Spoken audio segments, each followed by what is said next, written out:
morning, Board. Good morning, members of the public. Members of the public who wish to speak during public comment periods, they may either press star 9 or the raise your hand icon. Each speaker will have 3 minutes. Please make sure to state your full name for the record. Thank you.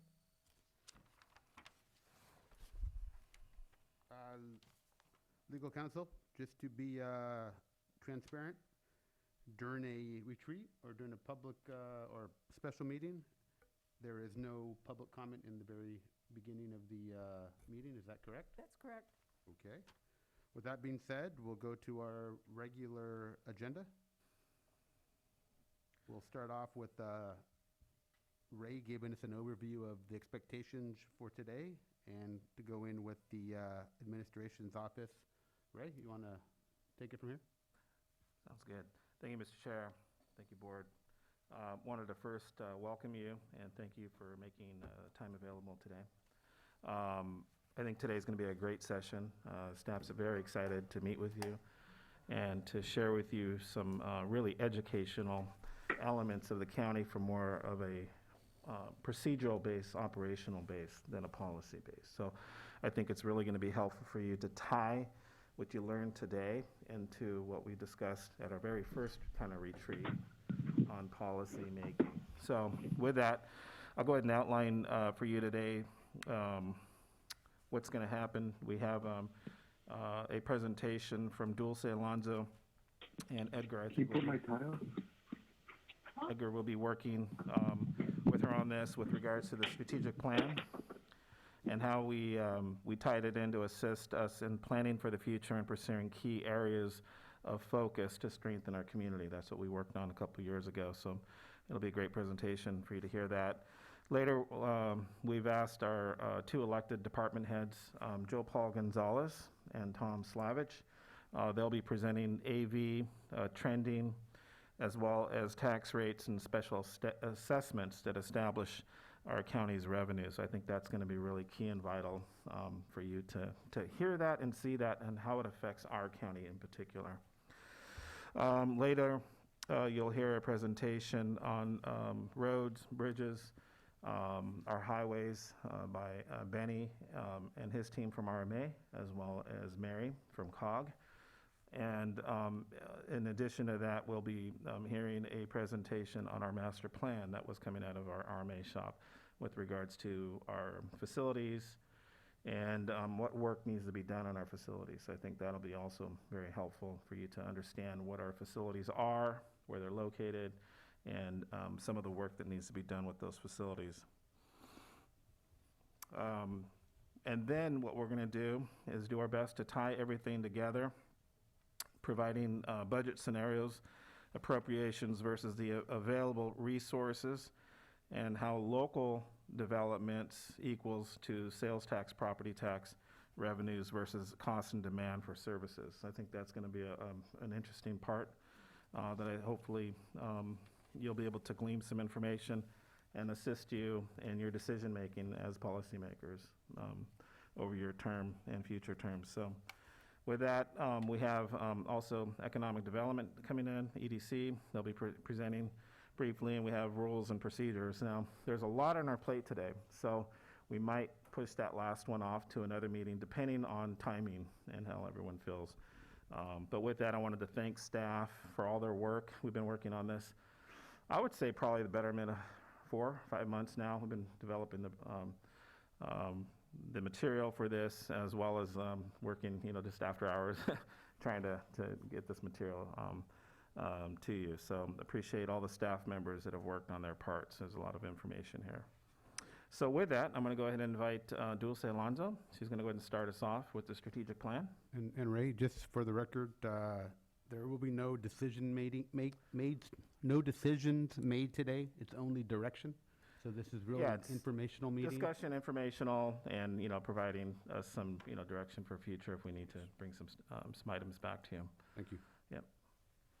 And the plan is to probably have it's up to the board, but definitely have a recess, probably at noontime, a short recess that we can discuss at that point, and then come back and keep working through. Thank you, Mr. Chair. Dulce? Good morning, Board, and I'm Dulce Alonso, Management Analyst with the Administration Office, and I'm going to be co-presenting with Edgar. Good morning, Chairman, members of the board.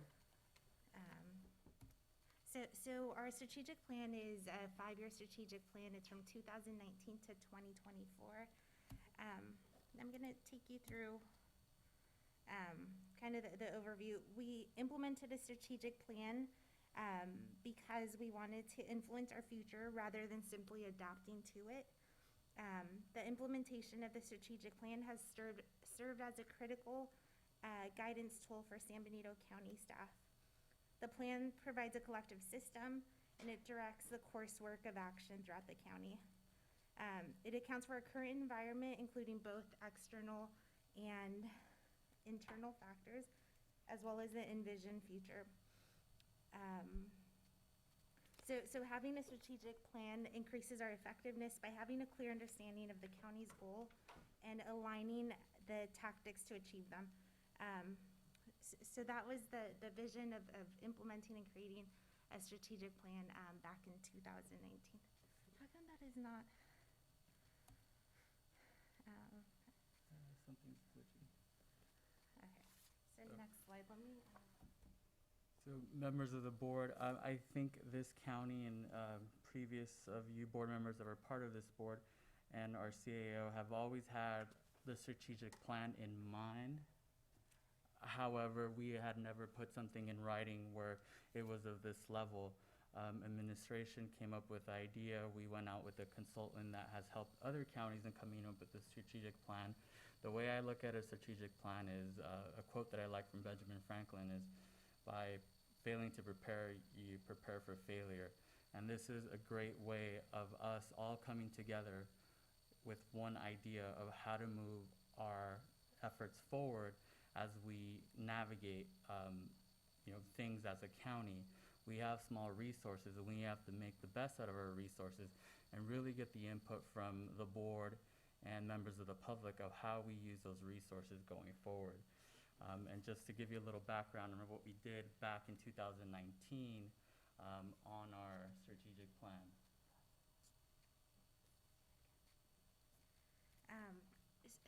So we're having issues broadcasting it, but people participating on Zoom can still see our PowerPoint. So we'll get IT out here to see if they can assist us with that. But we're going to continue with our presentation. So in like Edgar was saying, we're sharing. It's not streaming. There we go. You just needed to get close. Yeah. So we're going to jump ahead a little bit. One of our main issues with the strategic plan is addressing technology. As you could see, technology is our friend, and we're trying to implement things. But back to where we're at.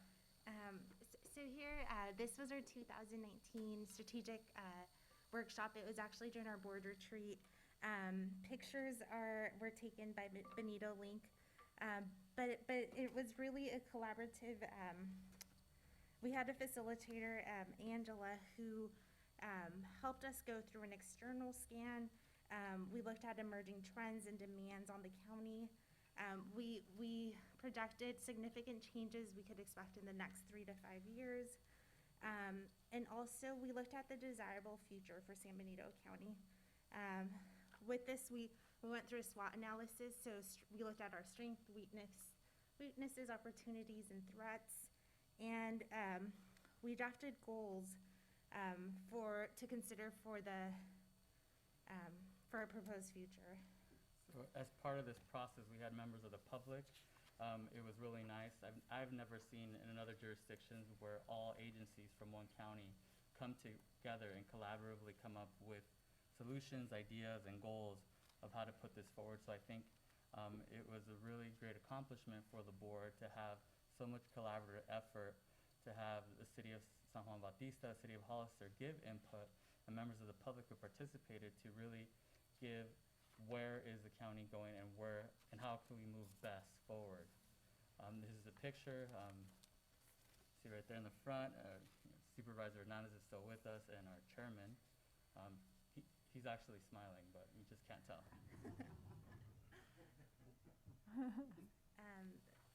just like I just mentioned, kind of what we did that day is we took all these elements and the consultant gave us, she summarized everything that happened with some proposed goals for consideration that came from this workshop. So from the workshop, there were common themes that rose across. People use many different words or different meanings to mean the same thing, and there was five themes that came out of that were pretty prevalent, that was sort of the framework for how to move forward. So with that framework, what the county did is we took we took a steering committee that included county staff, and we developed the strategic plan based on really the input we had gotten from the board from our strategic planning session. And this included different members from different departments, so we encompassed, we try to include all county departments. So it included behavioral health, our clerk recorder's register's office, the sheriff's department, admin, health and human services, probation, and the steering committee helped finalize the strategic plan to what you see in front of you today. So after the retreat, again, these themes are very apparent to us, but then how do we come up with a plan?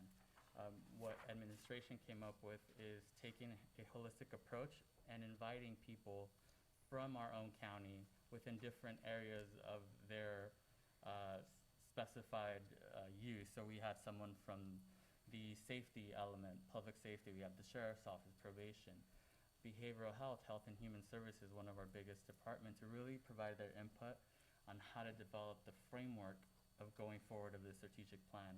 So putting ideas and now making these ideas now a plan to move forward.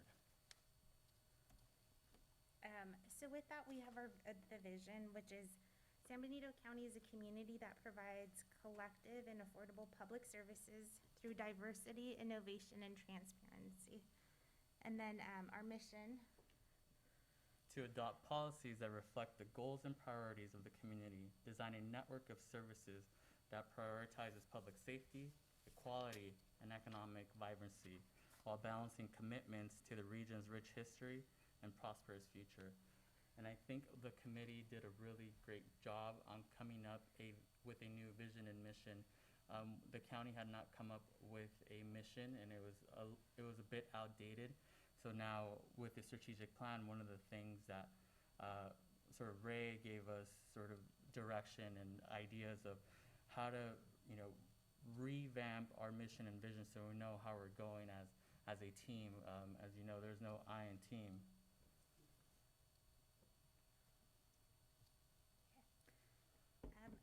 So with that, we also have 9 key values that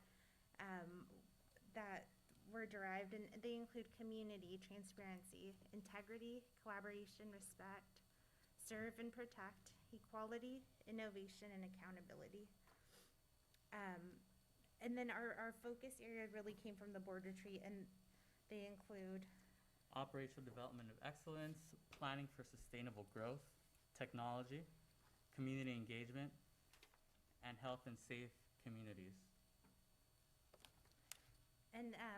and with each focus area, there was 4 key elements that we wanted to expand on each, and these came from trends we saw during our board retreat on issues that align directly with that focus area. So with operational development and excellence, it was staffing, customer service, organizational leadership, and organizational culture.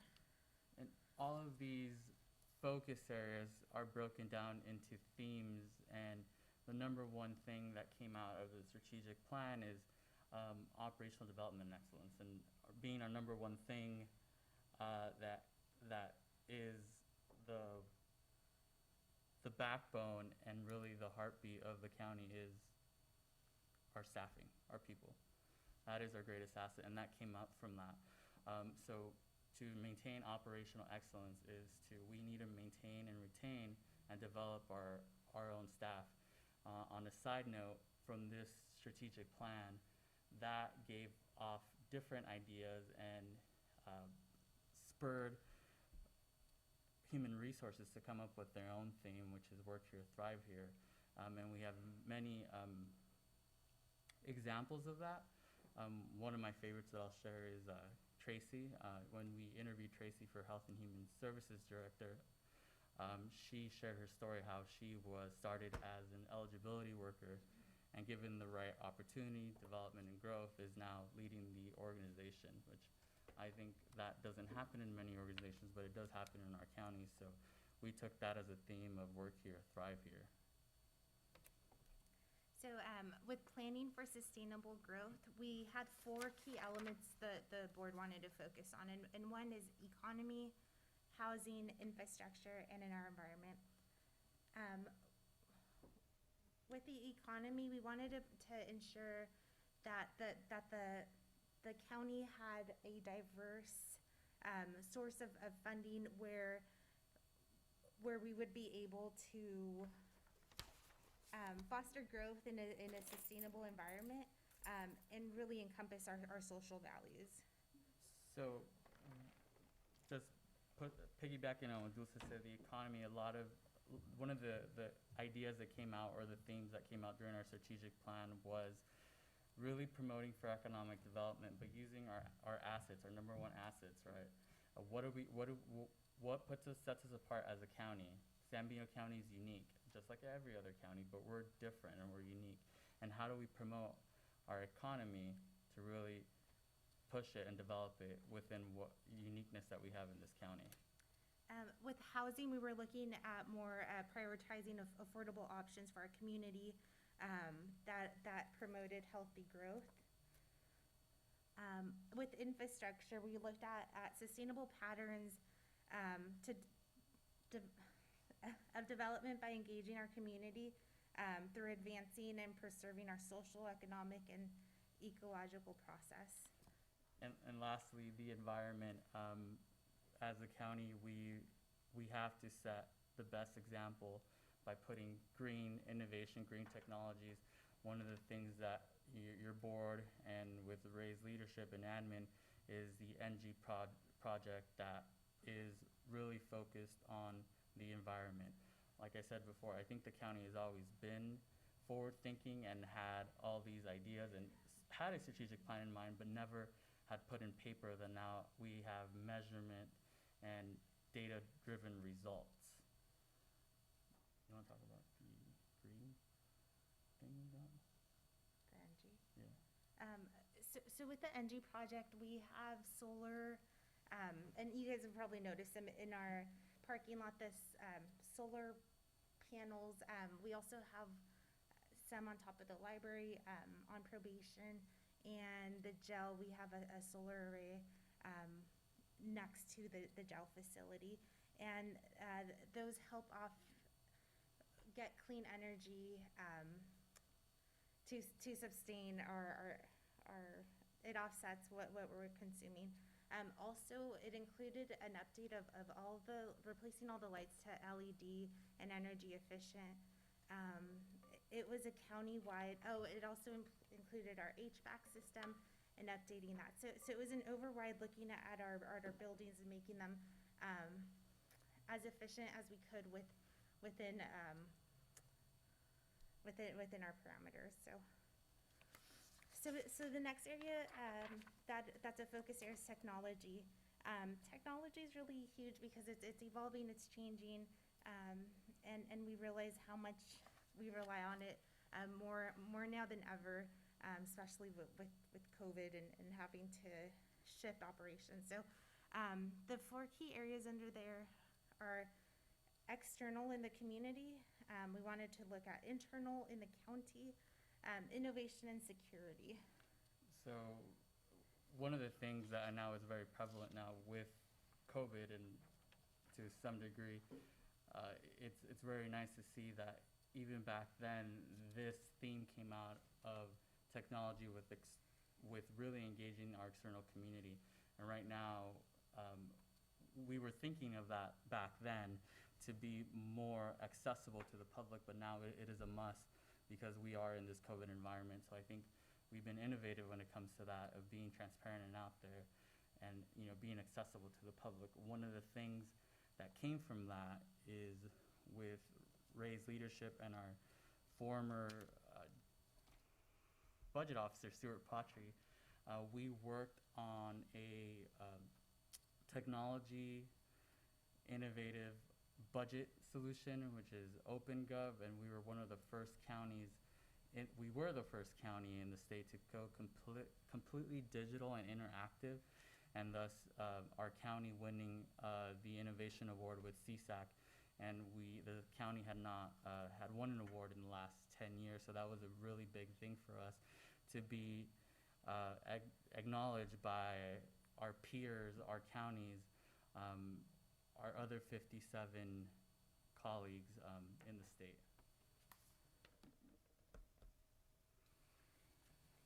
And then the next one is community engagement, and really we wanted to improve cross-jurisdictional relationships, really work on communication and public and private partnership, really capitalize on that, because sometimes partnering with private makes us more efficient. I think the greatest example of this is the public-private partnership, is our current partnership with the Great Plates, having a nonprofit help us out to provide these services.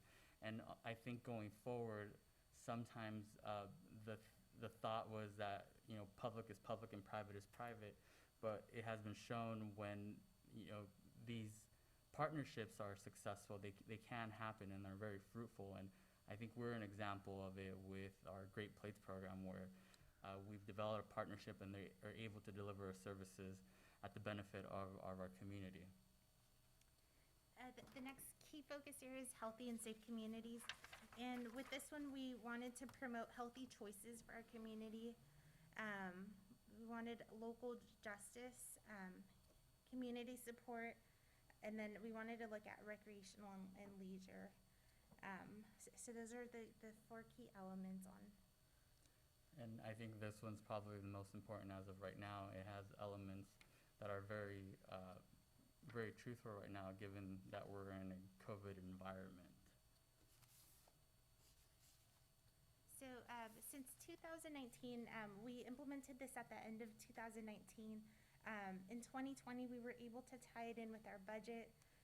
At the beginning of this year, we implemented our strategic plan into Novus. So you'll see on agenda items what on each item, how it's aligning with what goal.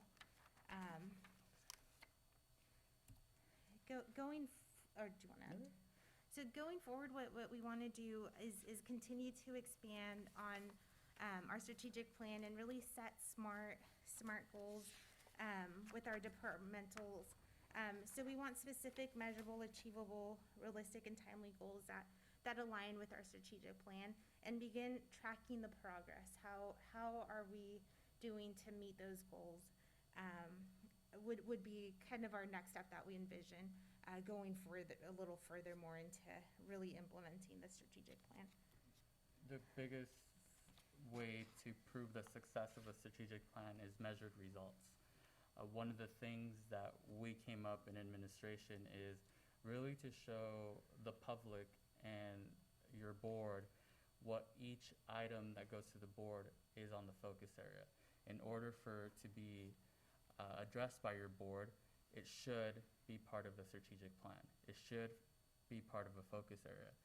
So with Ray's leadership and idea and admin, what we came up with is, how do we get Novus, one of the programs that we maybe change, and it's limited in resources, but how do we show where each item shows a focus area? Is it operational excellence? Is it planning for sustainable growth, technology, community engagement, or health and safety?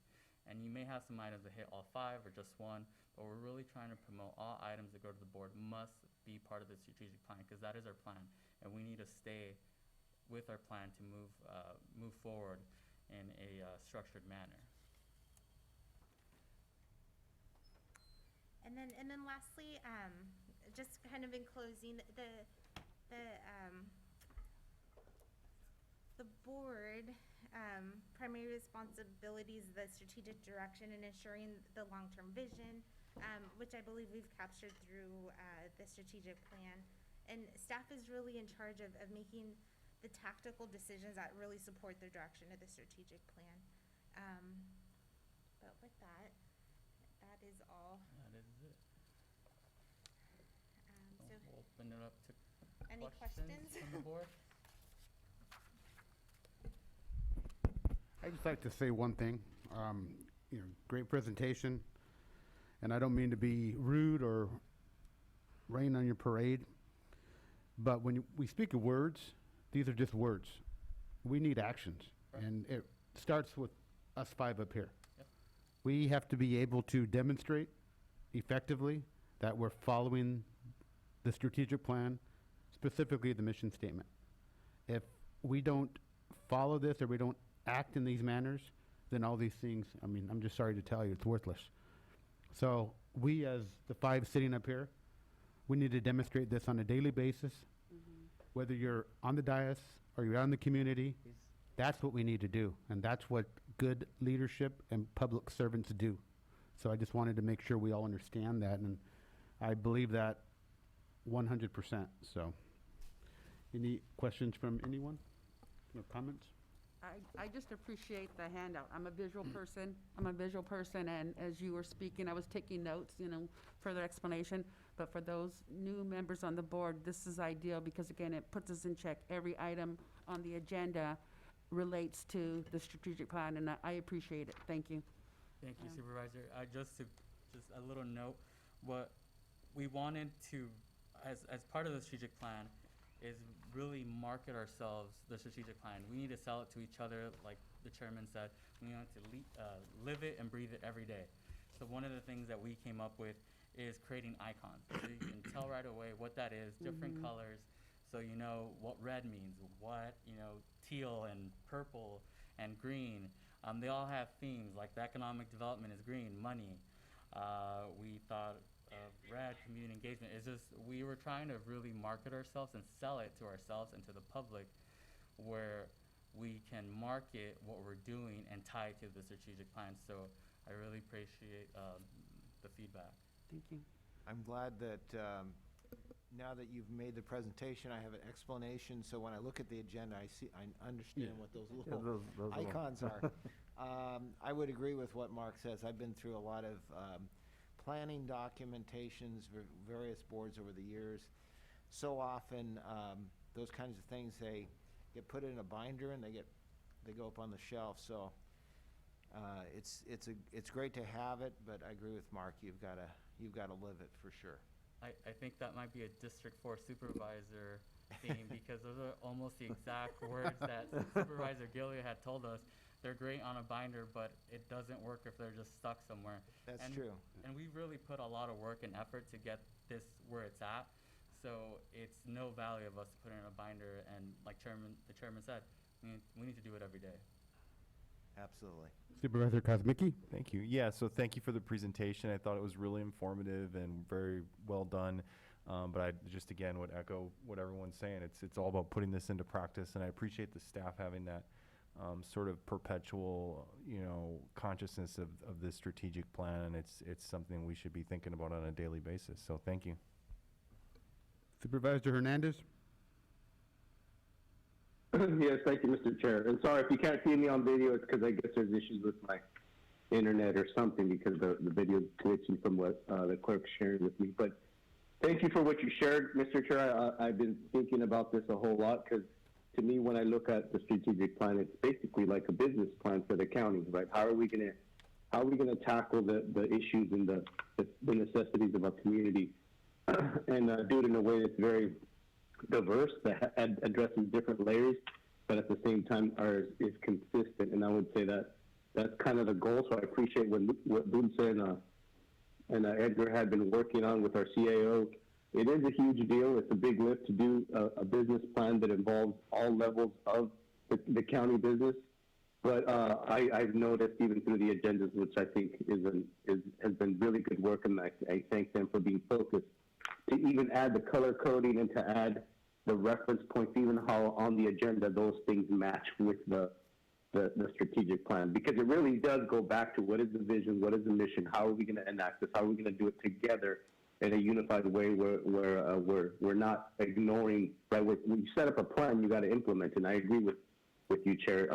It's useless if we just talk about it. It just can't be a meeting about what the issues are and what we would ideally like to see. It's about figuring out the game plan to implement it. And that gets into a lot more details. It takes a lot more time. It's starting a new business to a certain extent, but the opportunities are there, and I think this is a good start. And I think that was kind of because I was there last year with Chair Medina and Supervisor Botello and De La Cruz. And we were all wondering, like, is this even going to fall flat? Are we actually going to get anything done? But I'm grateful that our CAO is bringing this back, and it brings us back into focus, so that way when we just think about our decision-making, it references what the big picture goals are of the county. Ultimately to represent our community and to make sure that we're taking care of their needs. Thank you, Mr. Chair. Thank you, Supervisor Hernandez. We're done with this. Thank you for the presentation. Open up to the public for Any comment. public comment? This is on Members of- item 1 and item 1 only. Members of the public who wish to speak on item 1, please press star 9 or the raise your hand icon.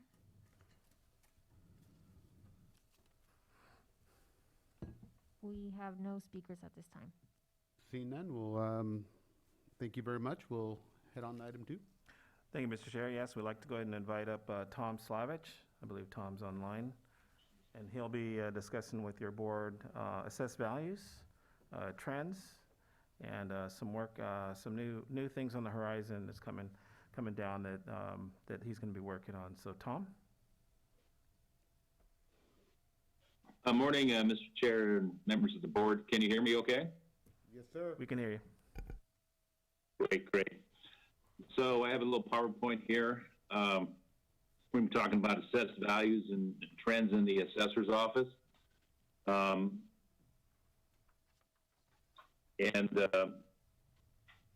go ahead and start.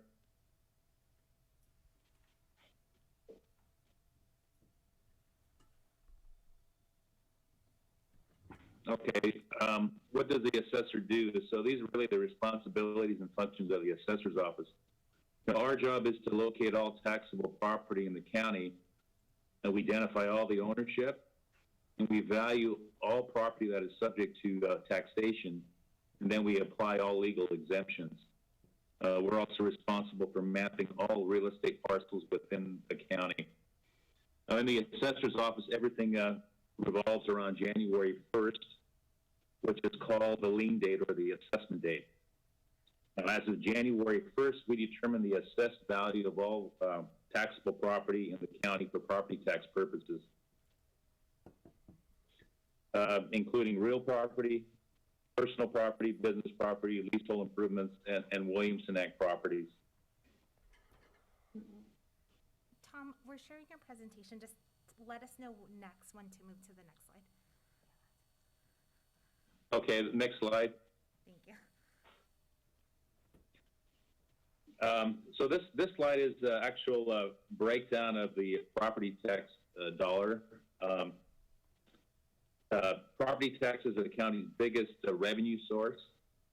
The county receives roughly 11 cents on the dollar, and the next biggest property tax is schools. They receive their allocation is roughly 68 cents. You see 56 cents, and then the 12 cents is for ERAF. And ERAF stands for Education Revenue Augmentation Fund. And it was passed back in 1992 by the state, basically to shift local tax revenues from cities, counties, and special districts to schools and community colleges. We can go to the next slide, please. Okay, the next slide here talks about taxable values by type of property. And as you can see here, the residential, is our largest value of over $7 billion in assessed value. we have roughly over 17,000 parcels. That's over 3/4 of all our parcels, and value is in residential type properties. Ag properties, we have over 4,400 ag properties, which makes up 20% of all our parcels and 15% of all our total value. Commercial and industrial parcels consist of 800 parcels, which represents about 4% of our total parcels, 11% of our total value. We'll go to the next slide, please.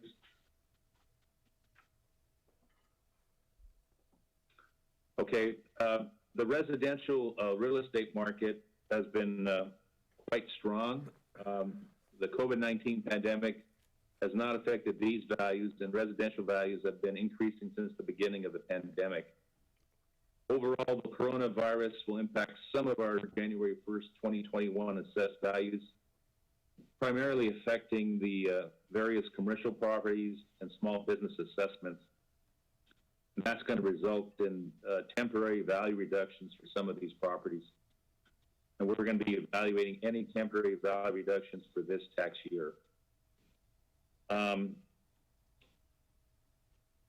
If we look at the chart there, we can see that the total assessed value of the county, let's see here. Oh, excuse me.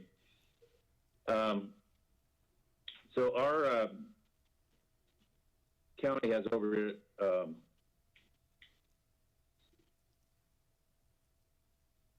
the 5-year history there from 2016 to 2020 shows residential values at roughly have increased by $2 billion in assessed value over the last 5 years, which is about a 42% increase. We grew by over 2,300 residential parcels over the last 5 years. That's an increase, 16% increase. Ag parcels grew in assessed value by $211 million over the last 5 years, with an increase, 18% increase. Hey, Tom?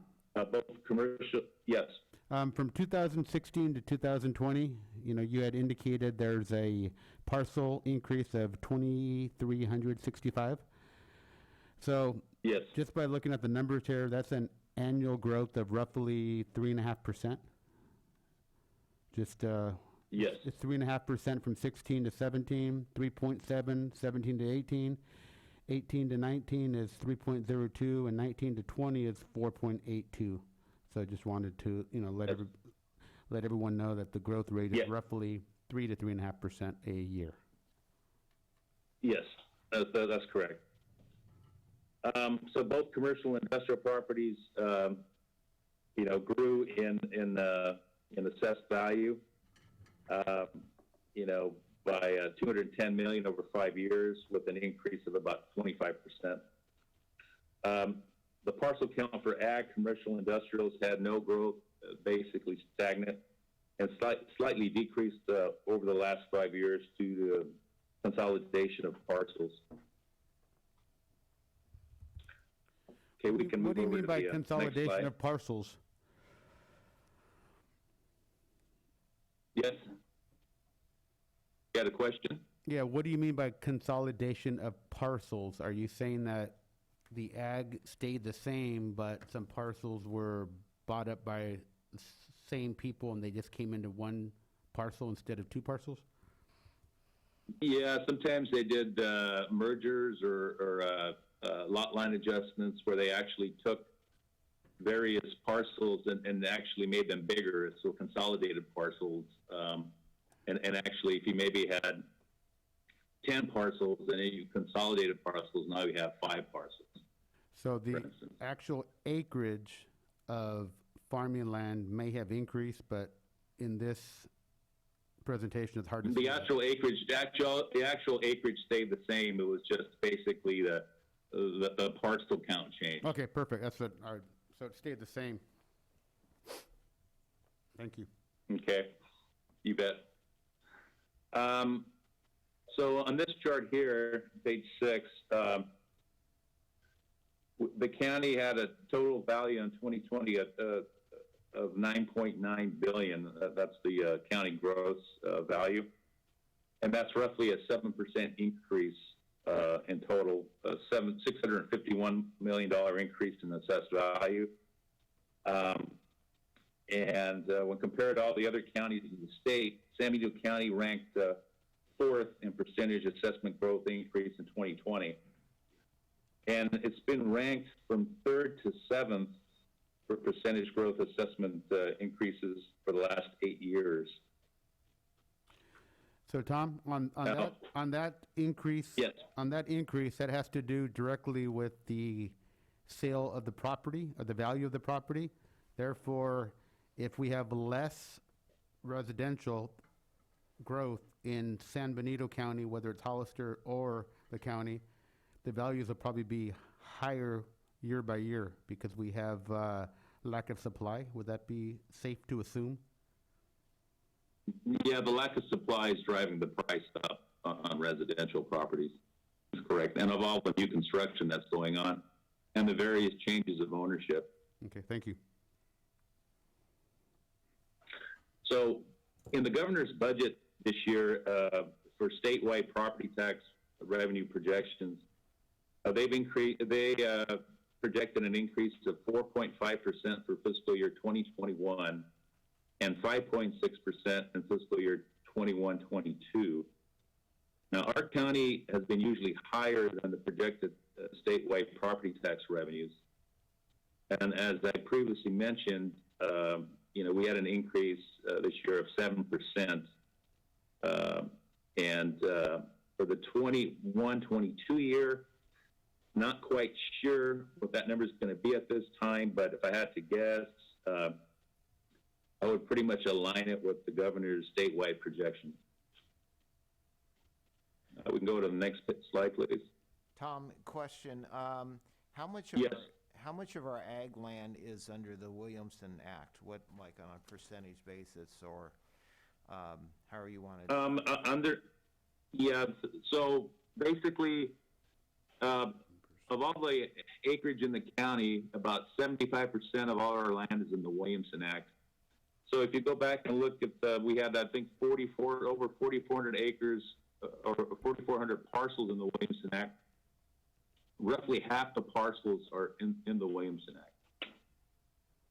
Okay. I believe we have a 2143 to be exact for this year. And we have about 569,700 acres under contract. So that's about 75% of the privately held ground is in the Williamson Act. Thank you. Okay. Anything else, sir? Okay, I guess we'll move on then. So if you look at this chart here, it has basically the secure tax roll, the unsecured tax roll, and the utility tax roll. And you can see that the total value there is roughly in excess of $10 billion for the 2021 year. So that $10 billion is going to generate roughly over $100 million in revenues for schools, cities, the county, and special districts. Out of that $100 million, the county is going to receive about $11 million in property tax due to the fact that we get about 11 cents on the dollar. And if you look at all the way up to fiscal year 2012-13 to current, our assessment rolls have increased roughly by 75% in assessed valuation. That equates to about $4.4 billion in value. So that's a tremendous increase in a short period of time. Let's go to page 8.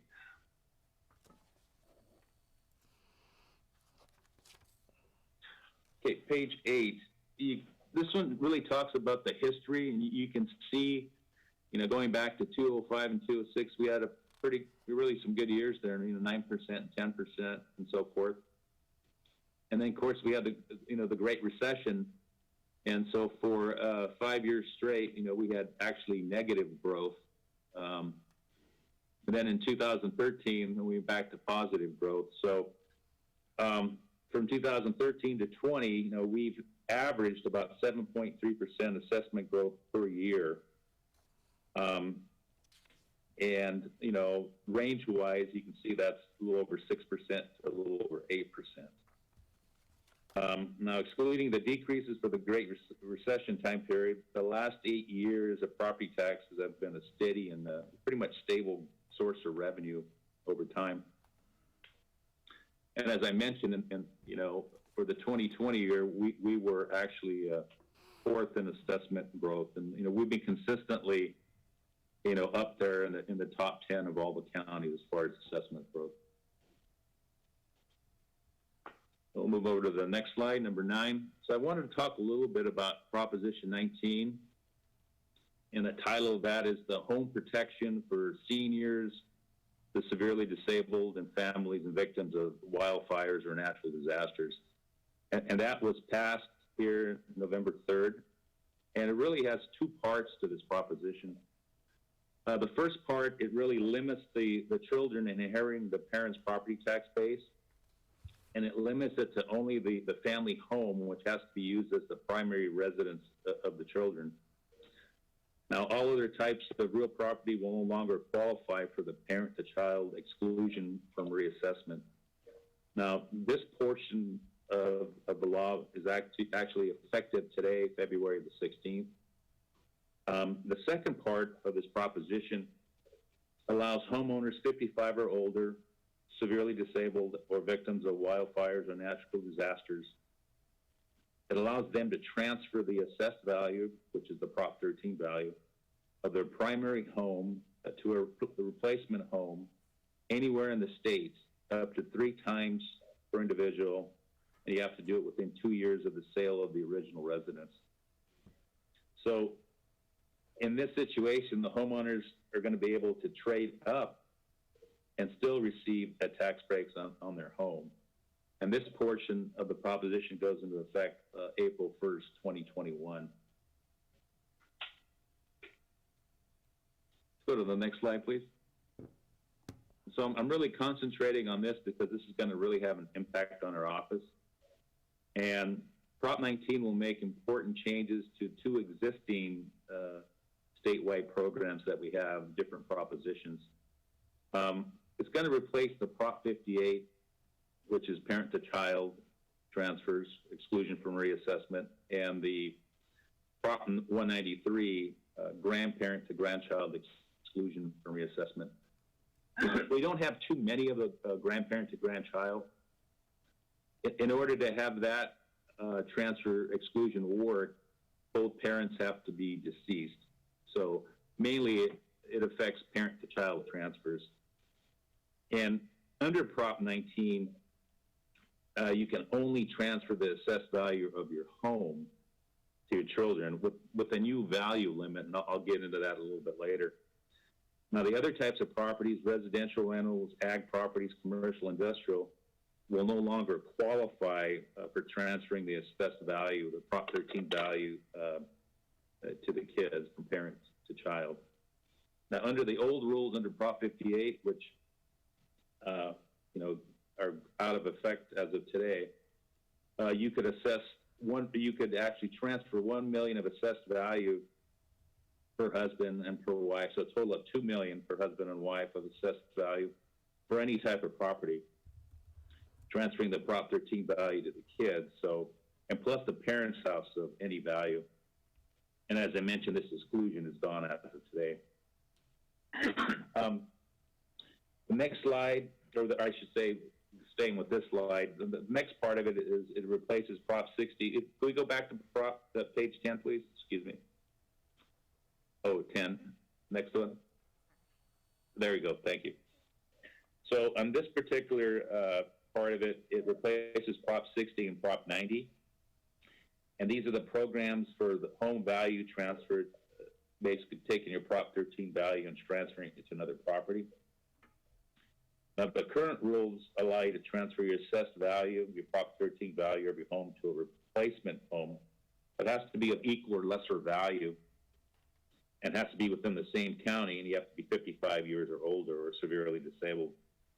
The new rules under Prop 19 will allow you to transfer your Prop 13 value of your home to a replacement home of any value within the state up to 3 times per individual.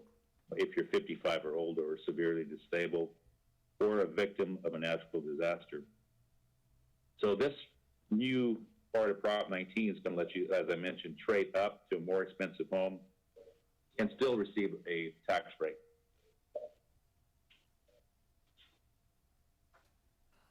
We can go over to the next slide now.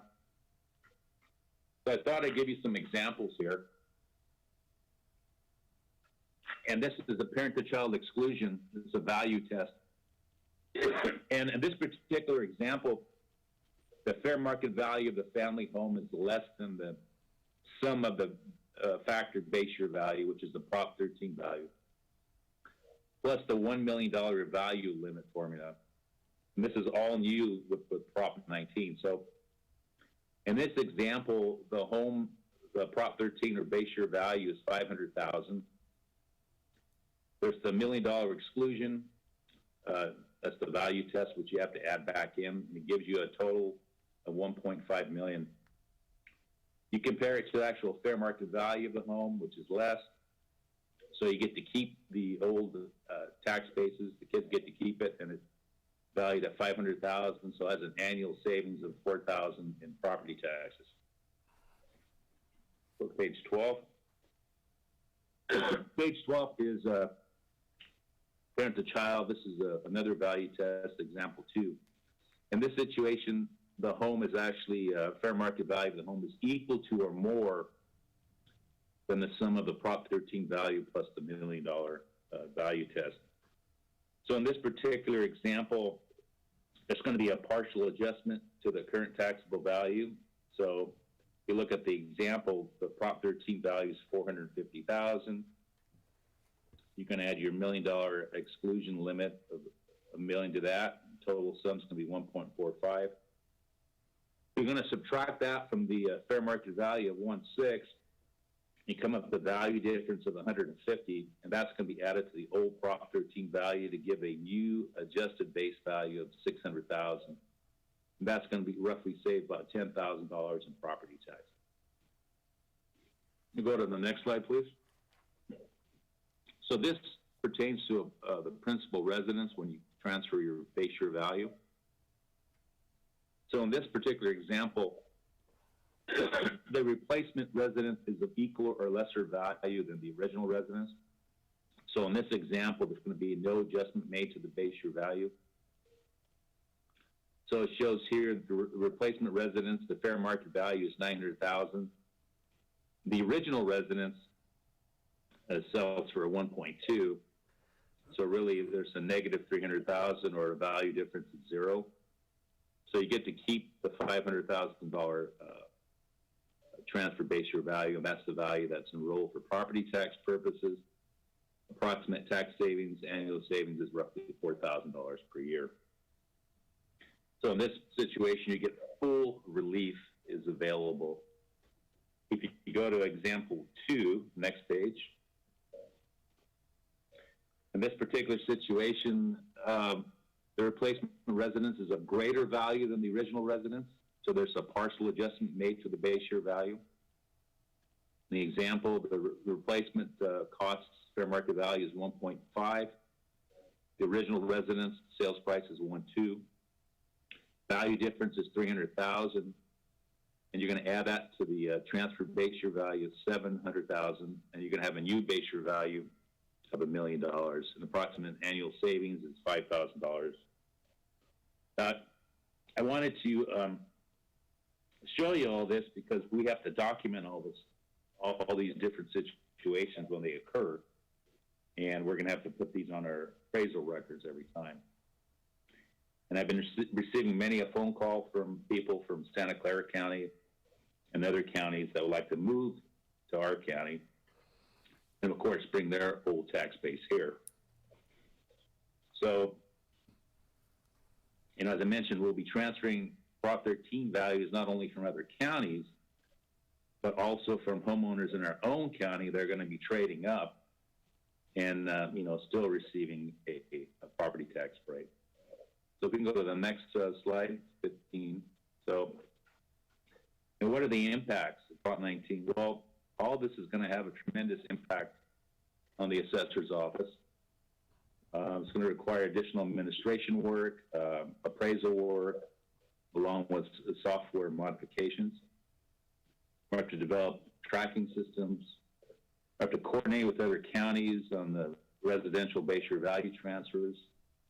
Get all the information from those counties, develop forms, work with the state on the tracking, because I imagine they're going to be involved with the base year value transfers per person, because you can get 3 transfers to different properties, and somebody has to monitor that.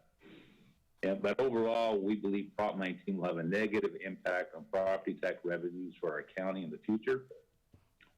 However, there's a little bit of a silver lining in the fact that there may be some backfill from the state affecting those counties like ours that are going to have, property tax revenue loss due to Prop 19. And so it's a big deal that's coming down the pipe.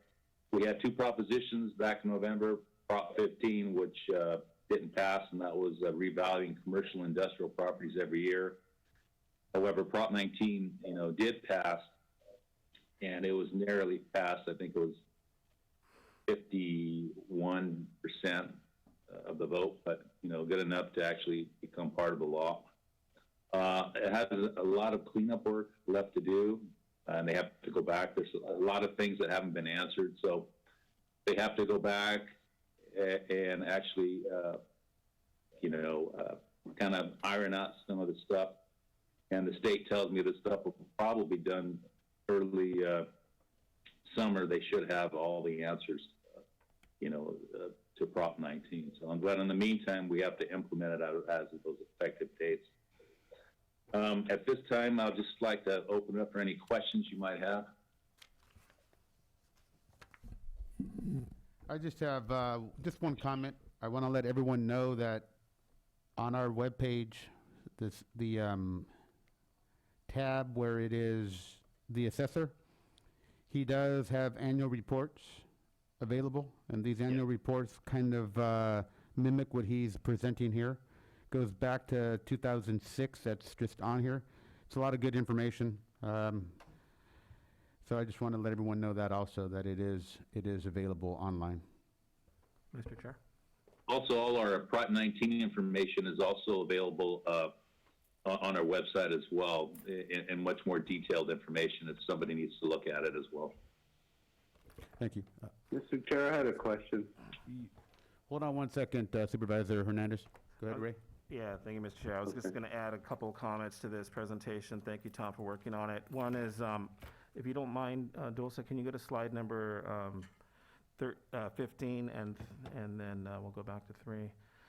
So, as he mentioned, it's going to have an impact on, this is where our bread and butter is at, so to speak. This is where we receive most of our funding. And when you see these numbers, actually, it can have a significant impact. And we're going to have a presentation from our auditor's office as well as administration. We'll present a little bit more concerning revenues and the impacts.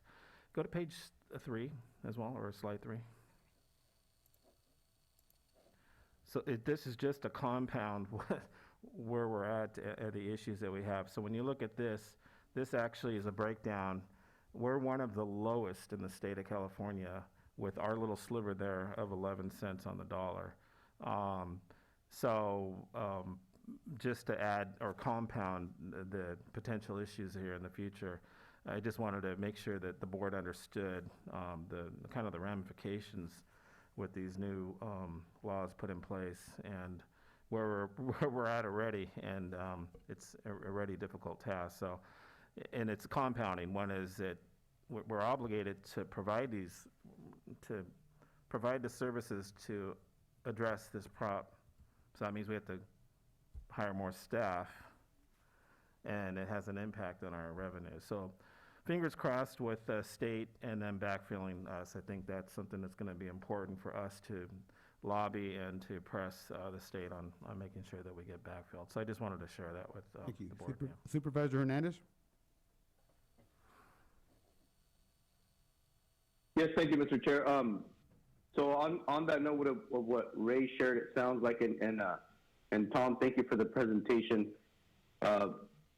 In general, I've always known that the property tax is a big driver for the county. It sounds like we're going to be receiving less. What do you think the sentiment was behind the writing of Prop 19, and why it was adopted? Because to me, what it sounds like, it's going to encourage basically movement of folks selling their homes, and it gives them an incentive, right? But that doesn't mean that the counties that have to deal with the resource management to cover those new folks in our community, we're going to have the revenue to do it. Well, the driving force, this proposition was on the ballot 2 years ago, and it didn't pass. And so it came back again. Well, the reason why it didn't pass the first time, because there was no way to pay for it. So what they came back with, and what I mean, what they came back with, the realtors, the Association of Realtors up in Sacramento, were the driving force behind this. I think they spent over $45 million promoting Prop 19, and so one of the impacts, was transferring the base year value. Well, that all of a sudden now gets people excited because they can start moving, so properties, start getting listed, and of course, right now there's a shortage of inventory and so forth. So it creates some more housing inventory. It also is the bread and butter for the realtors. So, that was the one selling point. The other selling point was that, hey, counties, you can make up for the loss by, altering Prop 58 or modifying it in such a way that you lose all the benefits of transferring those old tax base to your kids, and you can only now do it to a primary residence, and the kids have to live in it. One of the kids have to live in it, and if it turns into a rental down the road, then we have to monitor that, and then once it turns into a rental, then we have to go back and assess it at a higher value. At the time the property transferred to the kids, that's the value that would be enrolling. So it's one of those things that, it narrowly passed, but either way, either side of that equation, it would cause more properties to be listed on the market, just increasing inventory of properties. Thank you, Tom. Does that answer your question? Tom, Tom. Yes, that does. Thank you. Am I right in thinking, Tom, that it wouldn't be surprising if there's additional propositions coming down the pike? Like you said, this second time something like this has been on the ballot. I doubt many people really understood it. I mean, I still don't understand it after you have explained it for 15 minutes. It's incredibly confusing. So I'm just curious, is there any talk about adjustments to this or future ballot measures? I'm just curious. I guess no one really knows. Well, yeah, the last one that passed back in November of '86 was Prop 58, and that one wasn't in effect for 34 years. And then, of course, now Prop 19 kind of replaces the Prop 58 parent-to-child exclusion from reassessment. And Prop 19 really has a lot of loopholes in it that they have to explain, because it doesn't, the way it's written right now, it's impossible to administer. So they have to go back and make changes to it, and tighten up everything. And as I mentioned, that's going to be done in the summertime. As far as new propositions coming on the ballot, I believe that the split roll initiative, that's the revaluation of commercial industrial properties, will probably come back. That particular proposition, it did not pass, but I believe it got over 48% of the vote. So, I have a feeling that, when you start passing these different propositions like Prop 19, it's basically, starting to take away a Prop 13. And so when you're short on tax dollars, then you start, looking at other propositions. And I think the Prop 15, the revaluation of commercial and industrial properties will probably come back sometime in the future. Thank you. Supervisor Gonzalez? Yes, my concern is the reduced revenue to the county. Already as it is, we're looking at a shortfall in terms of unmet needs. And as I was reviewing this packet, I walked away just very disappointed that we have so many projects that need to be worked on and need to be repaired, and even facilities. I can't wait for the facilities one. But to see that 11 cents on the dollar is the only thing that we have as a county, and even that sliver of pie is going to be cut, I have some serious concerns of what we are going to do as a county. I'm not expecting you to answer that. I imagine that's going to be something the supervisors are going to have to work on collectively. But it painted a very bleak picture for me, looking at all of these presentations in terms of needs, wants, desires, but lack of revenue. So there's no question, it's just a concern that I have. Thank you. Supervisor Kozmicki? Yes, thank you, Mr. Chair. I had a few things. I'll start with Prop 19. For me, this is another example of why the proposition system is inherently flawed. And I really believe this is just a broad level thing here, but I think the state's voters at some point really need to step up and look at putting constitutional limitations on this proposition system. It's really driven by lobbyists and business entities. It's not driven, it's really phony. It's not driven by voters at all. I think Supervisor Tiffany's point was really well taken as far as, the confusion that's out there, and that's really what they try to do. They confuse us and they get these things approved. This one looks like it was really realtor driven, and again, business entities were driving this proposition, and we ultimately almost always seem to lose out on these things because we don't have political power here. We're inherently we're a rural community, and we just don't have the lobbyist sway that other counties have, and it's really disappointing once again. And I know that these are just comments that aren't going to get anything probably done, but it's our voters really need to at some point start taking responsibility for our state and the direction that we're going in, because it's not a good direction, and I think the proposition system is really a big part of that. I have a few things I wanted to bring up. The Williamson Act funding, just to put it out there again that the state's been stealing our Williamson Act money for several years, and I would like to see, for me, I'm one supervisor, but I would really like to see us, do whatever sort of advocacy we can to, whether it's a letter or urging our state legislators to make sure that we haven't forgotten about that money that they're taking from us and not giving to us every year. As far as, I had a couple. No, I'm not going to ask that. I'll save it for Tom another time. But I do notice the parcel increase, the housing parcel increase from year to year. What I see when I do the math is somewhere between 3.5% to this last year, almost 5%. Just another reminder that we are growing at an unsustainable pace. We're a county, we're not a city. And I just want to make that clear that I think when you look at the state average of housing growth, it's 3.5% is extraordinary in and of itself, but we're close to 5%. And we have something like 2,700 homes that are approved that are on the way. So those numbers are only going to increase in the coming years, and that's troubling to me because housing is it's a loser when it comes to revenue. And then lastly,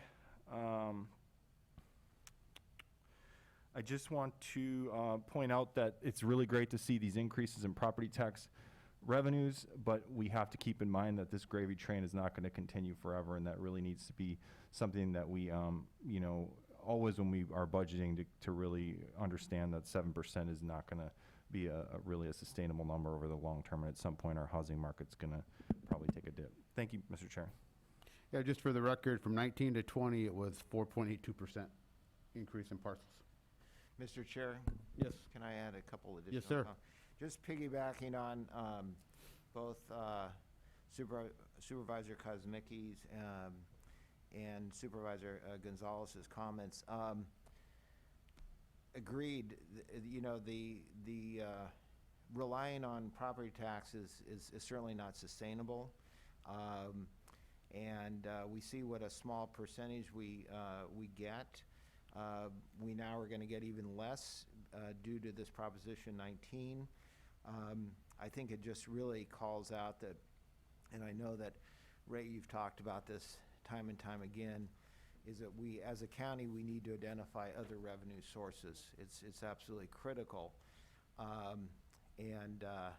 Otherwise, we are reliant on property taxes, we're reliant on residential growth, which of course then causes a greater need for more services, which we're not able to deliver unless we're able to identify other revenue sources. So I think that, you know, this really demonstrates, I know we're going to get into this later when we look at the budget, but you know, sales tax revenue and other areas of revenue is just going to be absolutely critical for our county. Thank you. You said that perfectly, because later on in the presentation, we will have the revenues by source. And when it comes to sales and use tax, it's a sliver. It's extremely small. So, you know, that's why we have to educate our residents also that industrial growth is a good thing, not a bad thing. Any other questions from the board members? Mr. Chair, if I may. Yes, sir. Supervisor Hernandez. Yeah, Supervisor Tiffany, so what do you, because I think this is a kind of the point, and I don't want to throw the meeting off kilter. So tell me if it's in context or should we wait? But basically, I would like to see what, like Supervisor Tiffany had mentioned, what are the solutions? You know, if we don't want to focus on residential, what are the options to diversify the county's interest for revenue? Well, you know, I feel as Supervisor Medina just mentioned that much of it has to come from commercial and industrial growth. New businesses coming into our community, which will generate sales tax and revenue, which will then in turn allow us to provide more services. So I think that's got to be a key area. Now, there's limited areas within the unincorporated areas of the county, and so that you know, really raises the question: is where are we gonna see that? And of course, that brings us into discussions about all kinds of different areas and projects, some of which have been, of course, very controversial in our community. But I do think it's critical that our residents are educated about the county and our budget situation and the realities of where revenue is coming from. And if we want to create greater services for our residents, then we need to have the money come from somewhere. And it's very limited if we're strictly reliant on property taxes. Does that answer your question, Supervisor Hernandez? Yeah, that was, I really appreciate it. That was really good. And honestly, I commend you, Supervisor Tiffany, because I agree. To a certain extent, part of trying to make good decisions for our county, we have to consider things that even might not necessarily be easy to manage as far as the public conversation. But nonetheless, it should be a focus because it really does. And that's why I appreciate a strategic planning meeting, because in essence, what we're talking about is, even when it comes to the values that we're trying to espouse, how are those things going to be consistent throughout the whole of the departments, right? I mean, I think of different layers of issues that I've heard brought up in my short 2 years so far, like, you know, permitting issues, you know, planning for industrial projects. You know, I know succession planning has been a hot topic because we have folks that they work here for a short period of time, develop their skills, and then move on and at a higher wage somewhere else. We're so close to Santa Clara. We're in a tough situation to have to manage to keep consistency, right? Because if you don't have people here long enough, then there's big gaps of services that aren't being provided. So we need continuity. We need succession planning. I would make a recommendation on the values itself if we added those elements. So that way we made sure it was a systems-wide approach. So that way as projects came up or different things that we were trying to capitalize on, that it would encourage that continuity, and then that game plan that said we're not going to miss we're going to keep developing our revenue stream so that way we don't have big gaps and we lose people and all of a sudden we can't keep up. Because I do fear what Supervisor Gonzalez had mentioned, that the revenues are going to drop. God forbid, we have to let people go, and there's all these negative effects. We're already having a hard time managing our resources. I would like to come up with a game plan. But we're in this meeting for us to move forward. Thank you. Thank you. Any other questions? Let's open it up for public comment. Members of the public who wish to speak on item 2, please press star 9 or the raise your hand icon.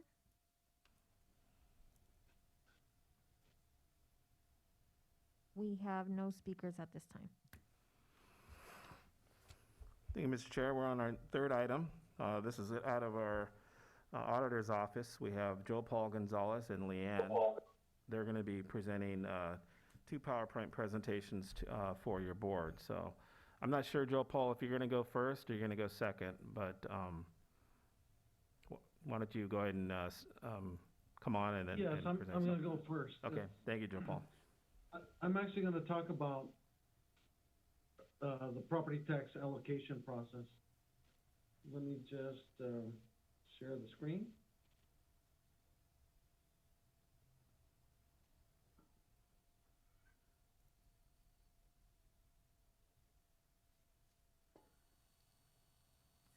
Okay, are you able to see the screen? Joe Paul, give me 1 second. You're showing 2 screens. Thank you. So if you could just select the PowerPoint. If not, I can share it on our end. No, is the PowerPoint on the screen? I can't really see. Joe Paul, you have, I think, your 2 monitors, so it's conflicting. So just share the PowerPoint itself. Oh, let me,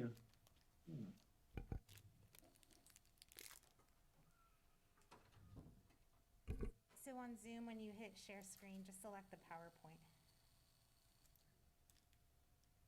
Okay, so, good morning, Chair, Board of Supervisors.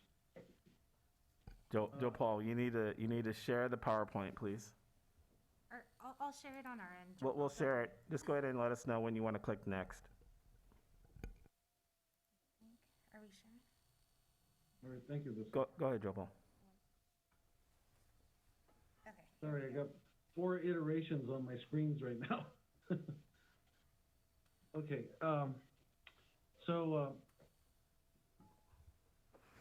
at the request of CAO Espinoza, I'm here to present the county's property tax allocation and apportionment process. So throughout this presentation, there will be items that you may have a question on that might be cleared up in a later slide in this presentation. Okay, slide 2, please. So the agenda for this presentation is, well, first I'd like to explain an overview of the allocation and apportionment process, then jump over to some of the major milestones in legislative history between the state and local government, and then finish the overview. I'm going to continue with assess valuation. I'm going to touch on that a little bit, and then talk about the property tax allocation and apportionment process, which will be followed up with the AB8 process, which is the major portion of the major driver of allocation and apportionment, and talk a little about direct charges and the timing of distributions. So the property tax administration there's really 3 departments: the county assessor, the county auditor, and the county tax collector that administer the property tax system, and it's really a system of checks and balances. The county's largest source of general purpose revenues comes from property taxes. This is not true for all local agencies. For example, the city of Hollister sales taxes are the largest source of general purpose revenues, almost 2 to 1 to what they receive in property tax in 2019. Next slide, please. So this is the slide, many of you have probably already seen this slide. It's major milestones over the last 4 decades between the state and local fiscal relationship. SB 90, the slide starts with SB 90. In 1972, the Property Tax Relief Act, known as SB 90. The primary purpose of the act was to limit the ability of local agencies and school districts to levy taxes. To offset these limitations, the legislature declared its intent to reimburse local agencies and school districts for the cost of new programs or increased levels of service mandated by state government. The concept of state reimbursement to local agencies and school districts for state mandated activities originated with this legislation. Then in 1978, Prop 13, also known as the Jarvis-Gannon Initiative, was passed, setting the property tax rate of 1%. 1979, Assembly Bill 8, which was a major part of this presentation, will be covered in detail in some of the slides that follow. But what's noticeably not on this chart, because the chart ends in 2012, is the most significant legislation since really, since 2012 for sure, but I believe since the actual passage of Prop 13, is the passage of Prop 19. The county assessor talked a little bit about the Prop 19, what the implications are to the county. As it relates to the county auditor, there are a lot of questions that need to be answered because, as it relates to allocation and apportionment. So those, hopefully, the legislature and the Department of Tax and Fee Administration from the state will promulgate the statutes or, whatever the regulations are as it relates to that, so that county auditors throughout the state will understand how to administer the Prop 19 process. Next slide, please.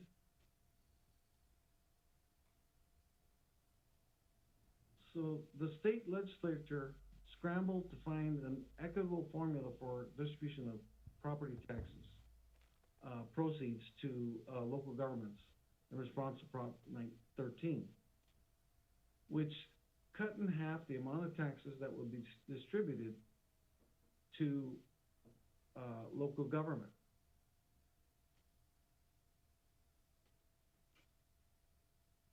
The share, this share was determined by averaging Prop SB 154 prescribed that the local government share of property tax be based on the share of property tax going to the local government before Prop 13. And so SB 154 required that counties and other local government, except for schools, look at the 3 years, fiscal years 1975 to 1978, and take an average of those for determining what their property tax revenue share was. The schools percentage was only based on a 1-year average. So statewide, these relative shares have been frozen since that time. For each jurisdiction in a county, its proportionate share of the countywide 1% property tax revenue was determined, establishing a base year revenue.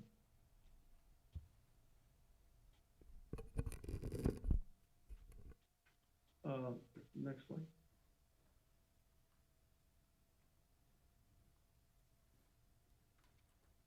So the assessment of property taxes is the responsibility of the assessor, which is about 80% of all the work related to property tax administration. The Revenue and Taxation Code of California mandates that the assessor certify and deliver the assessment roll on or before July 1st of each year to the county auditor. Next slide.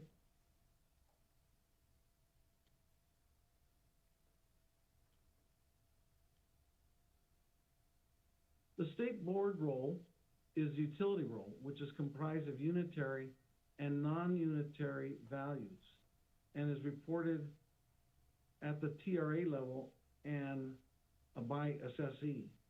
I'll explain more later about what a TRA is. Examples of non-unitary property are railroad property and property owned by a state-assessed utility company such as PG&E that is not used in the operation of its business. So when the state values are merged with local secured values, they are also referred to as the secured roll. Next slide, please. The last equalized roll on August 20th of each year is a combination of the assessor's roll or local roll as delivered to the auditor, including any changes made by the County Board of Equalization during the month of July, together with the utility roll as transmitted to the auditor by the state board. Now, all this is important because the last equalized roll is used for the purpose of computing any debt limit using assessed valuation for the issuance of bonds for public agencies such as schools, and is the basis of property tax allocation and apportionment. Next slide, please. So allocation is the process of calculating the district's share of the property tax revenue. Apportionment is the process of distributing that property tax revenue to those taxing jurisdictions. And revenue and taxation codes provide for the manner in which the property taxes are allocated and apportioned.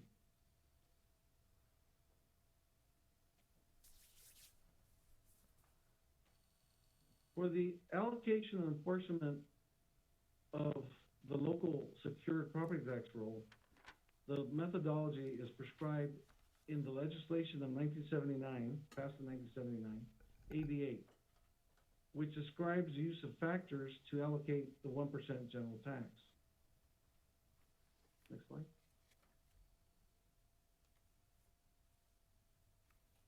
The AB 8 legislation provided for an equitable allocation of the 1% property tax that would change in proportion with the increase or decrease of assessed values. This slide shows some examples of events which change the revenue allocation for a specific tax rate area. And I'll explain tax rate areas very soon. What changes revenue allocation are an annexation, which are Section 99 of the Revenue and Taxation Code, or a city incorporation, which, you know, some years ago that was a discussion item in the county, or legislative changes such as the ERAS, as well as negotiated agreements like master tax agreements. These affect the specific revenue allocation at the TRA level. Next slide.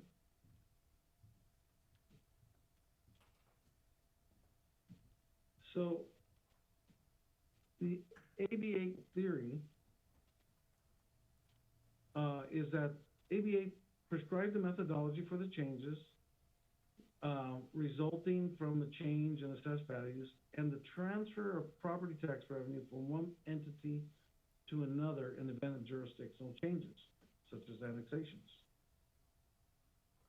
AB 8 established the basic property tax apportionment system, ensuring that in any fiscal year, a local government will receive property tax revenue equal to what it received in the prior fiscal year, which is called base year, plus its share, whether positive or negative, of growth in revenue due to growth in assessed valuation within its boundaries, and that is called increment. AB 8 stipulated that the property tax proceeds due to growth in value, whether due to changes in ownership, new construction, or the maximum of 2% inflation factor prescribed in Prop 13, accrue only to those jurisdictions where the increase took place.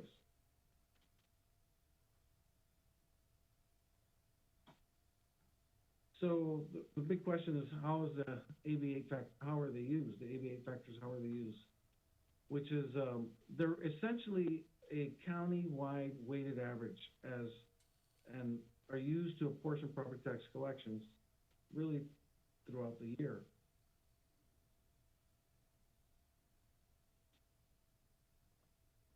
This is a cash flow model of, people pay taxes, it goes through the tax apportionment system of the AB 8 system, and it's apportioned out to the county general fund, the cities, and schools and special districts. Next slide.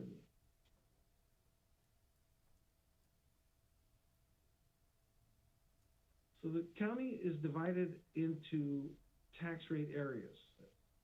I've been, talking about tax rate areas, and some of the board members don't know what those are yet.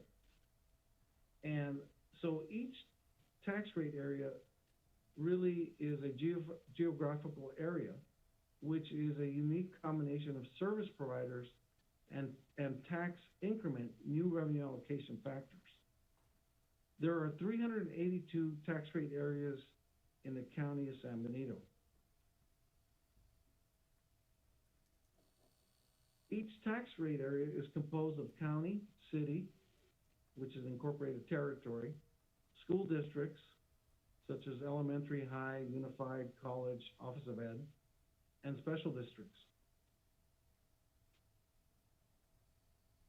You can see here in this slide that, for example, TRA 002, which is one of the San Juan Bautista tax rate areas, shows, some of the taxing jurisdictions that are in that TRA.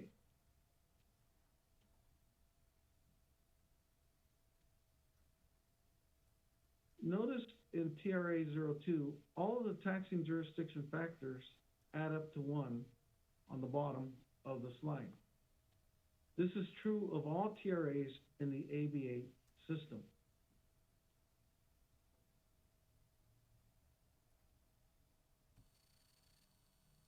Next slide.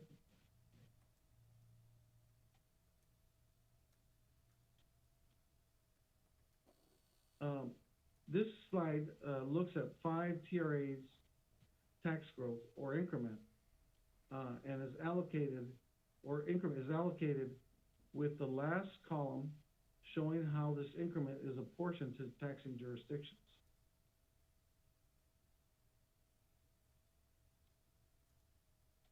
Now, keep in mind, this is only 5 TRAs that's showing on this slide here.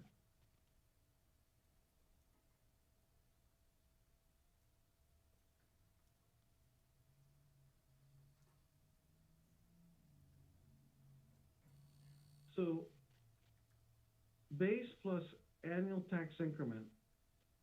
The annual tax increment factors are created to enable county auditor controllers to allocate increment within specified geographical areas called the TRAs. These factors remain constant for most counties, including San Benito County, and only change for jurisdictional changes, as we talked about. The new tax growth amount is added to the existing base tax amount for each entity each year. The base amount is the amount of property tax charged in the prior fiscal year, and each year's charge is the prior year's charge plus the new tax increment or tax growth.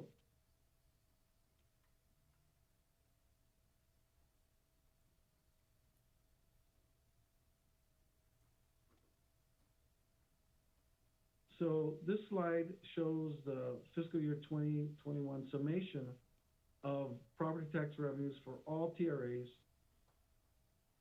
with the prior base year and the annual current year increment.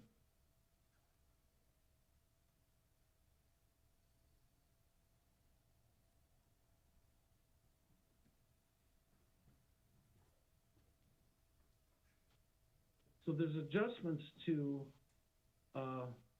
the ABA distribution or allocation. And one of those adjustments, and Tom touched on it, is ERAF, the Educational Relief Augmentation Fund. And one of the other adjustments, or the only other adjustment, is the former Hollister RDA.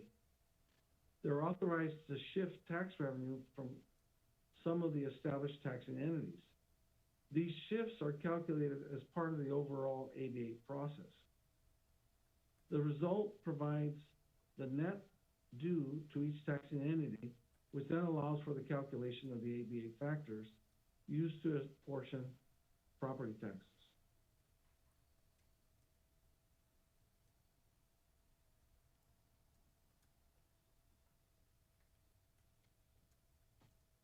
This slide shows how the property tax revenue is shifted from the county, cities, special districts to the ERAF. And you can see that in column 3. As well as shifts of tax revenue from the city of Hollister and school districts for the former redevelopment agency of the city of Hollister to fund the RPTTF fund. You see that on the bottom of the screen under the RDA net shift column.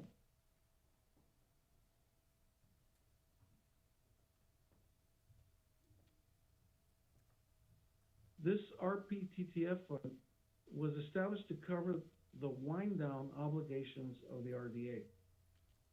The RDA legislation, the original legislation, allowed schools to enter into pass-through agreements with RDAs to provide the RDA with enhanced funding.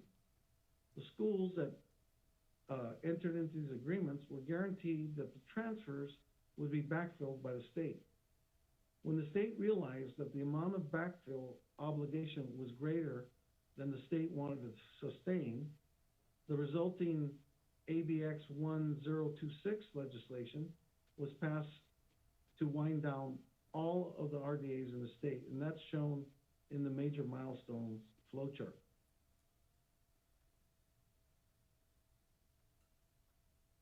Next slide, thank you. This is a sample of a tax bill. The arrow pointing to the 1% general property tax shows how the 1% tax is only part of your tax bill. All of the preceding discussion was related to this one line item on your tax bill. All the other items listed below the general property tax line are what we, in the property tax departments, refer to as the below-the-line direct charges. Next slide, yes, thank you. Special taxes, special assessments, and other non-ad valorem items of a specific dollar amount that are added to the tax bills are direct charges. These charges are in addition to the ad valorem tax and are related to the assessed value of the property, and are unrelated to the assessed value of the property, and are added on a per parcel basis.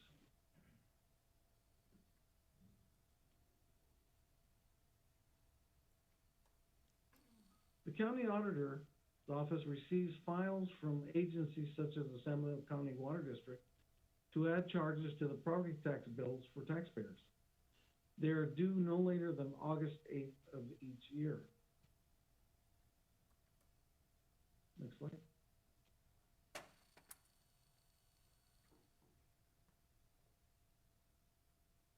The office reviews that the files are properly formatted to be uploaded to the county's property tax system, which is called Megabyte. The school bond rates are calculated by the auditor's office annually, since the rates change with changes in assessed valuation of the tax rate areas where the bonds are levied. Next slide. Here's a portion of a tax bill showing the bond levies and the direct charges. See, starts with the Samuel High School bond number 215. And this is just one sample of a tax bill for one taxpayer.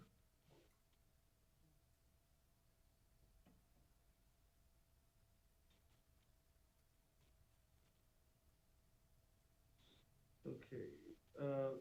The auditor's office performs 4 or more distributions a year of the secured property tax apportionments, and they occur in December, April, and June. The supplemental and unsecured tax distributions, which were not a subject of this presentation, are made in other intervals. The property tax division of the auditor's office distributes to collections, plus or minus any refunds or adjustments that may apply. The cities are sent their tax apportionments by check, but the school tax apportionments are just deposited with the respective school funds in the county treasury.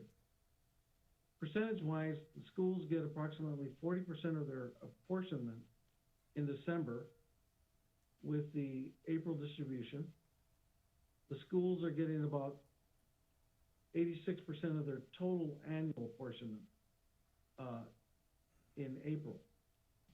By the end of June, the schools, cities, special districts, and county will receive 100% of their annual apportionment, even if the county has only collected 97% of what is owed in taxes by taxpayers, as in this year. The uncollected amounts are made up by the county's teeter plan. I have an entire other PowerPoint presentation explaining what the teeter plan is and how it works, but basically, when the delinquent taxpayers pay their tax bill, the teeter plan gets a portion of the penalty payment that is later declared as revenue to the county general fund. And that concludes my presentation, and I'm available for any questions that you might have. Supervisor Tiffany? I don't have any questions at this time. Supervisor Gonzalez? No questions. Supervisor Kazmicki? Thank you, Mr. Chair. I'm just trying to wrap my head around the RDA trust fund. Hopefully this is just a quick thing. Maybe I could have asked it with the assessor when the assessor was on as well. I noticed 13 cents. I looked like 13 cents on the dollar goes to RDA trust fund. Is there a time frame? I imagine maybe it's not in anyone's lifetime when that payment might stop. It seems like a really significant. And then that's the question. And then the comment would be, if we're continuing to pay into the RDA backfill or whatever you want to call it, then I think that should be part of ongoing discussions with the city when we get into these negotiations over who's paying what, and I think we often forget that we're paying a significant amount of money for a city benefit. So, but the question, do we have a time frame on that as far as the RDA payments?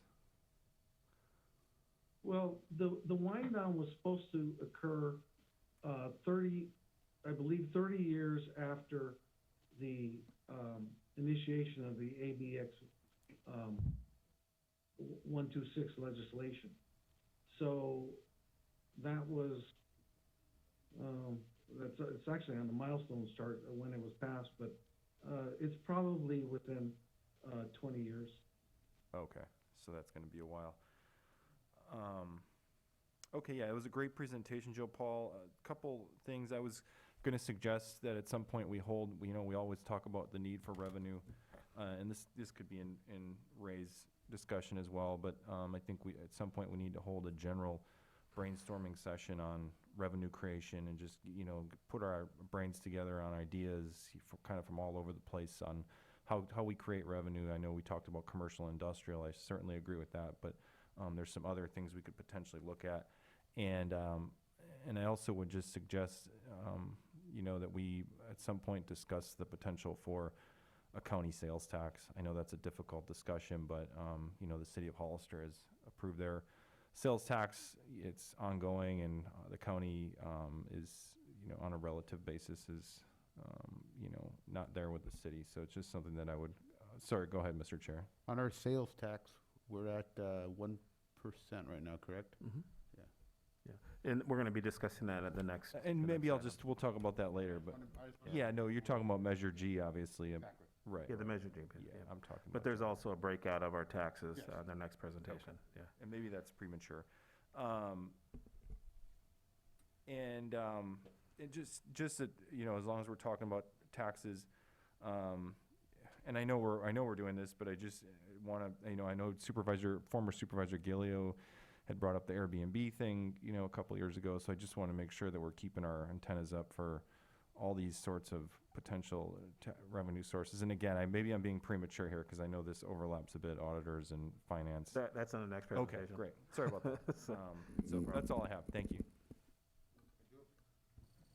Hey, Joe Paul, I think we're at, the expiration date is 2041 for the RDA. Thank you. Supervisor Hernandez. Really, No question, Mr. Chair. I'd like to add one thing, Mr. Chair, if I may. So, our auditor mentioned teeter funds. Normally, every year we discuss teeter funds. It really has been a source of revenue for us. But again, with COVID, there's been a relaxation of actually penalties, and that's kind of where we generate some of the funding. So there's obviously some things that we're going to talk about during our budget timeframe. I think it's going to be scheduled for our first ones in April the 20th, I believe. Special meeting that will discuss the teeter and a little bit more in depth with the budget. But I think that's just to kind of preface this, but we plan to actually have that in one of our last presentations, is to carry this conversation on in a brainstorming format like Supervisor Kosmicki mentioned, because we all have to be kind of on board of how to strategize generating more revenues. But we'll talk about that in my presentation later. No. Thank you. We'll open it to public comment. Members of the public who wish to speak on this item, please press star 9 or the raise your hand icon. Elia, please state your full name for the record. You will have 3 minutes.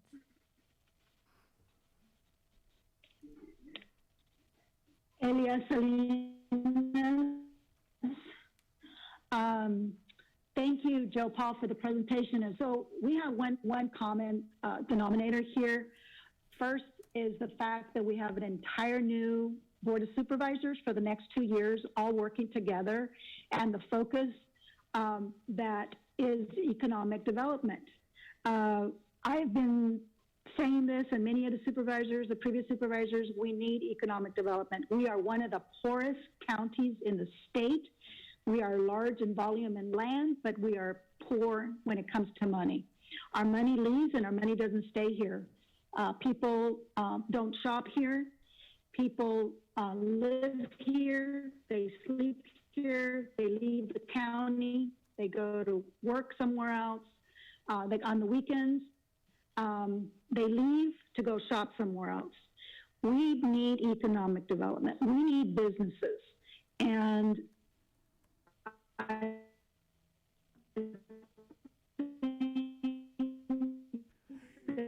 You're breaking up, Elia. The focus with regards to the, again, is in businesses. We need Strata Verde. Hello, can you out now? Dulce, can you hear me? Yeah, we can hear you now. So breaking up early. Okay. So anyway, going back to the importance of how broke we are and how we lose employees because they get the job somewhere else. They use us for training and they get more money somewhere else because we can't afford to pay salaries within there. So I would like to have the entire board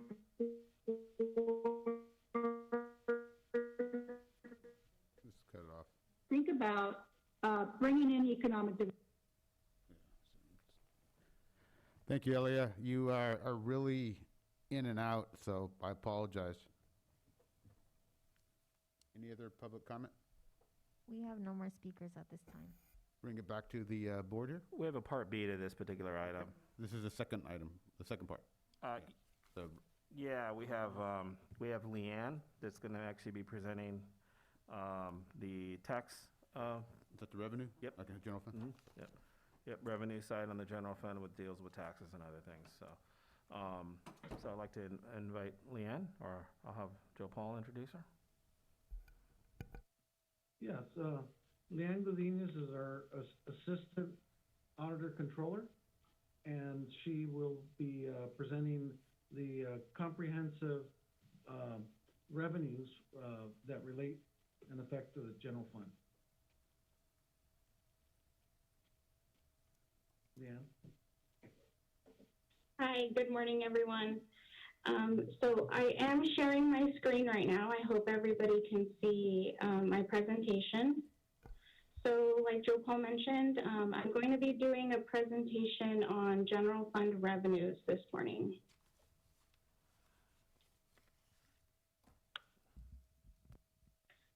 So I'm going to be highlighting some of the various revenue classifications and detailed funding sources that are received and collected in the county general fund.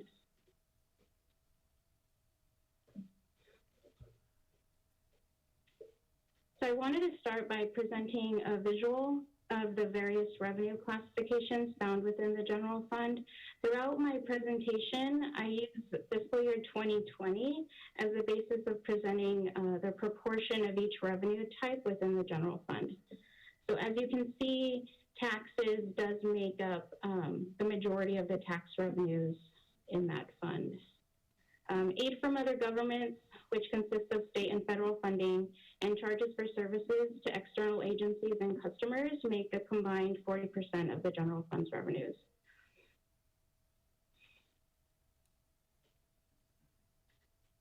So this table presents a 3-year history of the tax revenues specifically, and a 2021 year-to-date and 2021 projected.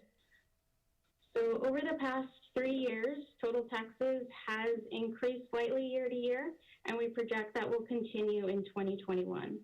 While many of the surrounding counties have seen decreases in sales tax and TOT due to the pandemic, San Benito's tax revenues have remained relatively constant over the previous year.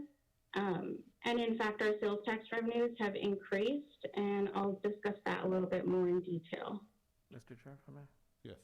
I just wanted to and maybe Leanne is going to discuss that, but if you can go back to that slide, Leanne, where the sales tax is at, as you can see, the proportional difference between the property tax and the sales tax, we don't receive a whole lot.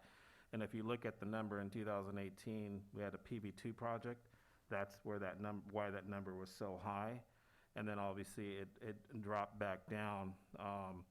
And we did receive, I guess Fireclay came in and actually changed their taxes from San Francisco to our county, so we were able to obtain more taxes there. I'm sure Leanne will probably elaborate a little bit more on that, but I just wanted to share with the board the significant difference of sales tax versus, and one of the things that we could look at to increase is sales tax, obviously, as we've been discussing. So, sorry about that, Leanne. Go ahead, continue. That's okay. So this presents a visual of the breakdown of the different tax revenues. So as you can see, again, property taxes 85%, and then sales tax is the next highest at 10%.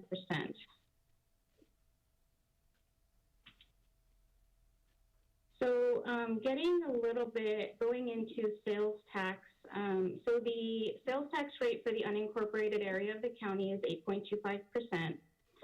The state of California retains 6% of the sales tax revenues. Portions of that state 6% sales tax rate are allocated to local governments, including San Benito County, as part of Prop 172 funding for public safety, 1991 realignment funding for health and social service programs, and 2011 realignment funding for law enforcement, mental health, and social service programs.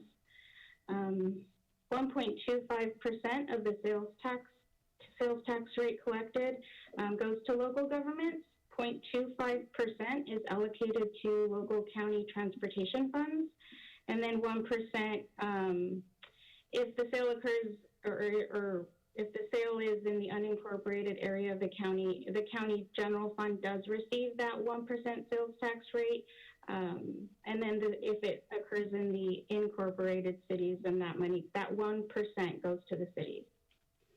So the last piece of this is the 1% district tax, which was passed through Measure G.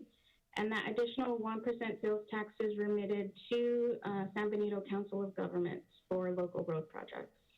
Excuse me, could I ask a quick question? Yes, sir. How does the allocation change dependent on whether a consumer purchases something in our county or city or county, or purchases something out of the community?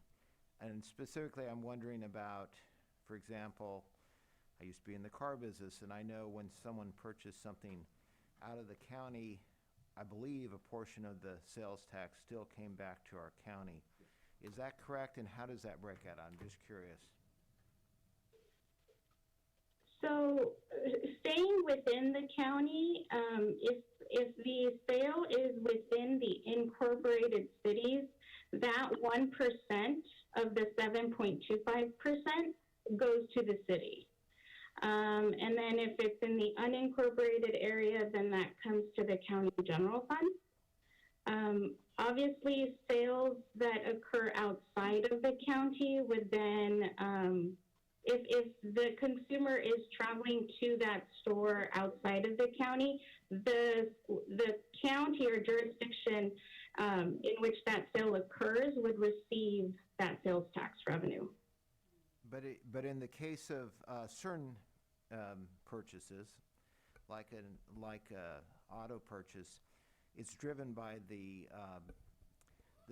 sales tax that is of the resident where the person lives, which is unusual. I think it's the use tax.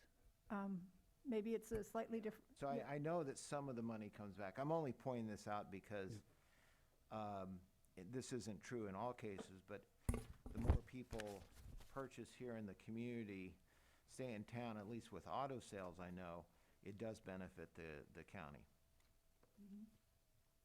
Okay, thank you. Yes, Supervisor Tiffany, you are correct. If you purchase a vehicle, let's say in Santa Clara County, if the resident who's purchasing the vehicle notifies, what their tax situs is, which is San Benito County, and specifically in the unincorporated county, the purchaser of the vehicle should be charged the 8.25%, and those taxes will come to San Benito County. Okay, thank you. Thank you, Mr. Tiffany. You want to continue, Leanne? Sure. So on this slide, so a factor contributing to the continuing increase in sales tax revenues for the county was Assembly Bill 147, also known as the Marketplace Facilitator Act. The bill requires marketplace facilitators that do not have a physical presence in the state to obtain a permit to collect and remit use tax on sales of tangible property within the state. Marketplace facilitators were required to begin reporting sales taxes beginning the quarter October 1st, 2019.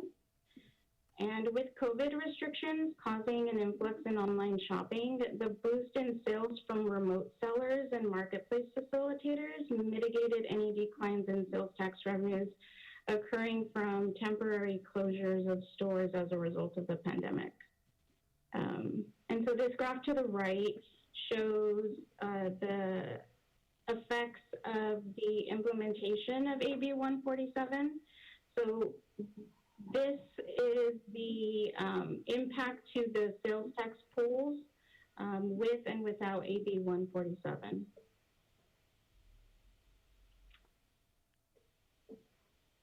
I had a question, Mr. Chair. Yes, sir. Yeah, so what you're mentioning is the online had an impact in the county.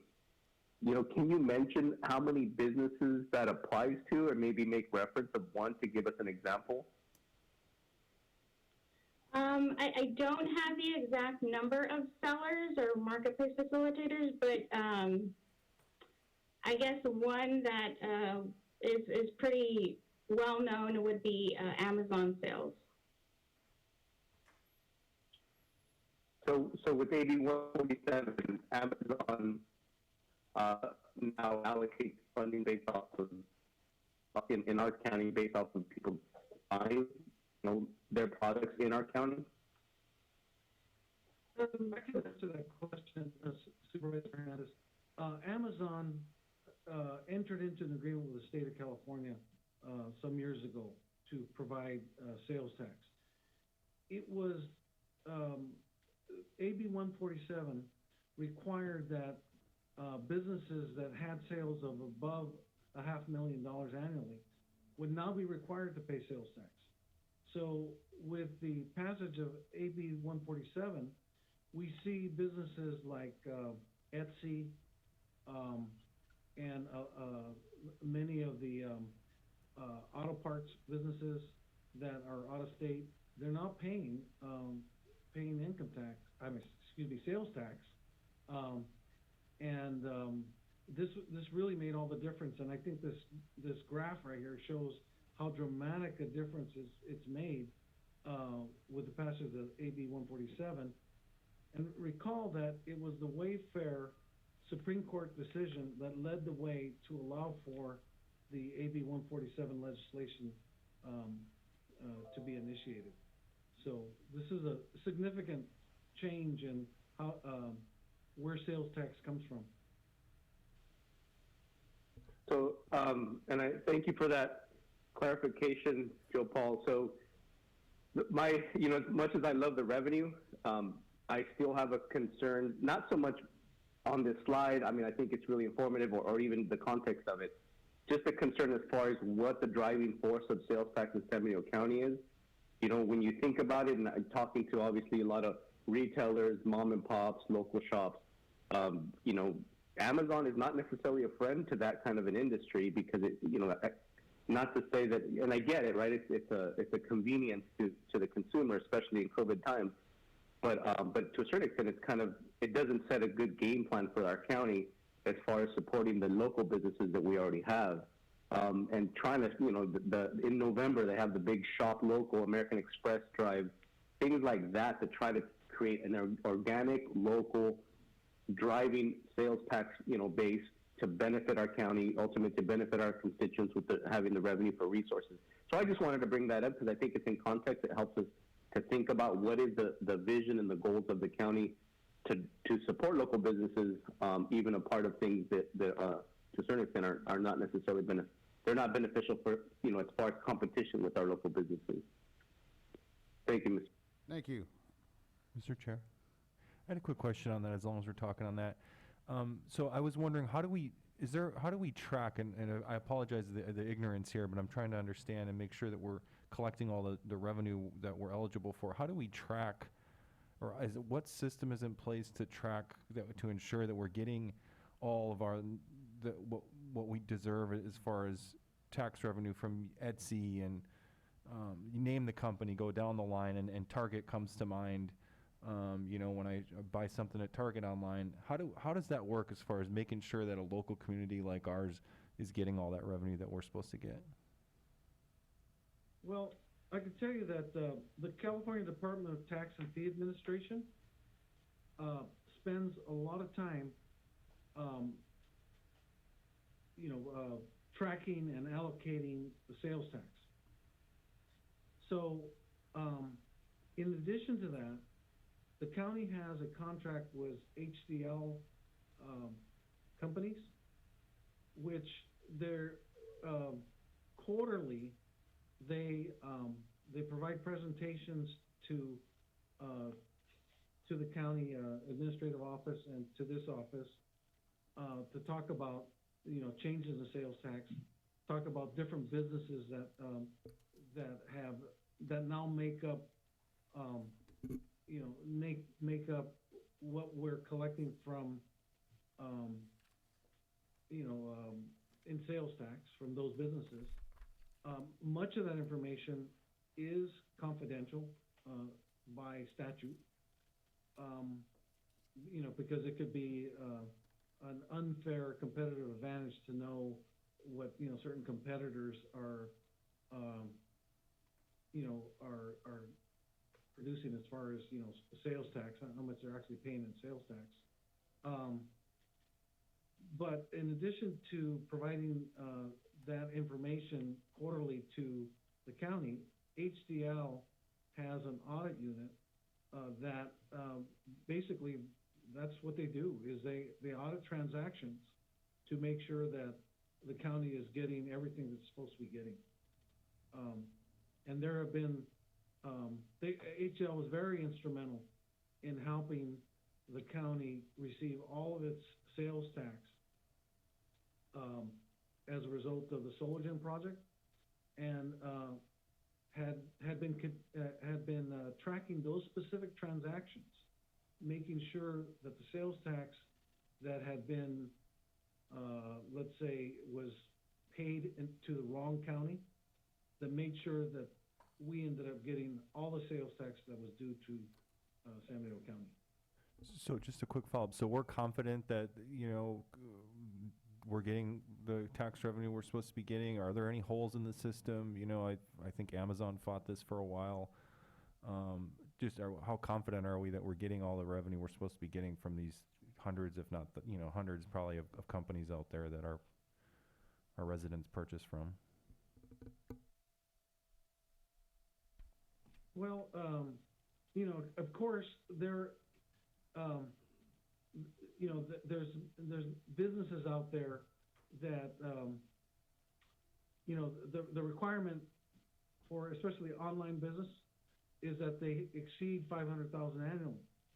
But many of those businesses that we know for sure, even though they don't reach that threshold, are paying the tax anyway, because it's much more difficult for these businesses to stop paying the tax on limits when they're selling to the 50 states of the United States.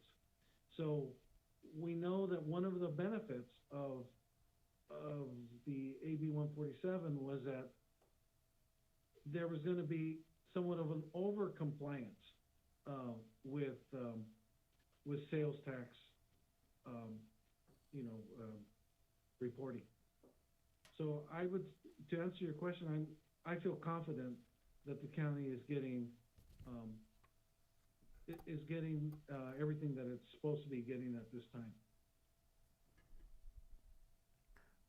Mr. Chair, if I may, Yes. I think it brings up a good question though, because it's, when someone from the county goes and purchases something, it's almost like a black box, right? And I think that's a valid question that the supervisor brings up, and I think that's something that we can bring to HDL to discuss that a little bit more further, and then maybe come back with a report on that. I think it's a good question, for discussion later. Excuse me, Mr. Chair, can a follow-up question?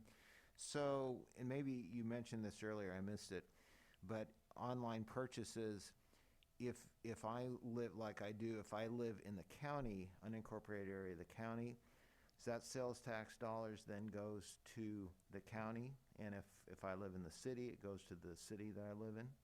How does that break out if it's an online purchase? Zip code. Oh, Go ahead, Joe Paul, sorry. Well, yes, okay. Well, the answer is it does not come back to the county directly. It comes back indirectly because all online sales are going to the state pool. And through the process of a very complicated apportionment process, we receive it that way. But you won't see direct, a direct relationship between online vendors reporting to the county, county specific, because it is actually going to the state pool first. But does the county get its, I guess, its fair share? How do you, because again, there's a certain percentage, obviously, of population lives in the unincorporated area of the county versus Hollister, San Juan Bautista. How does, when it comes from the state, does it then get divvied up between county and the cities? Because, I mean, more and more, Yes. this is a huge area of sales tax. Yeah, the apportionment formulas used by the state are, a lot of it's based on population. It's actually a huge part of it is based on what you're already receiving in Bradley Burns, which is the 1% sales tax. For example, when the county was received a large sales tax in Bradley Burns, the 1% as a result of the Soligen project, the amount that we received from the state pool also increased because there's a part of the formula of the apportionment of sales tax includes the Bradley Burns. So,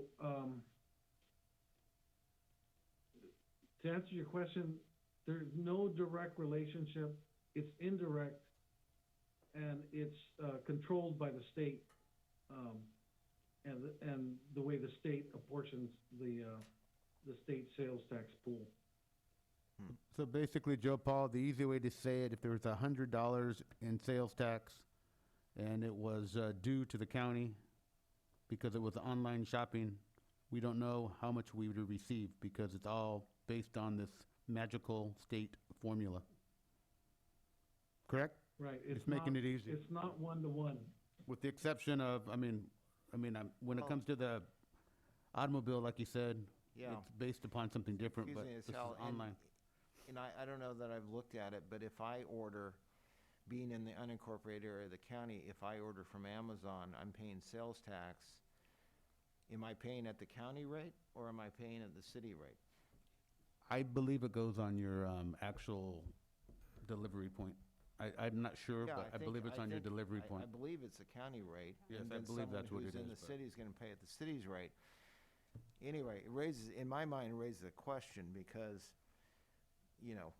it's very limited as it is with sales tax for the county, so I don't know if there's any way to get to the bottom of that, but I'm just curious because it is I think there is. a larger area. think- Go ahead.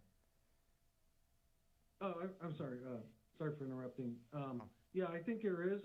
I'm going to ask that very question to HDL. We have a assigned consultant, and we'll provide the board an answer.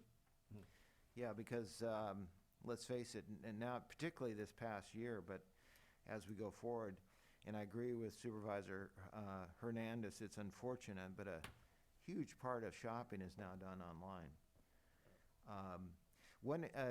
A separate question, and Supervisor Kosmicki brought it up earlier, I don't know if now's the time to raise this question, but since the city of Hollister gets 1% more in sales tax, I believe they're at 9.25%, we're at 8.25%. If we were to be at 9.25%, if the unincorporated area of the county was at 9.25%, what kind of an impact at our current level of revenue, sales tax revenue, what kind of impact would that have on our overall revenue if we had that extra 1%? I'm just curious. Well, The impact would be, we would double our sales tax. The district tax, which is anything above the, which, gets passed locally, like, for example, the city of Hollister, they have a 1% district tax. It essentially, mimics, the Bradley Burns. So it would be just about double. I know there's a few exceptions to that, but they're not significant enough to make a huge difference. So roughly, it would double the amount of Bradley Burns tax. So without any other change, it would go roughly from 2.3 million to about 5 million? No? Go ahead, Joe Paul. Explain that, please. Yes, it would, of course, there could be, people might have,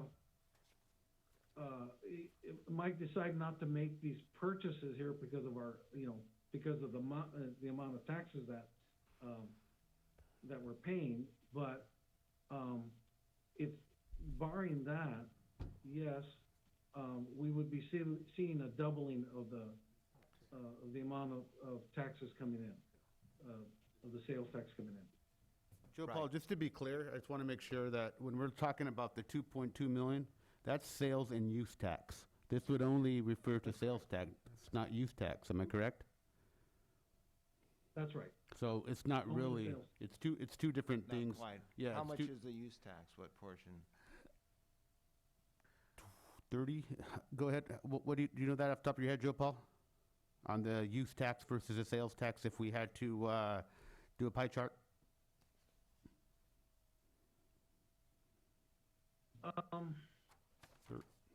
I'm going based upon what was discussions that I had with K&N, which is our financial consultant to the county. This is information that was provided to the county that we would be seeing double, and a lot of their presentations show that we would be receiving double the sales tax.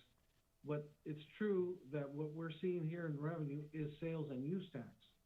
Your question is, will a district tax also mean a doubling of the use tax?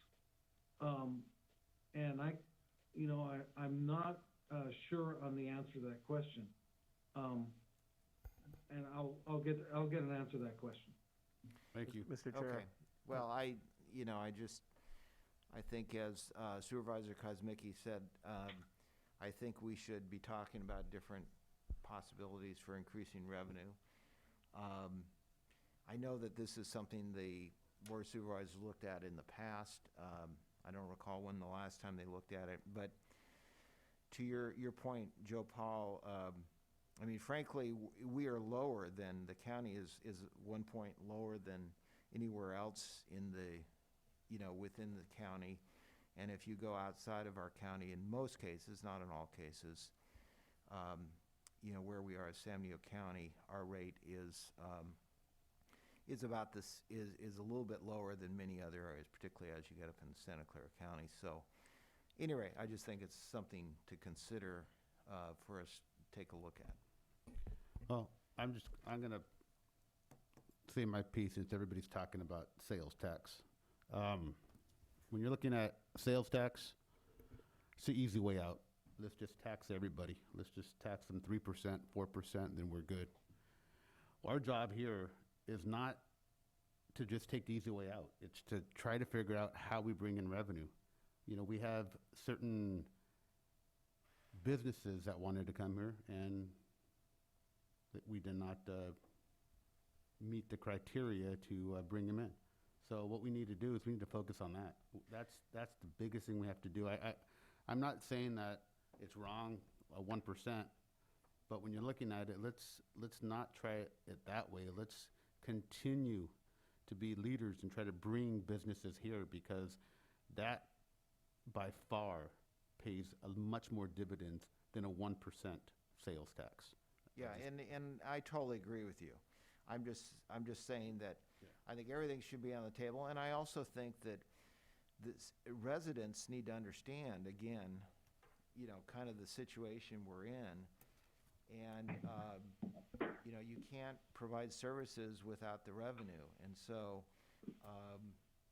I think we have to look at all areas. But I totally agree with you, Mr. Chair.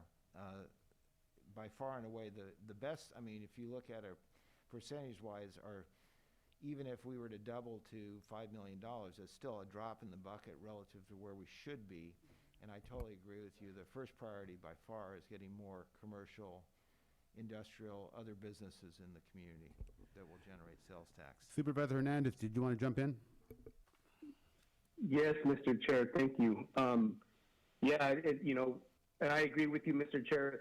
The tax, the 1% tax, I think would be palatable to a local community that has all the layers of benefit to that tax. Meaning, and I get it, and I totally agree with you, Supervisor Tiffany, that you know we have to figure out how to generate revenue. Well, I kind of hesitate to say that actually because government doesn't necessarily generate revenue. Government facilitates the distribution of revenue, or it could facilitate successful businesses. You know, which is I think, if I'm not mistaken, I don't want to speak for you, Mr. Chair. It's kind of what you're hinting on is the reality that we're trying to somehow encourage things that support business elements, and ultimately that gives them cause to say we have an added value to our community.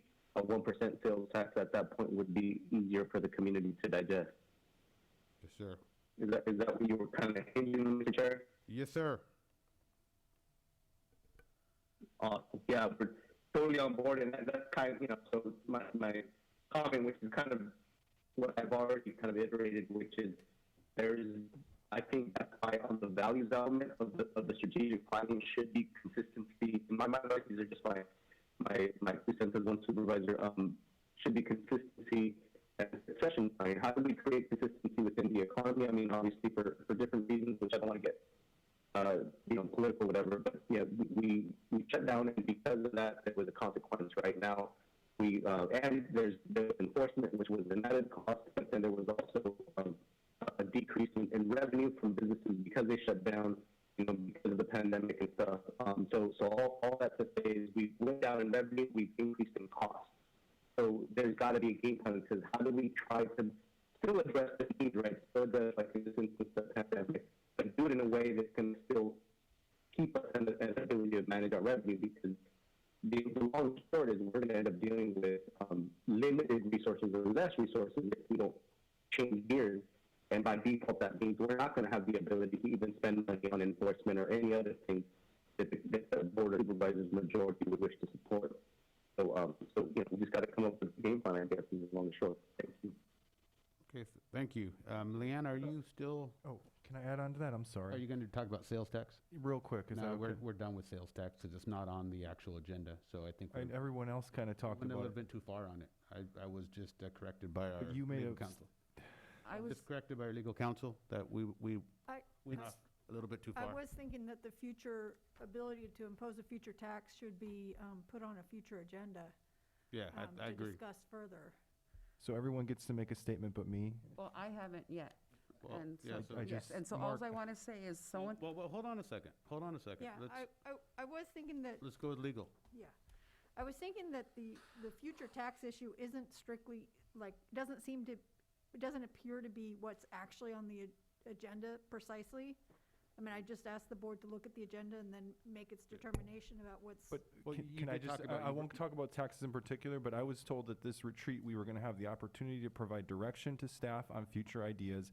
I had a specific discussion previously with our Let's get straight CA. here. You brought it up, so you did speak about it. You're the one that Yeah, I started know, the but tax. So I had a well, point based off of what you well, said. Well, let's go ahead and I just want to take it from our legal. What do you suggest? Well, I mean, I think that I mean, I defer to the board. I point out the agenda, and I suggest that we add it as a future agenda item to have. But Colin is right. It does say that we will provide direction. We can talk about it. When I say it wasn't when you said it wasn't on the agenda, it is on the agenda because it does talk about sales tax. Now, Are Sure, we, I know are we deciding that we're going to, Where? are we gonna do something about sales tax? Where does it say no. right here? No, Where But does I it just, say just about- one, hold on. Is, Yeah, but I just. it says, yeah, it says presentation discussion on the auditor's role in applying the appropriate tax rate and special assessments in current county comprehensive revenue sources. And sales tax is part of this because we were talking about use and sales tax. So what I'm saying is, it's transparent. There's the 5 of us speaking about it. What is the wish of the board here? I mean, what do you say, Mr. Tiffany? Well, I wasn't trying to give any direction. No, I was just exactly. having a conversation about how need to get more revenue, Okay. and that's just B? one idea among many others. Okay. We were B? talking Well- about, No, businesses as well. do you feel comfortable talking about sales tax? That's what I'm asking right now. I just wanted to bring What- back. I'm just that- asking, the question I'm asking is, do you feel comfortable talking about sales tax? No, Okay, well then, hold on. Colin, do you feel Oh, comfortable? I feel about- comfortable having a discussion. I Okay, don't feel thank you. comfortable. Okay. Not debating, whether we're gonna do it or not, but having a discussion about sales tax. but Peter, how do you feel? Do you see it's break? It's on the agenda, it's the item to be discussed, whether it's Thank a you. future agenda item, that still could be, I think we're still within the boundary of Okay, of our thank you, our and I discussion. agree with you, so we'll go forward. We'll let Colin, and then we'll go to B. And I just ahead. had a brief comment, really. No, It no was, problem.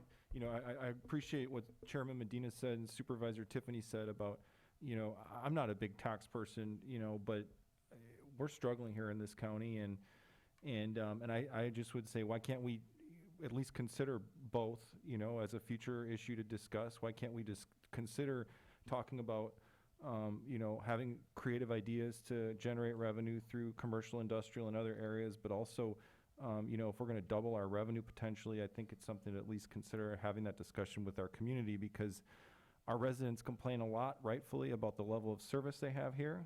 And I think at some point, it's worth discussing whether we want to ask them whether they would like to add this as a potential revenue generator. Thank you. And that's the thought that I wanted to tag on to was, Supervisor Comiskey, you did mention possibly having a revenue brainstorming session, and that would just then embrace the conversations that we're having. Today, it's an informational, we weren't making any kind of decision, but I think it's important that we do set that time aside, we do bring in the conversation from the community, because we cannot continue to balance the books with what we're bringing in terms of revenue. That's all I wanted to say, so. Perfect. A future item, yes, please. And Mr. Supervisor Hernandez, anything else? Yes, Mr. Chair, if within the context of the talk, if that's what the board wishes of a sales tax, that we come up with a balanced approach to make sure that we address how revenue is going to be generated, not just we're going to talk about how we're going to add 1% tax to the ballot. Perfectly stated. Thank you, Mr. and I Mr. repeat Chair- myself, Peter, perfectly stated. Mr. Chair, does that, Yes, ma'am. on the future, Thank you, Mr. Chair. on the future tax revenue agenda item, will that also include the Williamson Act? I believe that there was a way to offset the Williamson Act reductions. Peter said it perfectly, put everything on the table there. We're gonna look at a brainstorming session, not just one item, but, more of them, and then whatever sticks. So, And I would also like to, Joe Paul, you said you were going to look into it. I'd like to take a closer look at the online, how that sales tax revenue comes into our county as well. perfect. You know, Leanne's still in the middle of her Incidentally- presentation. Yes, I know, that's what I was going back to Leanna. You still there? You still there? If I could, Yes. Sorry about that. No worries. Okay, so next slide. So this is a Q3 comparison for 2019 and 2020, which is the months of July through September. So San Benito County, including the the incorporated cities, experienced a combined growth in sales tax revenues of 14.3%. That's that first bullet. California, the state as a whole experienced a negative 0.9 change in the same quarter, and most of the surrounding counties also experienced some sort of sales tax revenue loss. The table below presents the Q3 comparison from year to year, just for the unincorporated area.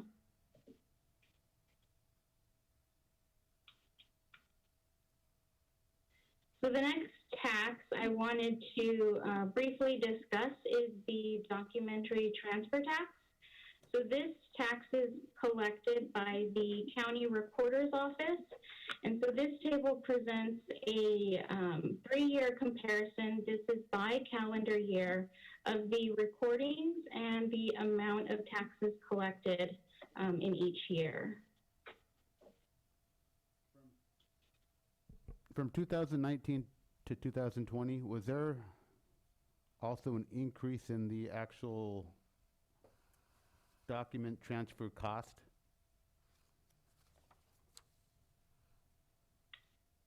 You know, I didn't look at the costs of that. I don't know if Joe Paul has any insight on that. No, there was no changes to the cost per recording or anything like that. Okay, thank you. No, that's. So the next type of tax is the transient occupancy tax. So the tax rate increased from 8% to 12% by the voters in the June 2018 election. That rate increase took effect January 1st, 2019. And the current number of operators within the unincorporated area of the county is 11. The county executed a voluntary collection agreement with Airbnb, which became effective January 1st, 2020, wherein Airbnb agreed to collect and remit taxes on behalf of the hosts that use its platform. COVID-19 has had minimal impact to the TOT revenues generated within the unincorporated area of the county. Only one operator has ceased all rentals as a result of the pandemic. So business license tax, it makes up 1% of the general fund's tax revenues, just the tax classification. This was approved by voters through Measure H in November 2018. So the business license tax rate is dependent on the business industry and is comprised of a flat rate and either an additional amount per FT or per employee or per tonnage of minerals depleted. The 2021 revenue projections for business license tax is approximately $250,000. Mr. Chair, can I ask a quick question? Yes, sir. In regards to the mining operation on the business license tax, I just was curious, how much are we generating there? And constituent told me recently that he didn't believe that we were collecting all that we were, under this, we were supposed to be collecting from the mining operation, specifically Granite Rock. Is that correct? Or how, you know, where are things with the mining operation vis-a-vis business license tax? We have Melinda here, and we also have Joe Paul, but Melinda, if you want to step up, and you might have some insight. She's actually been handling the business license tax as well as the mining tax as well. Okay, thank you.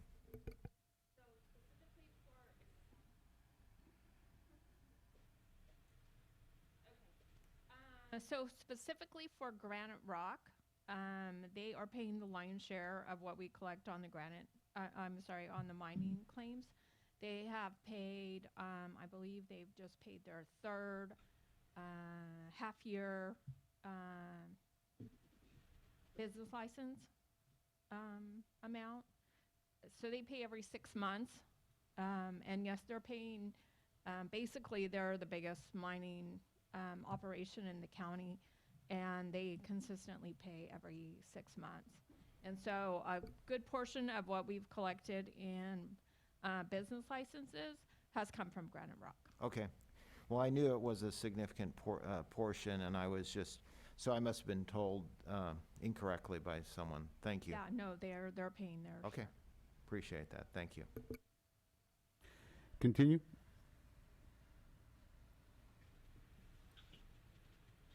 So the next category I'm going to be highlighting is aid from other governments, and this is funding from state and federal governments.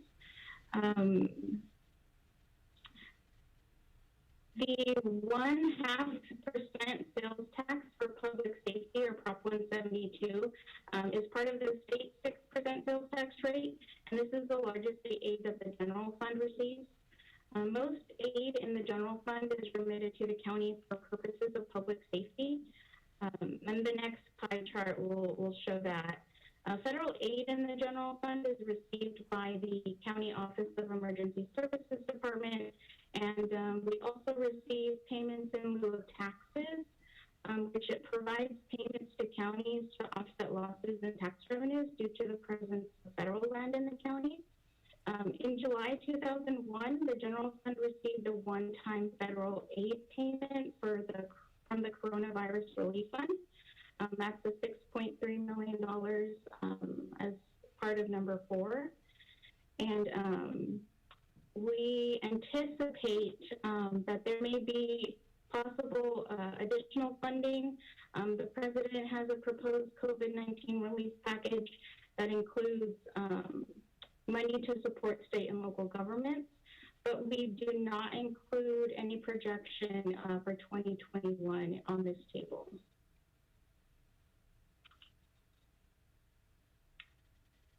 So as you can see, this shows aid from other governments for the year 2020, so it does not include CARES, but the majority of the funding does come for purposes of public safety as Prop 172 and then other state and federal grants. Charges for services makes up 20% of general fund revenues, and the largest portion of charges for services is generated through the A87 cost allocation plan, which is categorized under 8 interdepartmental charges. These are reimbursements to the general fund from other funds, which includes funds that are supported through state and federal grants. These are reimbursements for providing services. Some of the departments that receive reimbursement for costs are HR, county council, IT, and the auditor's office. One thing I wanted to highlight on this particular category was the park rental fees. So the county had historically averaged about $40,000 in park rental fees, but all park rentals pretty much were eliminated due to the pandemic. And this particular category is grouped under number 1, miscellaneous charges. Also included, it's number 4. Included under number 1, miscellaneous charges, is the library charges. They also would average approximately $40,000 per year, but they have been closed for, since the pandemic, so those revenues have pretty much been eliminated. Election charges, you may notice, fluctuate from year to year, and this is due to when a general election is held. So general elections generate higher revenues for amounts collected from various local agencies and districts, but that also has a correlating cost increase. So most of that is used to offset those costs. The charges for services, there's a lot of components in that share a portion of that pretty evenly. Licenses, permits, and franchises, it makes up about 7% of general fund revenues, approximately $3 million in total. And construction and planning fees make up the largest portion of this revenue type, and that's driven by the housing development. And this is just a visual of that category of construction and planning permits making up the largest portion of that. So fines, forfeitures, and penalties, that makes up about 2% of general fund revenues. Other than the tier transfers to the general fund, the highest category in this classification are court and probation fines and fees. We believe the decline in revenues under this category is a result of the impacts of the pandemic. We project that there will be a teeter transfer of $300,000 for this year. And again, that was briefly covered by Joe Paul earlier, but that amount is through the tax loss reserve fund, and you know that the amounts transferred to the general fund are based on what's accumulated over the years. Property tax delinquencies directly allocated to the general fund, listed as number 3, represents the 10% penalty for delinquent supplemental and unsecured taxes only.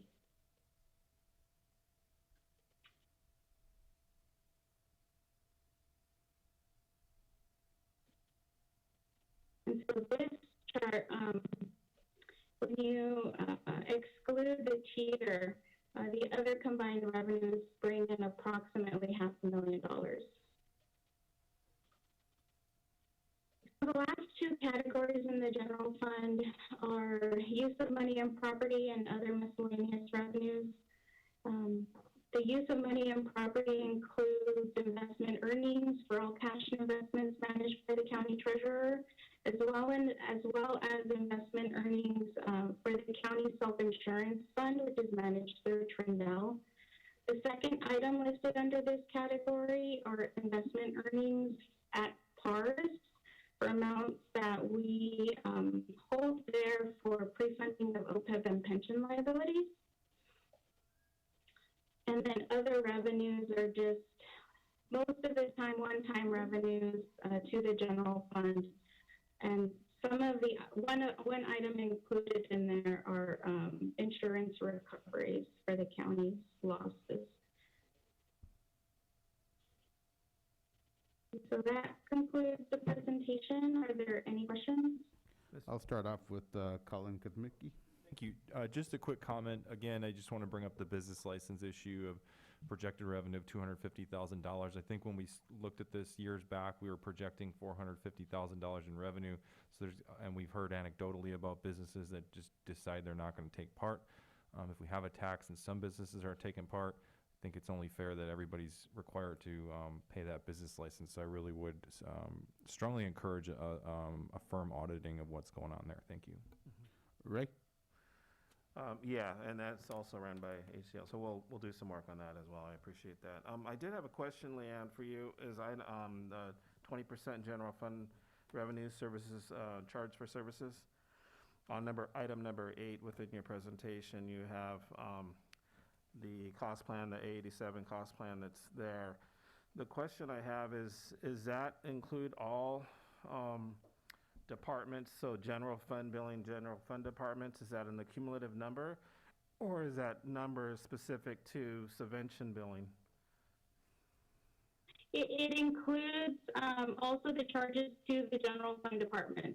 It's a total amount that's charged through the A87 cost plan. Got it. So just for clarity then, so just so the board's aware, that some of that is obviously general fund to general fund, so there's really no actual revenue gain there.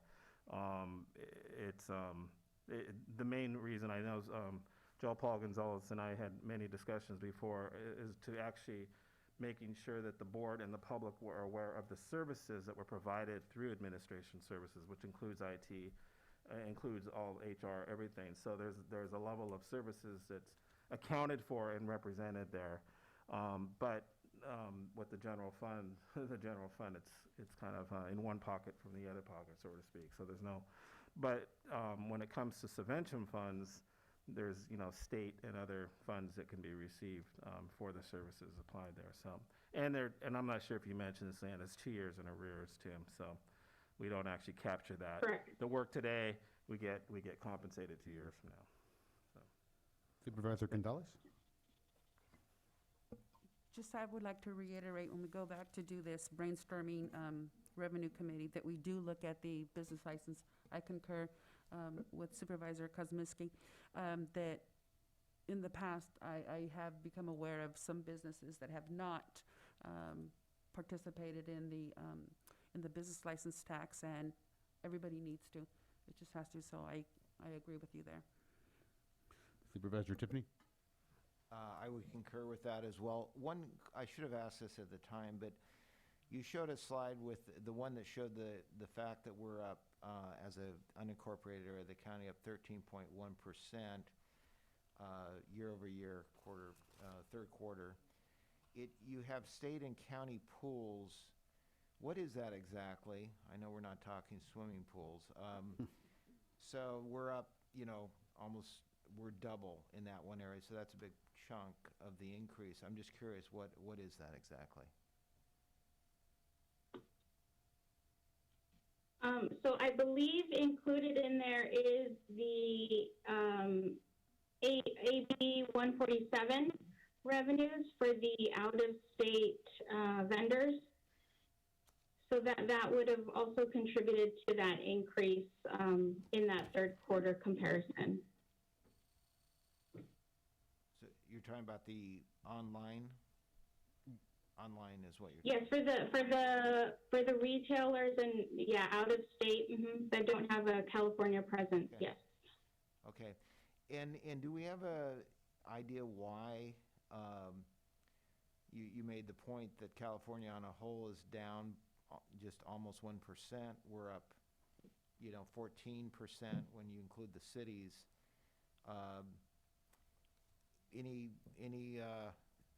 Do you guys know why that would be? I mean, I know that as a county, we've relatively, one advantage being so reliant on property taxes, that we haven't been impacted like areas that are more reliant on sales tax. But in this case, this shows that we're, as a whole, doing much better than the rest of the state of California. I'm just curious what the reason is for that.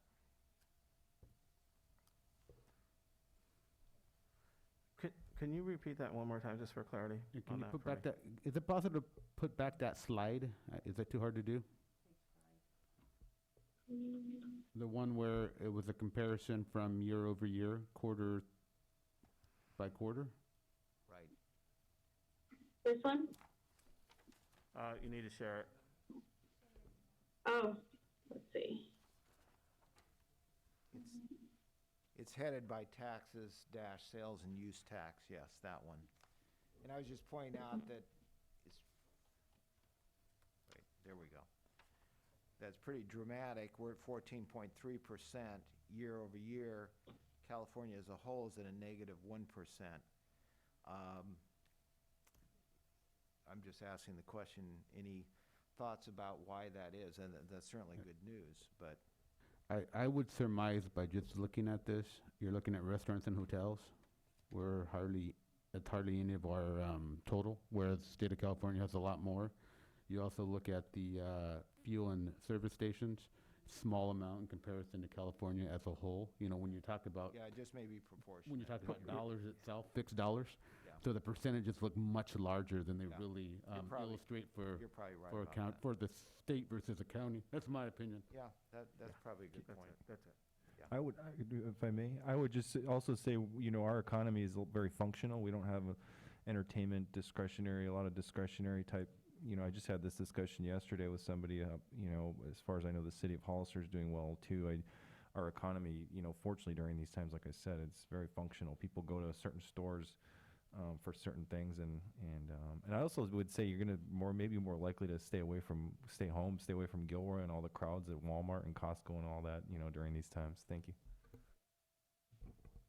This is Joe Paul. I'd like to just bring up that the reason why is because we already are, receive a very small amount of sales tax. So when an entrant comes into the county, that and in this case we had Fire Clay Tile come into the county. they had a significant impact on the sales tax added to coming into the county now. And so that was the biggest change.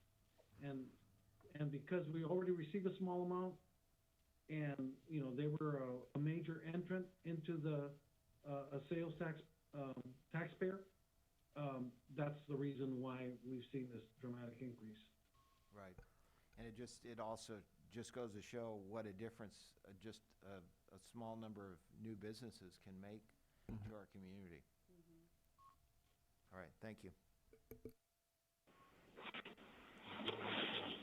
You were next anyway. Any questions? No. Okay. Supervisor Hernandez? Mr. Chair. Yes, thank you, Mr. Chair. So it's my estimation that, and I appreciate that we're going to be talking pretty soon about a game plan, based off of what I'm hearing, and even looking at just a sales tax as a whole. As revenues increase, if we have a good successful outcome, I think it's also it should be part of the game plan is funding allocations, making sure that you're actually setting aside funds, you're earmarking them for specific reasons, so that way you have a working mechanism to be more successful down the road. So, when you think about the needs for in the RMA department, possibly with the permitting process and simplifying. I know that Harry was first working on it, and now we have a new RMA director, like the succession part of it. So I just wanted to make sure we mentioned that, God willing, we grow pretty fat with revenues if we have a successful game plan. Then we got to make sure that as those revenues increase, those funds are allocated for purposes that are going to help us keep us strong. Right now, the county's been pretty lean and mean, so they've learned to do with less. And if we develop more revenues, then we have to be careful not to spend them unwisely. Those are my comments, Mr. Chair. Thank you very much. Anything else, CAO? No, I want to thank Leanne and Joe Paul for their presentation. Now we'll go to public comment. Members of the public who wish to speak on this item, please press *9 or the raise your hand icon. Caller ending in 312, please state your full name for the record. You will have 3 minutes.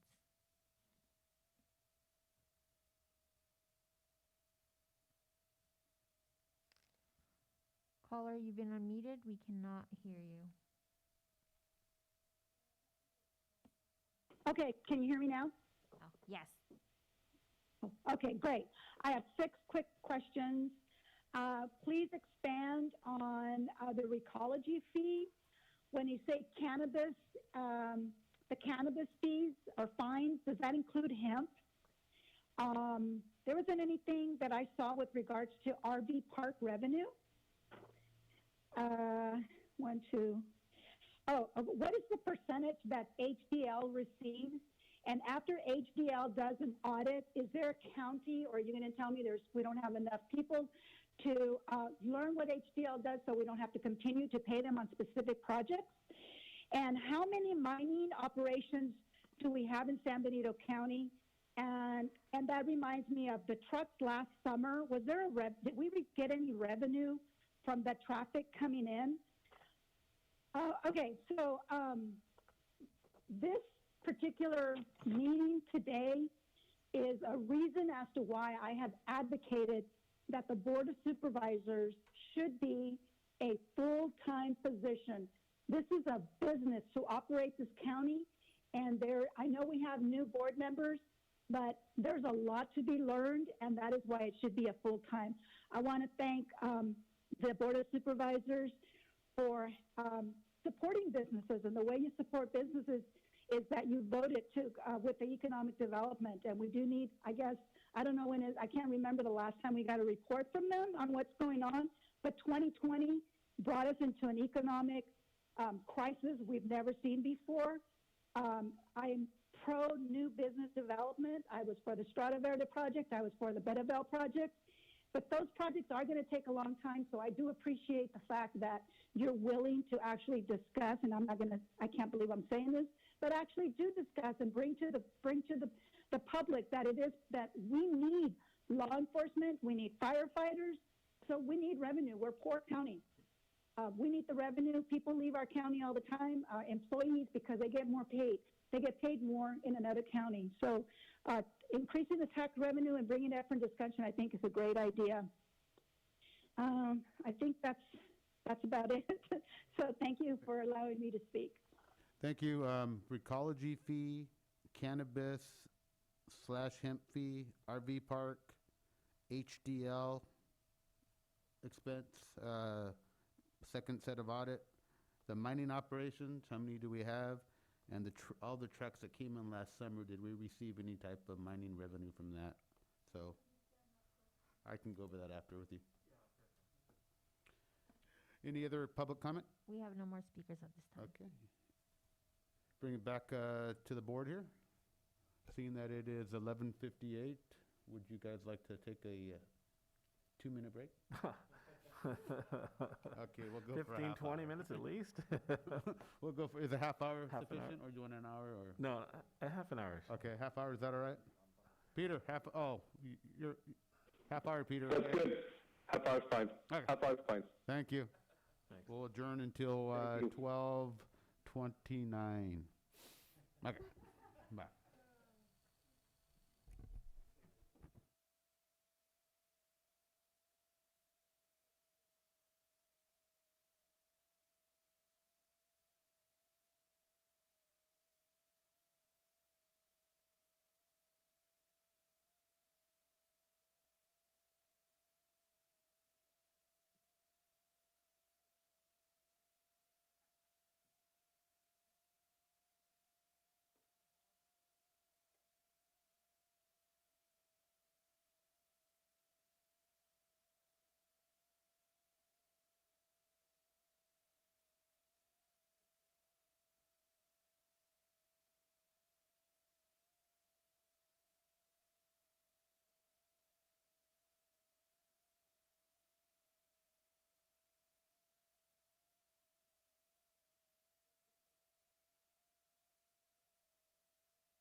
question whether we should table this until a different day and time. I wanted to ask the board what the wishes are. It's fine with me.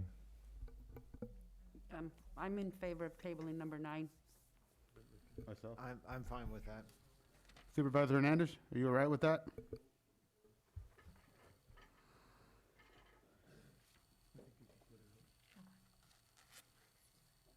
Supervisor Hernandez, you all right with that?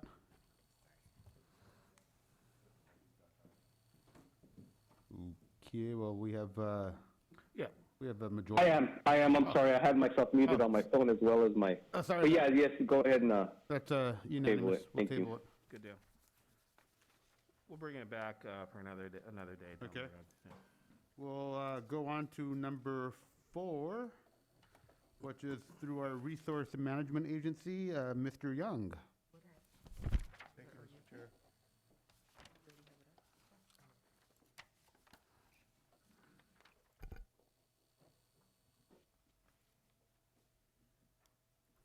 So while we're getting the technical aspect of the presentation up, I just wanted to briefly state that this particular item, I want to thank RMA, Benny, and his staff for actually putting this presentation together. I think it's important for your board to understand where we stand from an infrastructural point of view with dealing with our roads and bridges and the makeup of it and the need and replacement and paving and the programming with this. So I've asked Benny to help us with this presentation, so thank you very much. And I know Mary from COG will be discussing a regional aspect with the highways, and really appreciate everyone's work on this. So I know you've been working on this for a while, so thank you very much. Benny?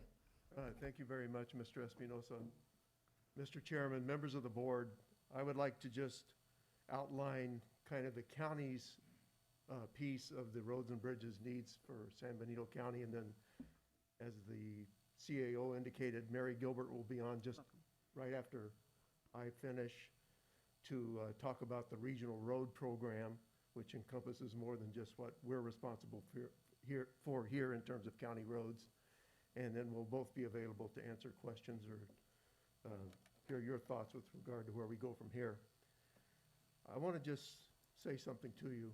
I've been here 4 months, and I want you to know how much I appreciate the chance to be a part of this very important discussion.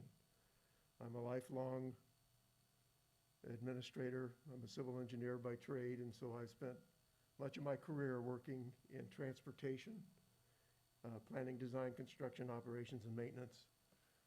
And protecting the existing taxpayer investment in this infrastructure area, and it's a vital one at all levels for a community, every community, San Benito is no exception, is so important, and I'm just pleased and privileged to be a part of the discussion today on behalf of the Resource Management Agency, which, as you know, is a large agency that has about 12 different functions.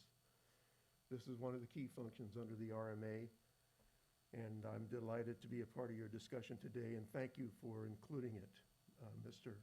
CAO, Mr. Espinosa, and members of the board. And I must preface this by saying that you'll see a representation of some of the early successes for an expanded program here to reinvest in the road system that came out of Measure G, and I can't take credit for any of that.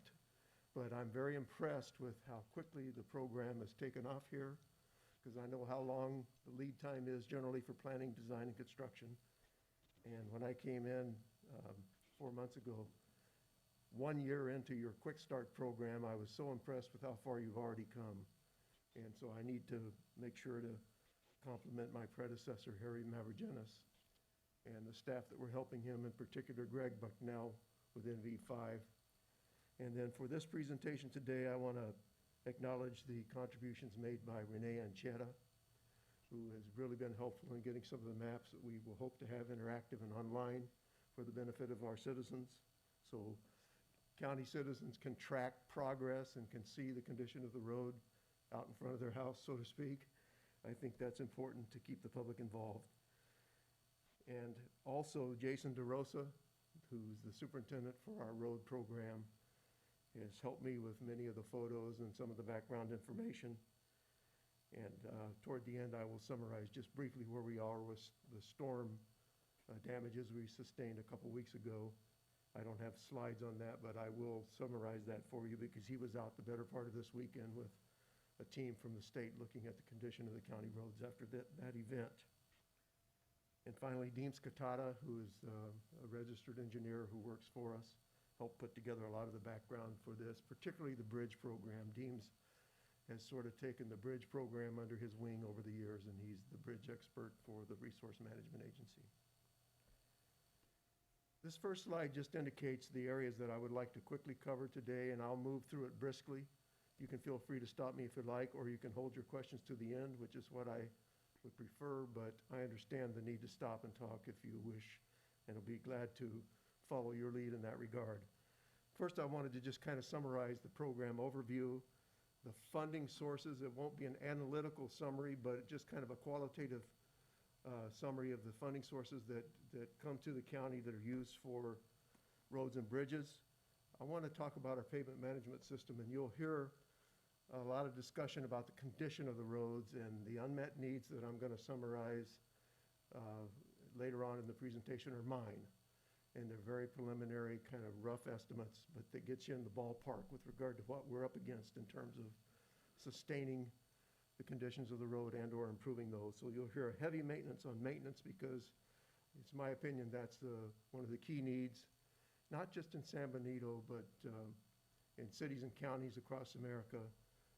And one of the reasons for that is that the gas tax, which has historically funded road programs across the U.S., has not kept up with inflation. On an inflated indexed basis, gasoline is cheaper now than it was in 1951, the year I was born. And so the spending power of our gas tax receipts across America have declined substantially, and that's one of the reasons we have such a large unmet need in terms of basic maintenance for the road system. And I will summarize some of the recent accomplishments, the unmet needs, my take on them, and then Mary will come on and give you a summary of the regional program, including 156, 25, and all the projects that you're interested in, not just from a maintenance perspective, but from a system improvement perspective.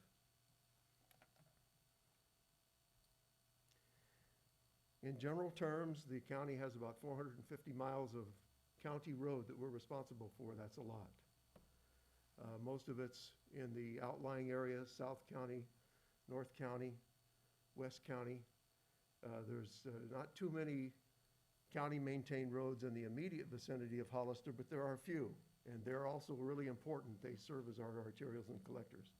We have 50 bridges in San Benito County spread out across the county.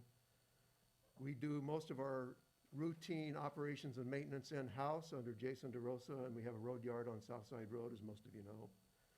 Then the major maintenance is what you see going on Union and Fairview and Buena Vista and some of the other roads right around Hollister. The early emphasis for the Measure G program and SB 1, which I'll talk a little bit about later, is right around Hollister, strengthening and trying to improve the condition of the arterials and collectors right around the city because they serve such an important regional function. And then the last thing that I would indicate is that we don't really have a capital improvement program adopted here. You approved, your predecessors approved a Quick Start program in the fall of 2019, and that's the basis for the work that you see going on right now. But it's our goal, Mike and I are committed to bringing you a capital improvement program as part of the budget process, both on the facilities and the road bridges side, so that you can have input into the priorities for that program and have a formally adopted capital improvement program for San Benito County, knock on wood, starting in fiscal year 21-22. Mary will cover the 25-year regional transportation plan. So here are the funding sources in general terms, and I don't mean to be quantitative about this, but rather qualitative. You get gas tax, everybody calls it HUDA, Highway Users Transportation. And that's collected by the state, and much like sales tax, which you heard in the earlier presentations, It's distributed back to the county on kind of and cities, and Caltrans on kind of a complex formula that I couldn't begin to describe to you if my life depended on it. But we get around $2 million a year from the gas tax collections. Historically, that's where you funded road programs. Naturally, the revenue base is diversifying out of necessity, and here you all passed Measure G, which is a great self-help program in 2018. And the early years of the program, much of that funding is going to the city of Hollister, San Juan Bautista, and us to work on major maintenance using contractors. Then there's the SB1. California, as far as I know, had the largest one-time increase in the gas tax across the country in 2016, 12 cents per gallon. And I actually welcomed the day, not because I'm interested in taxing people, but I am interested in protecting and maintaining the existing taxpayer investment. And I know from firsthand experience, the current revenue receipts from the gas tax are insufficient to be able to protect the existing taxpayer investment. So I actually was really pleased to be in Monterey County when that happened, and glad to see it happen, and it's led to a lot of great work, some of which you have already seen here. Enterprise is simply, we get some receipts from the landfill tonnage, revenue sharing with Waste Connections, and some of that's available to help with our road needs. Impact fees and direct developer deposits and contributions are a part of the program. And then there's a lot of grants, and that's an increasingly part of our funding stream for roads and bridges, both state and federal. Things like you'll hear us talk about the HBP, the Federal Highway Bridge Program. We talked about that last week. We were talking about Union Road and Hospital Bridge. Federal Highway Safety Program, we have an outstanding grant application right now that we hope to hear back soon. That's used for guardrail and, in this case, intersection improvements. Then there are other programs that we haven't applied for yet, but we intend to. Something called the Federal Lands Access Program, which is intended for counties across the country where there are federal lands that receive access through the county road system, and you have here, or we have, a national park, we have substantial Bureau of Land Management holdings, and we think that that may position us well for a major grant application that we hope to come back to you at some point and have you consider authorizing us to file. There are other programs, I won't go through them all, but most of those come through the COG, and Mary can talk some more as well. This is a summary of the pavement management program here, and it's kind of tough news for us. 84% of the county's pavement on county-owned roads is in poor to fail condition. This is based on a review that was done about 5 years ago, and we're starting to make some progress on that, particularly in the arterial and minor arterial categories. But as you can see, most of our roads, particularly in the outlying county areas, are collectors and locals. And I highlighted those because the condition of those is pretty severe and needs a lot of help. This is important to us because it will lead me to be able to give you my thoughts on what the unmet needs are for the county road system here from a maintenance perspective. I think the key takeaway is that 84% of the county's pavement is in poor to fail condition. And you know that when you get away from town, you see how banged up the county roads are. PCI is Pavement Condition Index. That's the basis for the rating system. We have the rating systems online now, thanks to the work that Renee Anchetta has done. And citizens can go and access that map and zoom in on it and see exactly what the PCI is for their road or the roads of interest. We have 50 county bridges. We have 12 projects under design or in construction. 2 major projects in the design or construction phase, Hospital Road and Union Bridge, which we'll talk more about.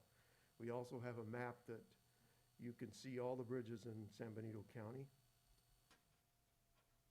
2 years ago, as I indicated, your predecessor, some of you were here, adopted a major maintenance program called Quick Start.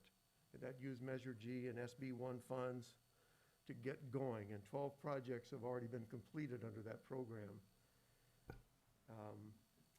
And there are things like, I showed a picture of Union Road, that's just one of many, one of those 12 projects, rather.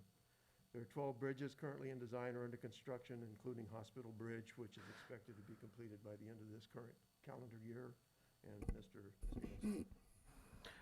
Mr. Chair, if I may, I just wanted to highlight one additional point on this Quick Start program. Your board, and a few years back, really advocated to do something with Measure G and do it quickly to show to the constituents kind of what needs to be done. And so I wanted to thank the board, the ad hoc that actually was a part of that.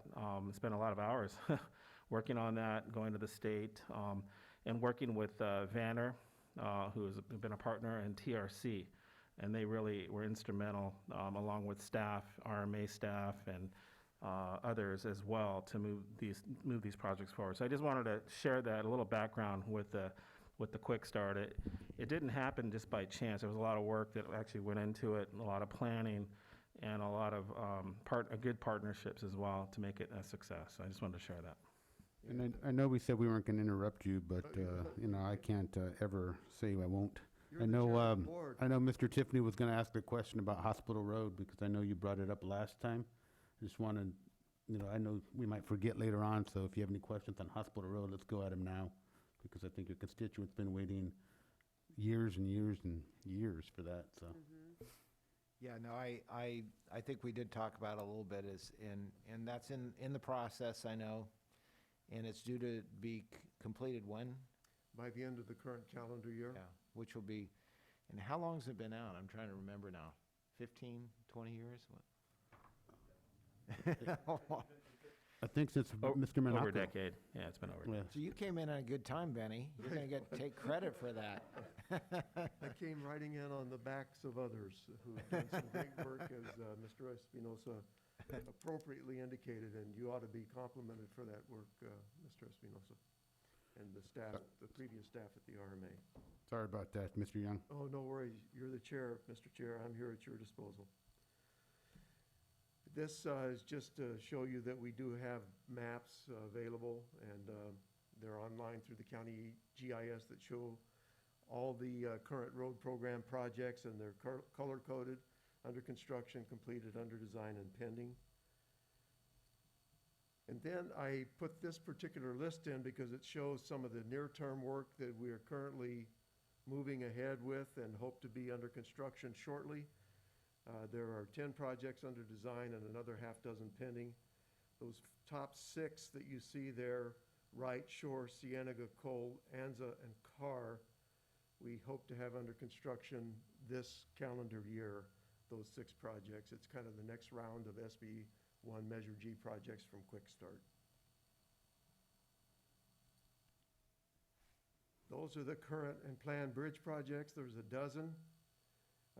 The reason it looks like 9 plus 2 is 11 is the first project is actually 2 different projects for guardrail construction on different bridges. So there's 12 altogether. The ones in the chart, the first 9 involve federal funding, but that's not a panacea for us. It's great. The federal government, through their Highway Bridge Program, does the heavy lifting on the bridge program across America. But we have to provide matching funds for those, and we are generally doing that through your impact fees that have been collected here for transportation-related work. There are 2 projects that one of which, Anzar we talked about last week, that's a highway bridge program. We're recommending that Carr Avenue in Roromas and the Cienega Road Bridge at Bird Creek, which is near the entrance to the Hollister Hills RV Park, State Park, be replaced with Measure G funds.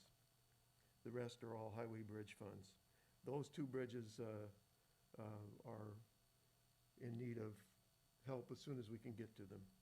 And that's why we've recommended they be included in the Measure G program.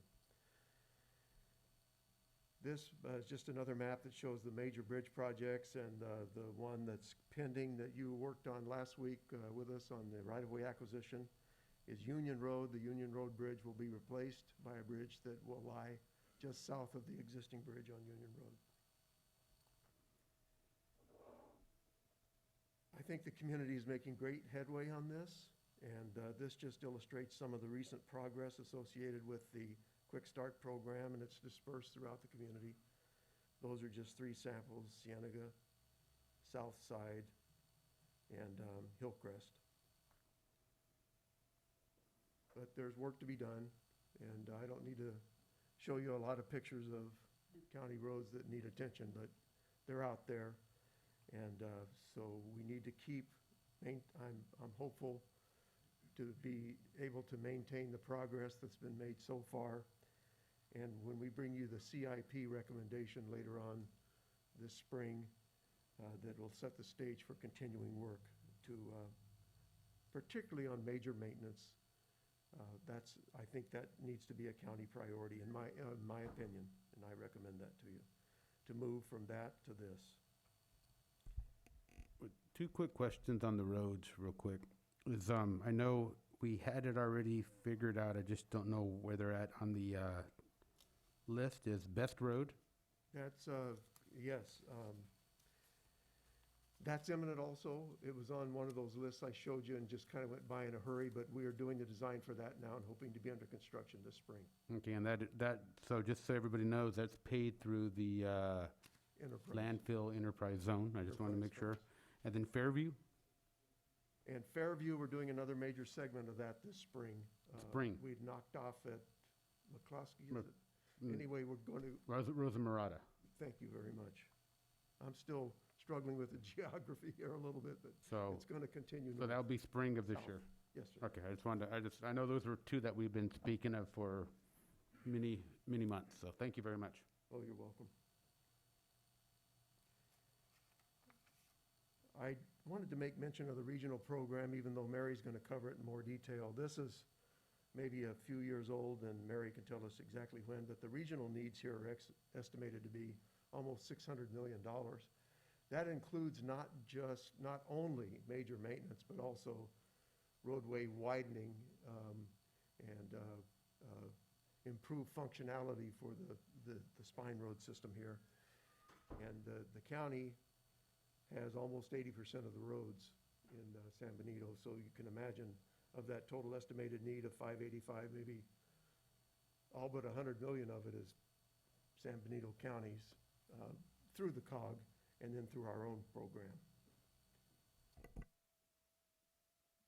The key for reaching an opinion, at least my opinion, with regard to what the present unmet needs maintenance backlog is at the present time has to do with that PEI.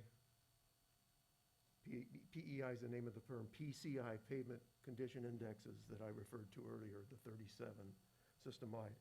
So this chart simply shows you what we would need over 10 years, and all of the estimates I'm about to give you are in today's dollars, not particularly sophisticated, but they're not inflated. It's just today's dollars, then how much more we would need per year over the next 10 years to reach certain performance standards for our roads. And there are 3 categories of deferred maintenance. One is major maintenance on the roads themselves. The second is a need, in my opinion, to invest more in operations and maintenance than we presently have funded. It's a big county, there's a lot of roads, and we are thinly staffed, and I believe that we need to look at increasing the level of effort that we're able to provide for routine day-to-day operations and maintenance.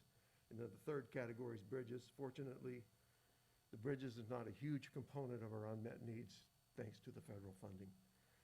But in simple terms, if we want to just maintain, let's go back to that. If we wanted to move up to the blue curve, the one on top, we need about $35 million a year to get to that level. We certainly do not have that kind of funding available. The line in the middle, the orange one, which represents keeping the PCI at 37, even that requires about $12 million a year, which is about double what we have available.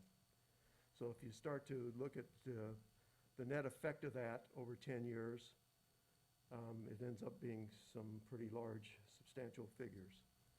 So I've estimated that based on just roads, we need at least $60 million over the next 10 years in addition to the funds that we already have. So that's $6 million a year on top of what we already have, just to maintain the current PCI of 37. If we want to reach that good level that was shown at the top of that curve on the previous page, the top curve, that's a good performance level, we would need $290 million over the next 10 years, so an increase of almost $30 million per year. On the bridge side, we have about $1 million in routine remedial work needed right now, and I estimate we would need another $1 million, so that's only about $2 million of the total figures that I'm about to discuss with you. They're both really important, of course. I think the condition of the roads is the one that's the most noticeable and where we have the most exposure at the present time from a safety perspective. And just the ability to travel the roads comfortably. On the operations and maintenance side, I estimated we need another $15 million over the next 10 years, about $1.5 million a year, and that would be to add 2 crews to the road yard. We currently have enough staffing and funding for about 2 crews, and on a good day, we have 2 crews. We're still hiring. We have some vacant positions that we're in the process of trying to hire right now. The pay has been an issue for us, and retention, therefore, has been an issue. But I think we need 2 more crews. One would be a crew to assign to have better geographical coverage, particularly for the North County and maybe west into Aromas. We need more crews for geographic coverage, and then around around Hollister as well. And then I think we ought to have a crew that I would call special projects crew that would do more intensive litter control along the roads and ditch cleaning, culvert cleaning, things that we take for granted until we have a failure in this. Why did that happen? Well, the culvert hadn't been cleaned, or the roadside ditch overflowed, and of course you all are acutely aware of the issues associated with the accumulation of wildcat waste along the county roads. I'd like to be able to pay more attention to that with your concurrence. So this is the key slide for you in terms of what I estimate the unmet needs are, and it's a range, obviously. Any additional funds that could be applied to this would be great, but I think we need about $77 million to just maintain the status quo and improve our operation and maintenance capacity. So that $77 million represents $60 million for major maintenance on the roads, $2 million for bridge catch-up work, and $15 million for in-house O&M. And that could easily be $300 million, as you see the note below that, the range 77 to 307. I'm not saying any of this is feasible in the near term necessarily, but I wanted you to have a feel for what the magnitude of the issue is and the challenge that we face with regard to protecting the existing taxpayer investment. And at this point, I think I'm going to go to Mary, unless you want to ask me more questions first before we do that. I've been trying to hold off, Benny. Okay. Not to interrupt you. Thank you. But I have to jump in now.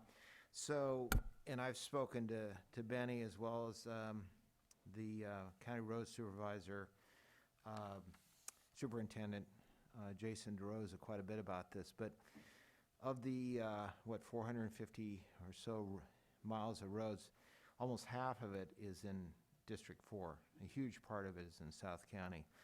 And, of course, Benny knows this, Jason knows this all too well. The roads in the far flungs of our county are just in atrocious state. I just got a call this morning while I was in the meeting from someone again, Panoche Road, which keeps coming up over and over again. And, the problem is Jason has, Benny said on a good day they have 2 crews, but often over the last couple of months it's been not even a full 1 crew.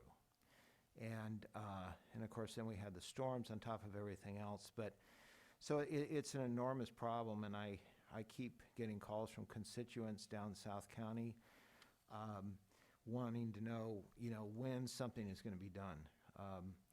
The potholes, people are driving off the roads, they're so bad, they're into the dirt. They're telling me now because the roads themselves are so bad.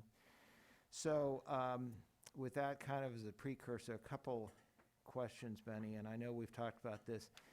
One is short term, just the immediate term. I just need to be able to tell these people when we will be able to address, at least at a minimal level, some of these really bad roads, Panoche Road. And I know there's others that are maybe in worse shape down there. New Idria, of course, and some others, but Panoche is the one that I keep hearing about. So that's the first question, because it's hard to keep putting people off. And then the second thing is and you and I have talked about this, is I really feel that, and I know this has been done in the past, is that in the short term, a little bit further out, we need to bring in I believe we need to bring in a third party to knock out some of the worst of these maintenance issues. I know we're in the process of trying to hire more to get more crews out there, but in many cases, I just don't think we can wait. So I think we should be seriously looking at bringing in third parties, whether it be a Granite Rock or whoever, that would, not for the major road improvements, but just for dealing with some serious maintenance issues. So those are, 2 things that I'd like to have you address. And Benny, just so you know, we have done that in the past. Yes, sir. We've had, I think it was Granite, Rock or Granite I think it was- Construction? I think it's Granite Rock, yeah. It was one of the granites that we did have them augment some of these roads, so. Very well. So I don't know if you can address those. Again, the immediate maintenance, particularly of Panoche Road, and then also third party. I don't know if and I know we're not making decisions here today, I realize that, but those are 2 areas that I'd like to at least discuss, and then maybe we talk about putting on the agenda at a future meeting. It sounds like you've done this in the past, but I'm wondering whether there should be an ad hoc committee to address roads, because this is such a huge, I think, when I was running for supervisor, and I think Robert could agree with this, probably the number 1 thing that came up were roads and the condition of roads. It's a huge issue within our community. So that's the bad part of what you're inheriting, Benny. I've been there and done that a time or 2, and I welcome the challenge. But ultimately, it's going to come down to funding commitments and Right. Strengthening the existing funding commitments and then pursuing new sources. In the near term, Jason and his crews do a fabulous job, I believe, as thinly staffed as they are. I agree. Kind of patching potholes and keeping things serviceable. The most recent storm is a very good example of that. I estimated, we had, Greg Bucknell and I estimated we may have had as much as $25 million in damage just from that one storm, and that it was an atmospheric river, so 10 inches of rain in South County. And thanks to your decision last week and the CAO's decision, we declared a local emergency, and the state did honor that. And so I'm expecting to receive, even though we said 25, I realized when they sent the inspection teams down that they would view a lot of the damage, what we see as damages, as pre-existing conditions. And maybe there's an argument that supports that. I believe that we may get about 5 million, which is more than we had, thanks to Jason's work with the crews all weekend. He took the state OAS crews all over, both North and South County. But most of the damages that were incurred in this particular event were in South County, of course. So I'm hopeful there will be some near-term funding that will help with that. And Panoche is one of the roads that they looked at when they came down with their inspections team over the weekend, Friday and Saturday. Beyond that, we're going to do the best we can to keep them pothole patched and serviceable. And I'm kind of amazed at how well Jason is able to do that with his limited resources. In the longer term, we will come back with an item to you, I've already mentioned it, under the Federal Lands Acquisition Program, FLAP. And we're putting together a very robust grant application that I think you will appreciate when you see it, that kind of relies on the fact that we do have national land assets that county roads serve, like the Pinnacles and like the BLM property down off Idria Road that we talked about at some point in the last 2 weeks. It's been a little fuzzy for me, but I know there's some BLM roads down there, lands down there, and all over the county. And in addition to that, these roads are used for emergency evacuation. There are limited options if we have an emergency here to get out of Hollister to a safe place. And I know Panoche has been used for that and had semis and, kind of back-to-back traffic at some point. I've seen the photos, Jason showed them to me.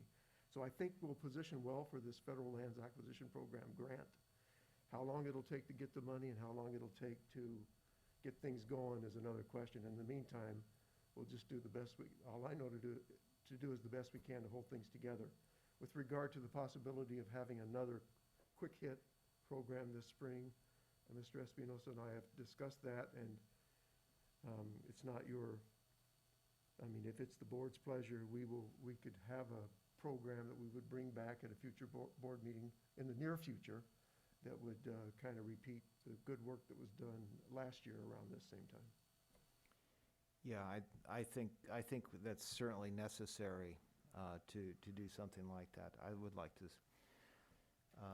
Mr. Chair, I'd love to see us have something come back. And I should add that, as you already mentioned, Benny, I think Jason DeRosa is doing a phenomenal job. This is not being critical of him at all. We're really, the county's really lucky to have him. He's from this area, he's very passionate about it. He knows the county roads like the back of his hand, and he's done a phenomenal job with amazingly limited support, personnel-wise. So it's certainly nothing about Jason. He's doing the best job he can. Yeah, Jason made a comment right after the storm in the middle of the week, 2 weeks ago. He knew he had a problem because he was on the way in the dark and the road didn't feel right. Sure enough, went back and looked in the daylight and it was on the verge of slip out where the pavement cracks and then the road goes in. And he knew it just by the way it felt on his tires. So yes, he knows the roads. He's done a great job. Mr. Chair, if I may as well add, I know that we've been discussing HR and RMA have been working on addressing the salaries for the road crew, because that has been just a historical issue ever since I've been here, really, bring staff in that particular position. So we're going to be coming back to your board addressing that. And there's quite a few other positions, but I think specifically to this, we really do need to shore this up. So. Yeah, Jason is, every time I speak to him, that's one of the things he keeps bringing up, is just the difficulty of. I really appreciate the manager's comment, and the wage study that was done not long ago showed that they were outside the 90% envelope. That became the basis for, I think, your commitment to make some structural changes in the pay plan later on this calendar year. So I welcome that. Thank you, Mr. Espinosa. Thank you. Mr. Chair? Yes, sir. Thank you. Okay, yeah, so I want to thank you for the notion of the map showing the PCI. I know when we talked month or two ago, we talked about, you know, one of the things that I would really like to see is more transparency with the public as far as, you know, having the ability to look at your road and find out what condition it's in. But I also, and I know we also talked about this, want to know if there is any way, I don't know if you were able to do any additional looking into this, any way of giving people a reasonable estimate. I know it kind of reminds me of I don't want to switch topics, but another big topic right now with timing and people wondering when they're going to get certain things. Is there any way to put estimates on these, you know, individual roads, you know, or even give it a really broad estimate? Like a lot of them I would assume would just say no estimate. You know, we just don't know when this road is going to be fixed. But to give it, you know, we have the list of roads this year, for instance, we know that would say 2021 on it. I think that would be really helpful for the public to have that sort of a tool to be able to click on, you know, X, Y, and Z road and have an idea, not only the condition it's in, but when we're at least looking at possibly doing some kind of work to improve the road. So that's one thing. I appreciate the Carr Avenue Bridge being on there and those other roads in, you know, the Aromas area, in particular, Aromas San Juan. I'm wondering, Carr Avenue, real quick question, is there, why is that not funded by the feds and other bridges are? Why do we have to pay for that bridge? The National Bridge Inspection Program is limited to bridges that have an opening of in excess of 20 feet.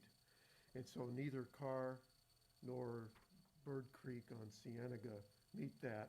So they're ours all the way. That's why we have to use local funds to improve those bridges. And that's just a fundamental requirement of the National Bridge Program. Okay, great. And that's why it's not 20 feet wide. Okay, great. And then just a few more policy suggestions I brought up in a previous meeting. I'm a big proponent of taking a look at our general fund policy and the amount of reserves we have being close to 50%. You know, we have to be responsible, but I also think we have to spend those dollars on the needs that we have at some point. And I'm a big proponent of looking at drawing down that general fund reserve now as soon as possible to a reasonable level. We don't want to get irresponsible, but if it's close to 50%, I know there's been maybe talk of 30% being a good number, you know, taking some of those dollars and doing an immediate injection into our roads, which is an immediate need. Go ahead. Yeah, that's already been discussed with Supervisor Gillio and I, and we're in the midst of doing that, I believe, correct, Ray? Yeah, we've been looking at that. That's something we can look at when we get to the budget here. I know we talked about having a unique year with our former budget officer leaving. Yeah. I know you guys are in a bind, and then we talked about maybe doing some budget amendments down the road. To me, that's a really urgent issue, and if there's a way to inject a significant amount of money in dollars now, I think it'll really show the public that we're taking it seriously. And to me, that's, if we have extra money, that's really what we should be spending it on right now. One-time funding is these road fixes. Yeah, so I can go ahead and add to that. Yes, and you'll notice in the presentation that I'm going to be presenting, there are some negative numbers, but it's because of those one-time infusions. It's for the potholing in South County, as well as actually 3 other districts, I believe, that we actually potholed for, and other infusions of dollars. So yes, we can bring that back during the budget hearings. A special meeting, we can actually discuss that and go through the policy. I know we've been creating policies for the budget hearings, but they're basically the budget hearing policies. We're looking at enacting a more global perspective, a global policy that will be inherent from here on out. So that's what we're working on. Obviously, there's a lot with, we're kind of handicapped right now with our budget officer moving on. So we'll definitely bring it as a discussion item. And I think it's more of a policy-driven board directive that we can work on and address. So we definitely can bring it back. Appreciate that. And then being new to the board, I don't know when the last time it was. I don't recall. I've watched a lot of these meetings, but I don't remember the last time we've looked at impact fees and traffic impact fees, and maybe there's an area to look at again. I'm not sure. It might be for revenue. It was 2016, I believe, was the last traffic impact fee. Normally, that's headed by COG approximately every 5 years.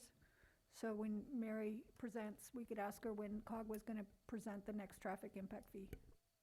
Great. And then we did briefly talk about, we have a lot of farm roads, and I love our farmers, but the watering of the roads can be a problem. Some of our farmers maybe water the roads a little too much.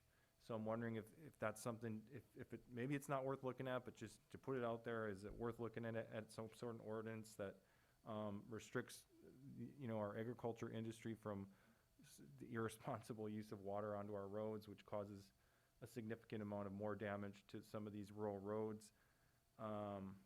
And then I also would just say, I know this is on, we just talked about the road crews and having additional pay, but just to keep it on the, if we do have, I know we have issues with staffing, but that's another area, if there is an area to put more staffing into, I agree with what Director Young said about trying to get more crews, not just, we got to actually recruit staff to come here and stay here, but also to look at, if we do get an increase in revenue from year to year, whether it's from economic development or whatever it may be, the road crews to me is really one of the top 2 or 3, areas of priority for putting that money toward that. Thank you. Supervisor Gonzalez? Yes, I just wanted to address the unmet needs and just the state of repairs for the roads. I don't know how we're going to address those. I commend you for looking into all avenues for grant monies coming in, because that'll help us considerably. But I think all of us up here new to the board, we all ran on a campaign that we wanted to work on roads and get them taken care of. But again, this whole meeting today and all of the projects that are being presented to us, there's an obvious, there's evidence there that shows that we don't have enough revenue to address all of the concerns we have as a county. So I look forward to that revenue meeting that we're gonna have to see how we can address these. But there's some serious concerns, and the general public needs to be aware that without some sort of surge in investment revenue, something for the county, that we're not going to be able to maintain the needs that we have. Roads at a minimum, but services, on top of that.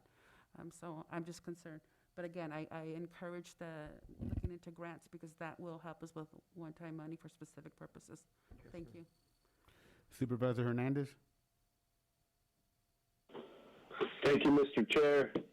Yeah, I'll just make my comments brief. I think, again, it comes down to having a really focused game plan. When I'm thinking about roads, that's maintenance.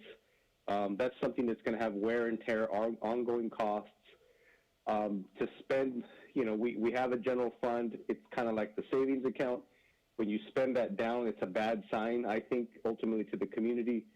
There just needs to be, in my mind, the number one priority should be facilitating revenue generation. Because, yeah, if you're spending money on the maintenance of costs through your savings account, to me, that's a bad sign to the community that we're not only fiscally in trouble, but ultimately I think it puts us in a tricky road of focus, right, where we don't find ourselves spending our time and energy on things that actually facilitate, because I think that's going to be a heavy task to facilitate revenue generation. It's creating layers of the county, or to some extent, making them, the current layers, the current departments stronger. I do agree. We need to increase staffing. We need to come up with better opportunities to keep people here for longer term. That in and of itself is going to be a huge task. Spending money on the things that we need by, spending down the general fund, I think it has the opposite effect that we're intending. Thank you, Mr. Chair. Thank you, Supervisor Hernandez. Just for educational purposes, I just wanted to make sure that on the impact fees, those can only be used for new construction and the project that is being developed at that point in time, right? That's correct, yes. Okay. And we have outlined some of our impact fees for 156 and some of the larger projects. So a lot of that's going to be diverted to some of these bigger projects. But yes, you are correct. Yes. And then the second part about that is that, I'd be careful when we talk about impact fees. Personally, it's because trying to promote businesses to come in here, and industrial and commercial, we do not want to scare them away with such a large cost also. So we want to be able to at least be able to equalize everything, because once again, those impact fees are, I believe, are one time. Some of them are. And the whole idea here is a business, when it comes, industrialization, it's hopefully forever and it grows. So just wanted to always bring that back. And I think, if I may, Mr. Chair, to add to that, I think during the Great Recession, what actually transpired was the real urgency and need to generate more revenue. So the board at that time actually reduced our impact fees to be able to court developers and businesses to come in, so to entice them along the lines that you just mentioned. So there's that happy medium that we need to be cognizant of, to where it covers our obligations, especially for the growth. And we see here, obviously, a lot of this is operational. A lot of it is just deferred maintenance. I mean, we're talking decades, if not beyond, maybe even centuries. You know, this just, you know, we haven't really addressed those needs. And that's kind of what we're presenting today, is really just an honest view of where we stand. Yes. From an infrastructure point of view, including roads, buildings, and so on. So. Perfect. Any other questions, board members? Just want to clarify, I totally agree with you on impact fees. I'm talking residential. Thank you. Yeah, exactly. No, exactly. That's what I wanted to make sure. And as part of a development agreement, you know, you could probably work some sort of deal with new developers as they come in. But of course, having high impact fees the different developers would look at that when they look at different jurisdictions. I mean, we're talking about developers. I want to specifically specify, I'm speaking of industrial, commercial businesses. And the only reason I'm bringing this up is 4 years ago, there was a company called Technova. They wanted to, basically they were going to leave. And that was because of the impact fees, the city of Hollister. So I stepped in and I helped Ted, the owner at the time of Technova, and they sat down and met with the city manager at the time and the mayor, and they were able to work out some type of an agreement. But, you know, once again, we can't be foolish and say, well, we're going to charge X, Y, Z and stick it to our business partners, and then they leave us. So we've got to be very, very careful in balancing, and I think you were involved in that also, if I recall, right, Mr. Tiffany? So, but yeah, so we'll leave it at that. Is there any other questions from the board members? Thank you, Mr. Chair. We'll invite Mary up, and then. How about public comment? Because that's it's a different item. My Mary's is a apologies. different one, right? Any public comment? Members of the public who wish to speak on this item, please press star 9 or the raise your hand icon. Elia, please state your full name for the record. You will have 3 minutes. Elia Salinas, can you hear me? Yes. Oh, great. Okay, so thank you very much, Supervisor Medina, for mentioning Technova. Not only did they stay, they also expanded their facility and or bought more land. They're expanding their facility, and they're going to be hiring more people locally. So that's great. With regards to, I'm truly against supervisors running campaigns saying that they're going to help with the roads, because literally it is beyond the control of the supervisors if you don't have revenue generated. And that's why we're here today speaking about this. So if we need revenue generated, and obviously I keep saying about economic development is going to come through new businesses coming in, and we need to welcome people. I mean, we have the opportunity that Amazon could have bought property here. Instead, they bought it in Santa Clara County in Gilroy. You know, we had all this infighting going on in the county with the Strata Verde and the Betabel project. So why would Amazon come and buy property here? Because we're not welcoming new businesses, and that would have been fantastic. With regarding to putting out there and saying that you want an estimate on roads, you're not going to make everybody happy.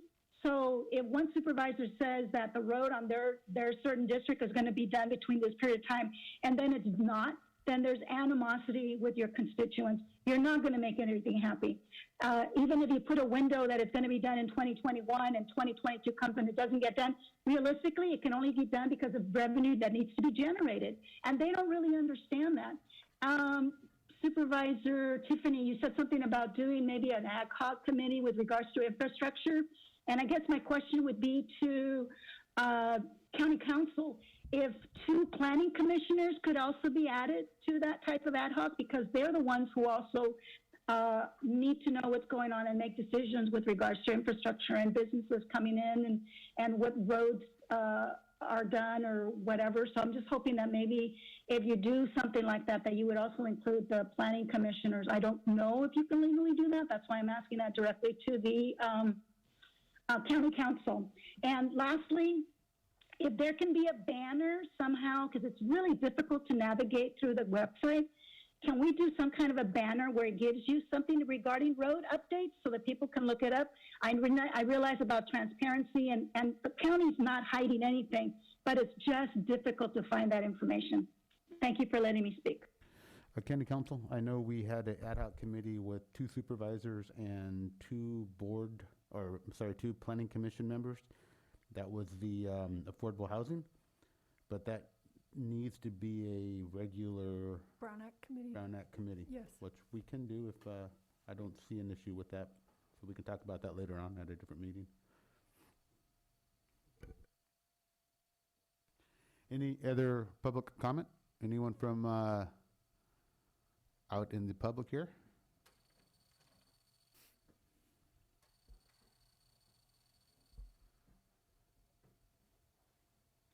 Can you please fill out a form after you're completed, sir? Thank you. Testing. Robert Gibson, unincorporated county. I just had a question regarding the bridge at Union Road. If we're planning on widening Union, is it not possible to use the dollars that we have now to make it a 4-lane bridge? Or do we have to add on to it or demolish it and rebuild it to 4-lane when we finally get around to widening Union Road? That'd be a question for Mr. Young.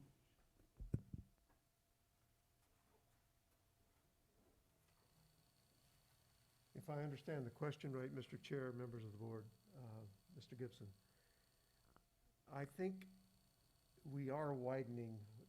The new bridge will have a widened section over what exists right now. The specifics of it I don't have off the top of my head, and I will send you a note after I can check the geometrics of the new bridge, which I think would answer your question. Okay. Thank you. It will be wider than the one that's there now, but whether or not it's 4 lanes, I'm not real clear. It's a $35 million bridge, so it'll be substantially better than the one we have now, I think, both operationally and structurally. Anyone else? Okay, bring it back to the board, and we'll go on to number 5, which is the Council of Governments. Ms. Gilbert? Are you on? Yes, I am here. Can you guys hear me okay? I was just checking my audio. Yes, ma'am. Good afternoon. Quiet. Good afternoon. Nice to see everyone. I'm going to go ahead and share my screen. And also on the line is Veronica Lozama, our transportation planner at COG. So she will also be here if you have any questions. But thank you, Benny, for all the updates and the information that you just provided on county roads. And I hope that I can answer the questions that the board had as far as our role in the community. So just a reminder that COG is the Regional Transportation Planning Agency for San Benito County. And our goals are really planning for a transportation system that's safe to use, is in good condition, which I know is forefront to all of your minds, and also is very environmentally friendly. As far as transportation funding goes, I think Mr. Young covered a lot of this, but locally we have Measure G, which thank you to the voters of San Benito County passing in 2018. That's providing a great funding source for us to both build projects and match state and federal funding. So that's a really important goal that we met, and I think that it's really going to serve us well in the future. We also have the Transportation Impact Fee Program. I know you were just talking about this. So we are working on an update to that program probably in this year, 2021.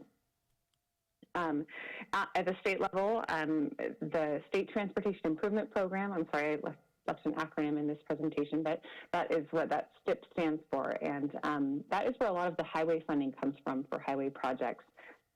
It's divided between the state and Caltrans. So often a lot of state highway needs are left to local entities to provide. And that's where we're kind of in this situation with Highway 25, where we're we're funding a great deal of Highway 25 and 156 with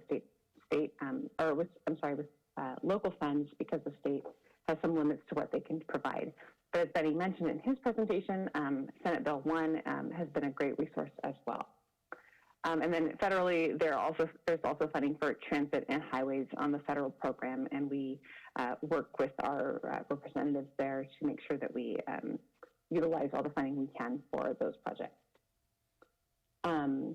And just to take a step back for just a minute, I just wanted to mention that COG is a regional agency. We represent not only you at the San Benito County, but also City of Hollister and City of Salem Batista.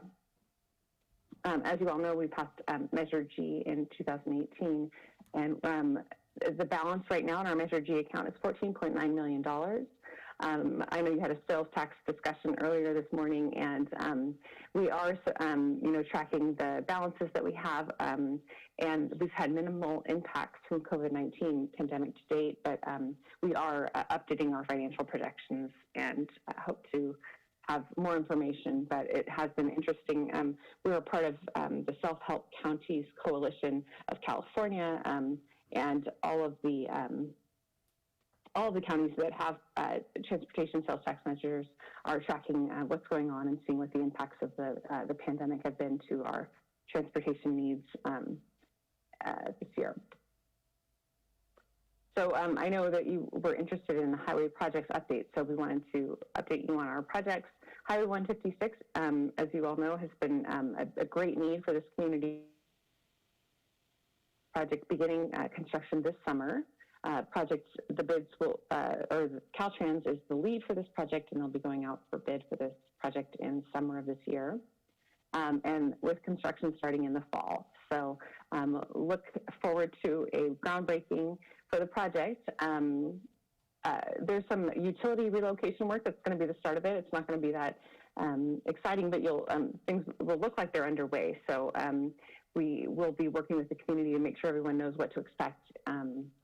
The project is planned to be complete in 2023, so it's a 2-year construction schedule. It's going to take a while, but it is a whole new highway, and it shouldn't disrupt traffic too much is our goal. We're looking forward, though, to the improvements to traffic when the project is done. And then I'll move on to Highway 25. And, of course, you can interrupt me with questions if you have them more, but let me know. But I'll just go through these. I just have a couple more slides, and then happy to take questions. Highway 25 is the premier or the primary project for Measure G that we've been working on. And some of the milestones we have completed last year in 2020, where we completed a value analysis, and I reported to the Board of Supervisors on this a few months ago, where we approved a project approach for the project. We had a almost $50 million project to deal with, and even though the voters of San Benito County approved Measure G, we were still having issues with being able to fund the whole project. So we completed a value analysis where we looked at the project approach and said, okay, well, what improvements can we make given the funding that we have, and what's the best way to serve the community and deliver a project that's going to meet our needs.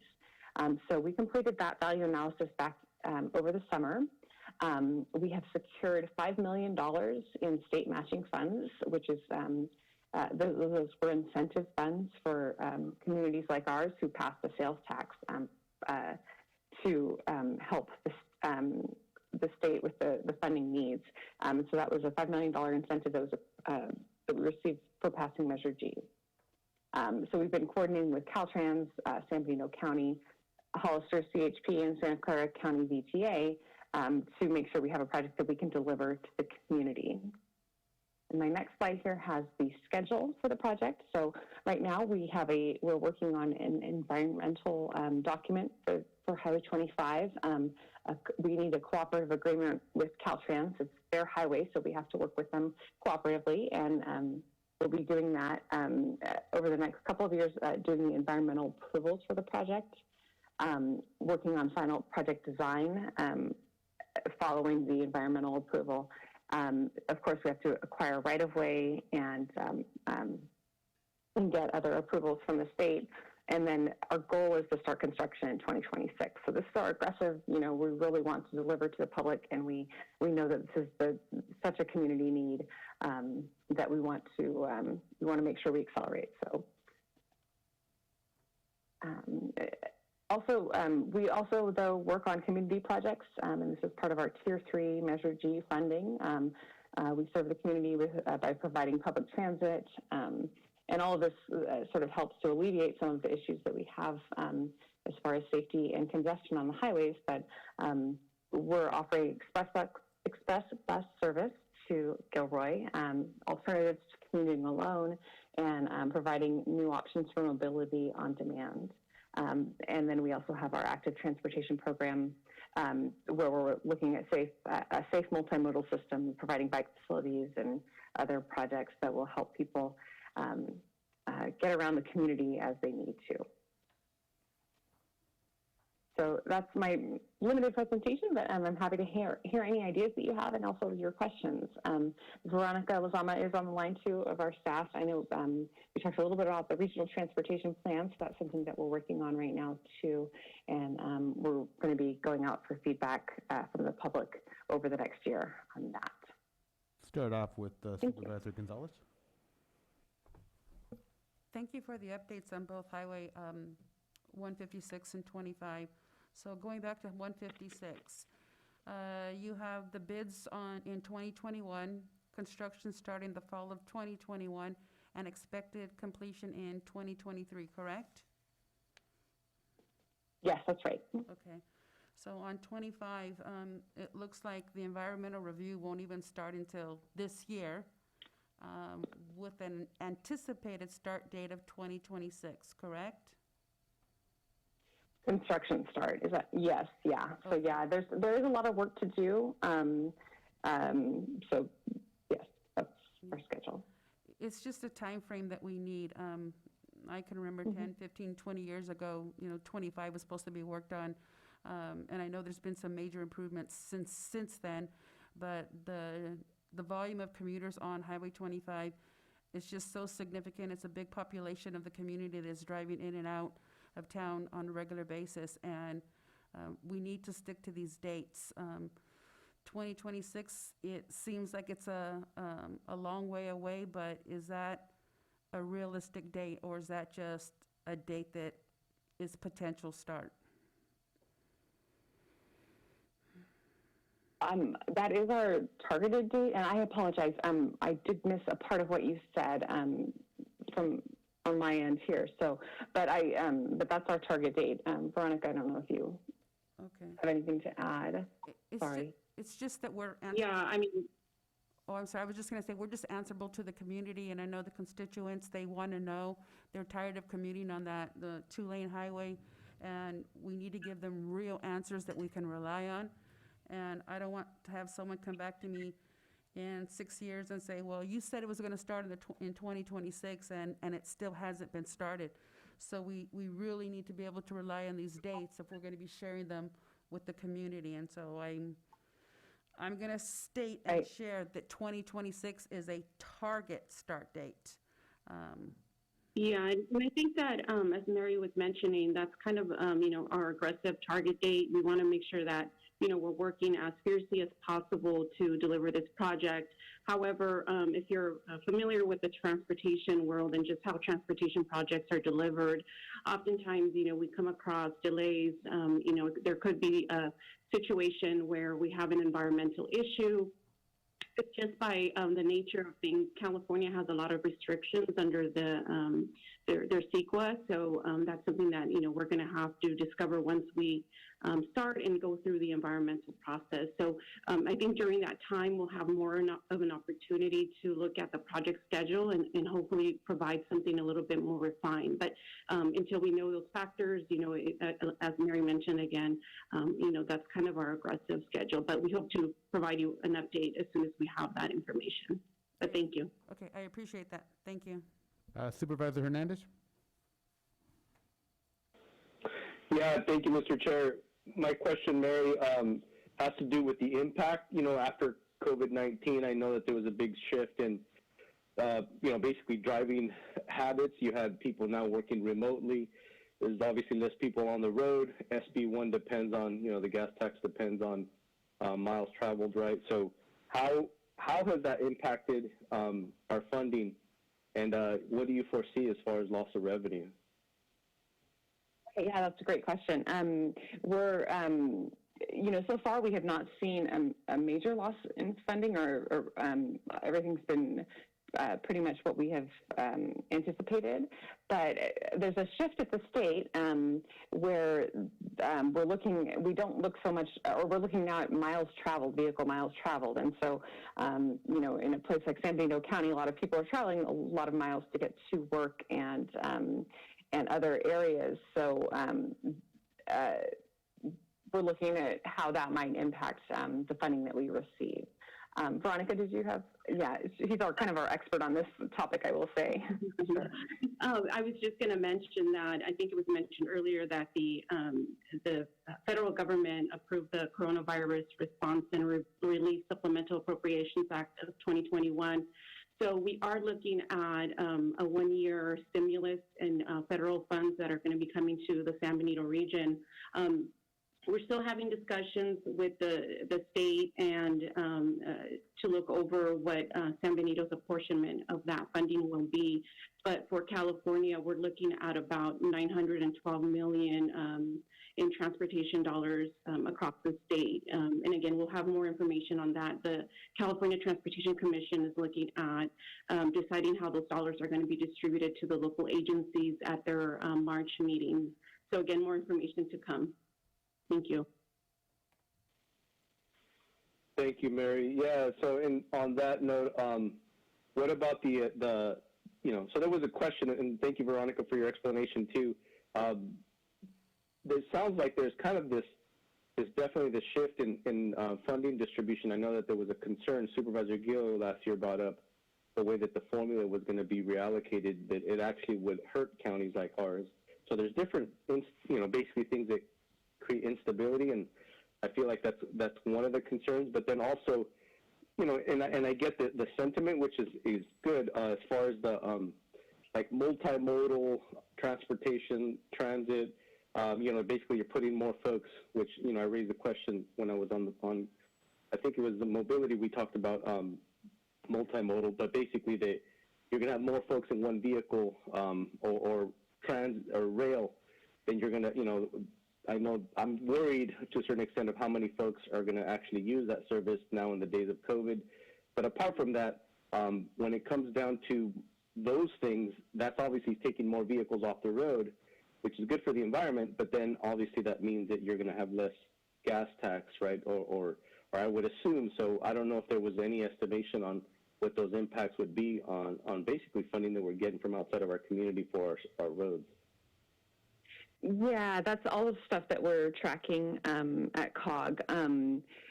The state definitely has a directive that, we want to get people out of their cars. We want to have people drive alone less if they can. But something that we're working on is a rural community, and we have luckily partners throughout the state who are also rural who are saying, look, that's a great option for places where they've built their 4-lane highways or 6-lane or 8-lane highways. In San Benito County, we have 2 2-lane highways that come in and out, and we need to fix those. We need to make them safe for our community, and that's going to take adding pavement and adding lanes. So we're working with our state representatives and are I think grateful to their staff and them for meeting with us a few times now already to talk about the needs that we have, and that that's something that in a rural community like San Benito County we need to still focus on, is improving our highways and adding capacity. Unfortunately, it, as a statewide issue, it adds some air quality and environmental impacts, but for safety and improvements to quality of life for San Benito County, that's what we're focusing on. Thank you, Mary. Anything else, Peter? I'm done, Mr. Chair. Thank you. Okay. Supervisor Kazmicki? Thank you, Mr. Chair.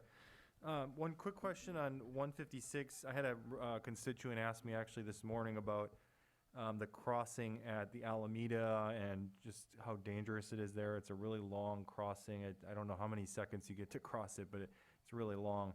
and there's some concern about just increased traffic. And is there anything being done with that particular crossing? I'm just asking so I can, get back to this resident. And then I know that's a Caltrans issue, but do you know of anything being done as far as that crossing? And would that play into I don't have the design in front of me, but would the new highway, would that affect the new highway? Can you answer that? And Mary, go ahead, Veronica. Yeah, go ahead. Yeah, so for that intersection, that's outside of the kind of the scope of the 156 widening project. However, we did receive a transportation planning grant that we will be kicking off over the next month. And so that particular grant is going to be focusing on improving just bikeability and walkability between Hollister and San Juan Bautista in that area, including the Alameda, and maybe also making some connections to the trail. So that's a planning study that we're going to be, again, kicking off in the next several months, and we hope to invite the public as well as our partners over at the City of San Juan and the county to help us plan for that particular project. Okay, I appreciate that. And Supervisor Cosme, if I could just add that the genesis of that project was really community support input regarding that crossing, and so we went out there and did some field work and said, okay, yeah, this is an issue. So just want to encourage the public, when you see an issue like that, feel free to let us know, and it's something that we really want to work on and help as we make improvements. Yeah, no, it is a really dangerous intersection. I think everybody kind of knows that. I think we've been fortunate that there hasn't been I don't think, too serious of a pedestrian accident there. So the 156 timeline, obviously it keeps sort of getting nudged back, every few months. It's this month and it's that month. How certain are we that it's going to be fall construction now? Because I think last time I had checked with Brandy Ryder at Caltrans, it was summer, and that was just a couple months ago. So is this can you put a certain level of certainty on it so that when we talk to the public, we don't keep having to change these dates? Sure. Yeah, I know. It is a struggle to have to do that. But this, the driving factor really was the right-of-way acquisition, as well as some issues we were having, or Caltrans was having, with the utility providers. So it looks like all those are resolved, and we're pretty confident with the schedule. Veronica and I are working on a public outreach plan as well, so we'll be happy to share that with you and your county staff so that everyone knows what to expect as the year moves on. But we're pretty confident with the schedule. One of the big issues is always the funding being secured, and thanks to the work that representatives have done locally, we have our local funding secured as well as the state funding for this project. Great, I appreciate that. And then also on that project, for the public's education, and also just to clarify here, the number of roundabouts are involved with the 156. I know there's Bixby. Can you expand on that, and then can you clarify for that the roundabout plan for 25 and 156 is definitely going forward despite our county's strong objection? Yes, so there is one roundabout that will be constructed at Bixby and 156 as part of the project. It is a 2-year construction timeframe, so we'll start this summer, but there'll be 2 years of construction that are going on. I don't have the specifics to when that roundabout will be going in. However, it's going to be the full new facility will be opened all at once. So the public probably can't expect that for at least 2 years. As far as the 156 and 25 roundabout, which, yes, we did express our opposition to that project at the state level. However, it's moving forward. It's a safety improvement, and we're working with Caltrans to make sure that we get information out to the community, but we're expecting construction to start for that later this year, potentially in September of 2021. Thank you. No local funds are going to that project. It's just a state-funded project fully. Go ahead, I'm sorry. Thank you. Yeah, and there aren't any other roundabouts then on that route? Not at this time, no. We looked at potential roundabouts I think for the 25 value analysis that we did, but the 15625 is the only one that's going forward now. And eventually that will be replaced by an interchange project. Great. And then as far as the Highway 25 expansion goes, we obviously have several phases. They all take a fairly lengthy amount of time. Is there any consideration or possibility to look at whether you could potentially overlap any of those phases to cut the time frame down on the overall project? We are looking at that. The schedule that I showed is pretty, we're trying to move forward as quickly as we can, but definitely that's our number one goal is if there's any opportunities to reduce the timeline, we will. We're also, and I didn't really touch on this in the presentation, but I did want to mention that we are working with Santa Clara County in the northern portion of the highway, and that they recently received funding to replace the interchange at Highway 25 and 101.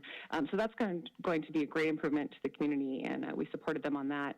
And the Santa Clara San Benito Mobility Partnership will be working to make sure that project moves forward on an aggressive schedule as well. I appreciate that. And that leads me to my last question, which is what kind of congestion mitigation might be on the table for in the meantime? Because we were looking at potentially 8 years. If it goes like one, let's not even get into comparing it to 156. I'm actually very concerned that we may have another 156 sort of thing going on potentially. But let's just say this takes 8 years. I'm hoping personally, I know optimistically 6. Are there considerations for congestion mitigation measures such as you mentioned, and I know this would be a Santa Clara County issue, but you mentioned the 101 and 25. We have that issue with cars backing up. I know this comes up a lot on 101 in that turn lane there. Can we engage with CHP potentially? And that would be one area. And then I know we did have that temporary change at the other intersection with I think the left turn. But can you talk at all? Are there any other congestion mitigation measures considered? Because traffic will probably increase over time, I'm assuming. Right, yeah, and that's something we're looking at or trying to accommodate. The 25 corridor, we recently finished a study looking at the rail corridor as well as potential for express bus service. So any ways that we can, again, get people out of their cars driving alone. Of course, given our new state of the world, that's a little different, but we're looking at ways that we can get fewer cars onto the highways, and perhaps now that includes things like teleworking and remote work more than we've ever seen before.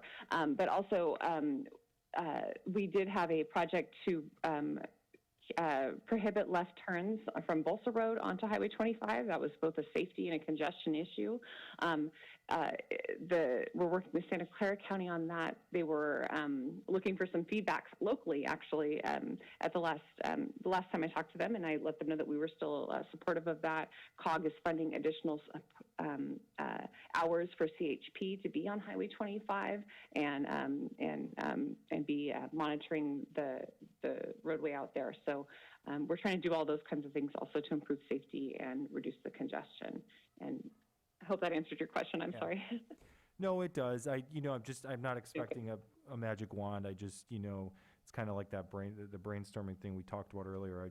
I wish there was something we could do a little more than beyond hoping that people are going to telework more and ride buses that, I'm a little skeptical, to be frank. And I have a feeling once the pandemic is over that the traffic is not only going to be the same, but it's going to get worse over time. So thank you, though. I appreciate it. Any other questions from the board members? Mr. Tiffany? Yes. This is, Mary, as you know, this is near and dear my heart, Highway 25.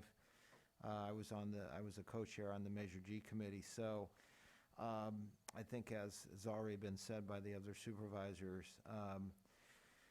25 is an absolutely critical project for our community, not just for the sake of the commuters, but it really drives the public opinion in our community, so greatly on just about everything. So every time any kind of a project comes up, traffic, and which is really 25 comes up. So the timing of that is critical. I also worry that, when we say aggressive start construction of 2026, and you look at the history of 156, it scares the hell out of me. That what the real time frame will be, which leads me to a question, Mary, is Caltrans fully on board with the, I know there was, as you mentioned, a value analysis done on what the best approach is. A decision was reached that is reducing the cost to allow for us to move forward. Is Caltrans fully on board with that? And then I guess a more general question is, I've always heard this is very political and everyone's fighting for dollars, and Caltrans very difficult to deal with. What would be your feeling about where we stand vis-a-vis Caltrans going forward in Sacramento? Who do we have representing us, if anyone, in Sacramento? I'm going to learn a lot of this being on COG, I realize, but I'm just curious your thoughts on all that, because I think largely that's what really drives a lot of the timing on these kind of big projects within the state. Yeah, absolutely. So, I really have to thank the COG board from, over the last year, the work that they did, as well as staff at Caltrans at the county, your supervisors and your county staff, and Hollister as well, working on that value analysis that we did, and really coming together to find a common solution. We were so happy back, I think it was in September, to do a sort of a ribbon cutting for our Highway 25 project, because it really was an opportunity, or kind of symbolized the work that had been done, that all those entities got together and said, okay, we know we have this problem, and Caltrans has big ideas about how to fix it, which are, all going to meet safety and other state goals, but what can we really legitimately fund here? And so once we've come to a common agreement, I really think so, and I think the COG representatives would agree that we're moving forward with that. Caltrans, the District 5 director, has worked with us. Supervisor Hernandez and I met with the head of Caltrans in Sacramento about a year ago, right, and talked to him about our issues out there. So we, as well as Mr. Espinosa was there with us too. So we have, I think we have a lot of strong support. There's an understanding there, and we're happy to be working together on this. And then we'll continue our advocacy, continue to work with our local representatives. At COG, we are lucky to be a part of the Central Coast Coalition. So that is all the counties from Santa Barbara up to Santa Cruz on the Central Coast. And it's really surprising how important those regional connections can be, and how they can affect our ability to get funding and working together. I will say that working with that coalition and working with folks in Sacramento, we've raised the profile, and people know where San Benito County is, what our project needs are. California Transportation Commission is probably going to, we're hoping we'll have a meeting here at some point in the near future. And I know that, and also on COG, we have two representatives, and Supervisor Tiffany and as well as our chair, Mayor Velasquez, and we'll be working with that coalition as well to talk to representatives in Sacramento to make sure they know that our needs are, what our needs are, and how we can get them met. Mary, how much of a role can or does our Representative Assembly Member Rivas and Senator Caballero play in this? I'm just curious. Again, I'm on a learning curve, but what role can they play for us to help push 25 forward? Right. So they have, and I will say they're doing everything they can. I think and they're always open for conversation and discussion about it. A lot of the funding, it does filter through that California Transportation Commission. I think Veronica and I have both mentioned probably more than once in our remarks today. So those are appointed officials appointed by the governor, and they make a lot of statewide decisions about funding. So a lot of it is out of the control of those elected representatives. However, we try and just advocate, and we also advocate with that California Transportation Commission to make sure that they understand our funding needs. But not a lot of it goes through the general budget, I guess is what I'm trying to say. When you're talking about those Senate Bill 1 funds that we're getting, they're all through the California Transportation Commission. Our elected representatives, have some input, I think, but they're not making the ultimate funding decisions. Okay, and then just two quick questions, and maybe you mentioned this. What is the timing of the Highway 25 101 interchange? I know that that's coming sooner, and that will help alleviate, as was earlier mentioned, some of the congestion. So what is the timing of that? That was one question. And then what is the projected construction time for 25 once it does start? So the 25-101 interchange just was funded through the California Transportation Commission for construction funding. They're finishing their final design, and I would have to pull up the construction schedule. I apologize. I meant to include that in my slides for you there. But if Veronica, if you have that schedule, you can let us know. I'll just go ahead. There's actually, yes, there's a schedule here, but I am not sure if I can share my screen. But the design schedule says fall 2019 through the summer of 2021, environmental phase fall 2019 through spring of 2020, and construction fall of 2021 through the fall of 2023. And we can send you this fact sheet if the board is interested in receiving this fact sheet for that project. Sure. Yes, please send it to every board member. Thank you. Yeah, that'd be great. And the construction time for 25, what's the estimate on that? The time frame for construction, it's going to be about a couple of years as well once we start construction. So it's I think a 2-year construction for that first phase of 25. Correct. So it said the fall of 2021 through the fall of 2023 for construction of the 101 25 interchange. Okay. Thank you, Mr. Chair. Any other questions from the board members? Thank you. If you do have, with the second phase then, just for the public information, when would the whole entire 25 right now be finished? What's the calendar? That's, I think that's still, we're still revising that calendar, and that includes the portion in Santa Clara County. So we're looking at, it will be several years, but we're hoping to alleviate the congestion in the meantime with these other big projects that we're working on. We're sort of working on the two ends, the interchange 25-101 and the southern portion in San Benito County.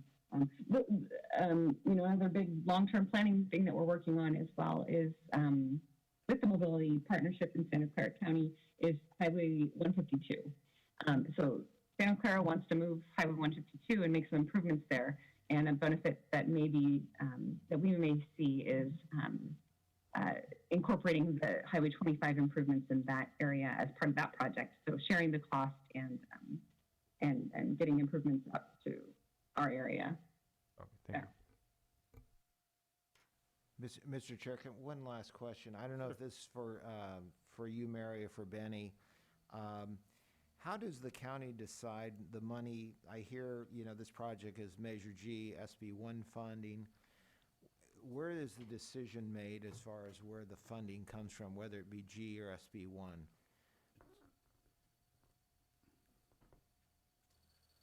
Mr. Chair, members of the board, Mr. Tiffany, Measure G has a funding allocation formula that was set forth in the package that the voters approved, and Hollister and San Benito County get 47%, and the rest goes to, I think that's right, and Mary can correct me if I'm wrong, the rest goes to San Juan Bautista. But that's in the early years before the revenue stream largely diverts to the implementation of Highway 25, I believe. SB1, on the other hand, is an application-based program, and we annually submit an application to the state for SB1 funding for San Benito County. Okay. I can send you that. Thank you. Exactly, we speaking of when it comes to the measure.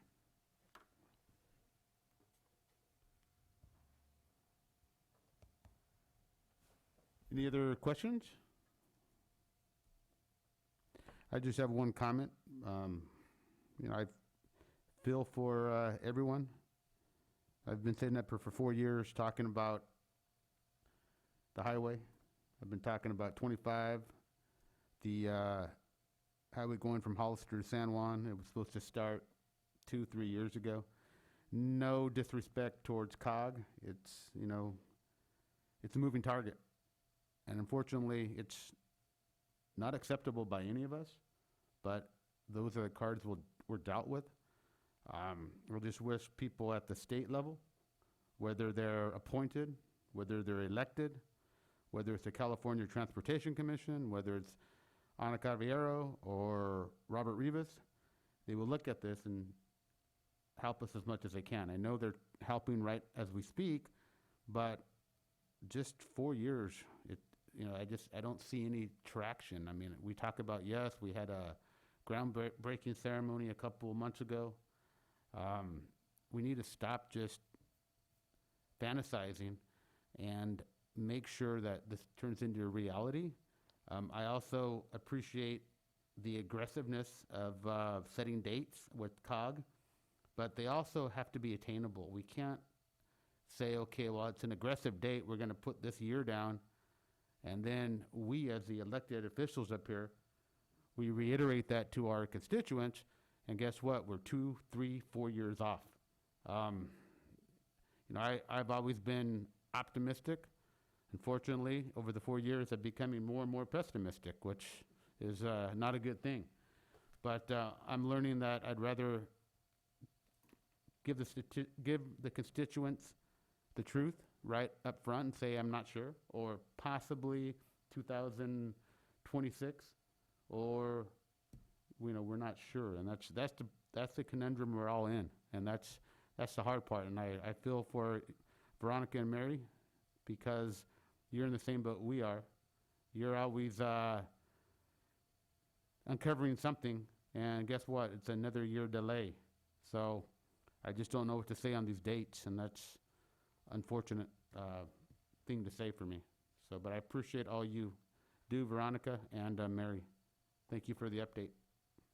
Any other questions from anyone? Public comment? Members of the public who wish to speak on this item, please press star 9 or the raise your hand icon.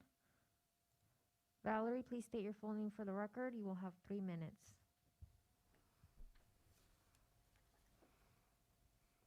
Valerie, you've been unmuted. Please unmute yourself. Unmute yourself. Okay.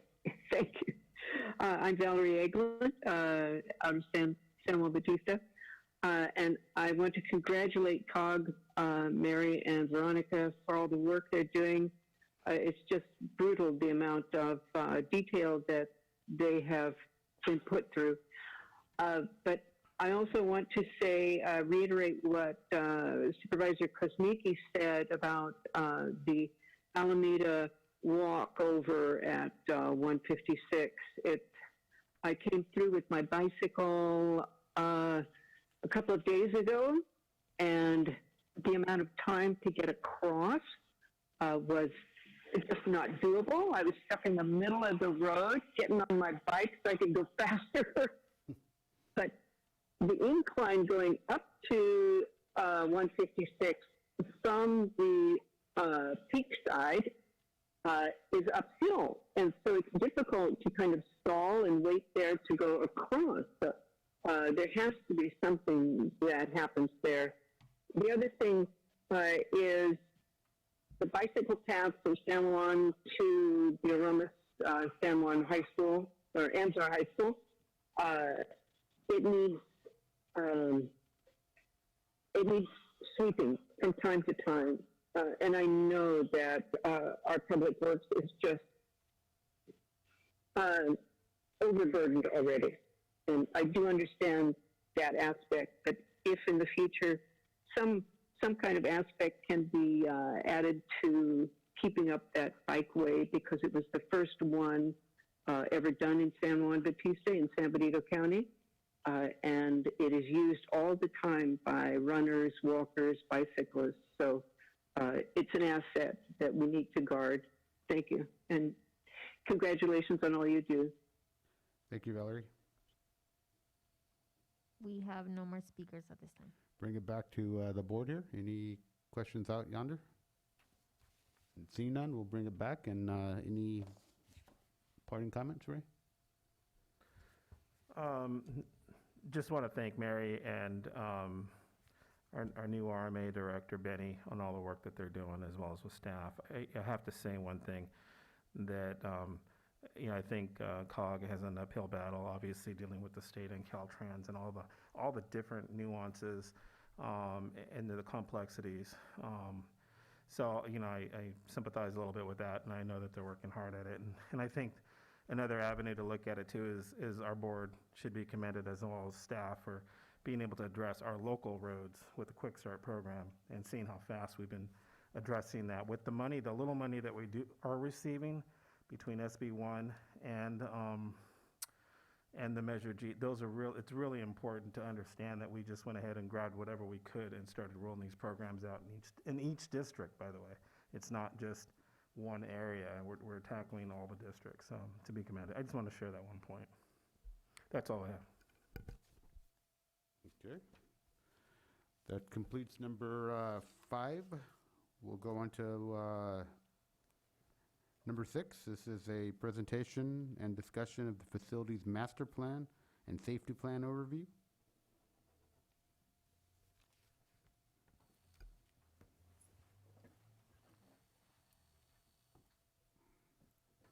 Mr. Chair.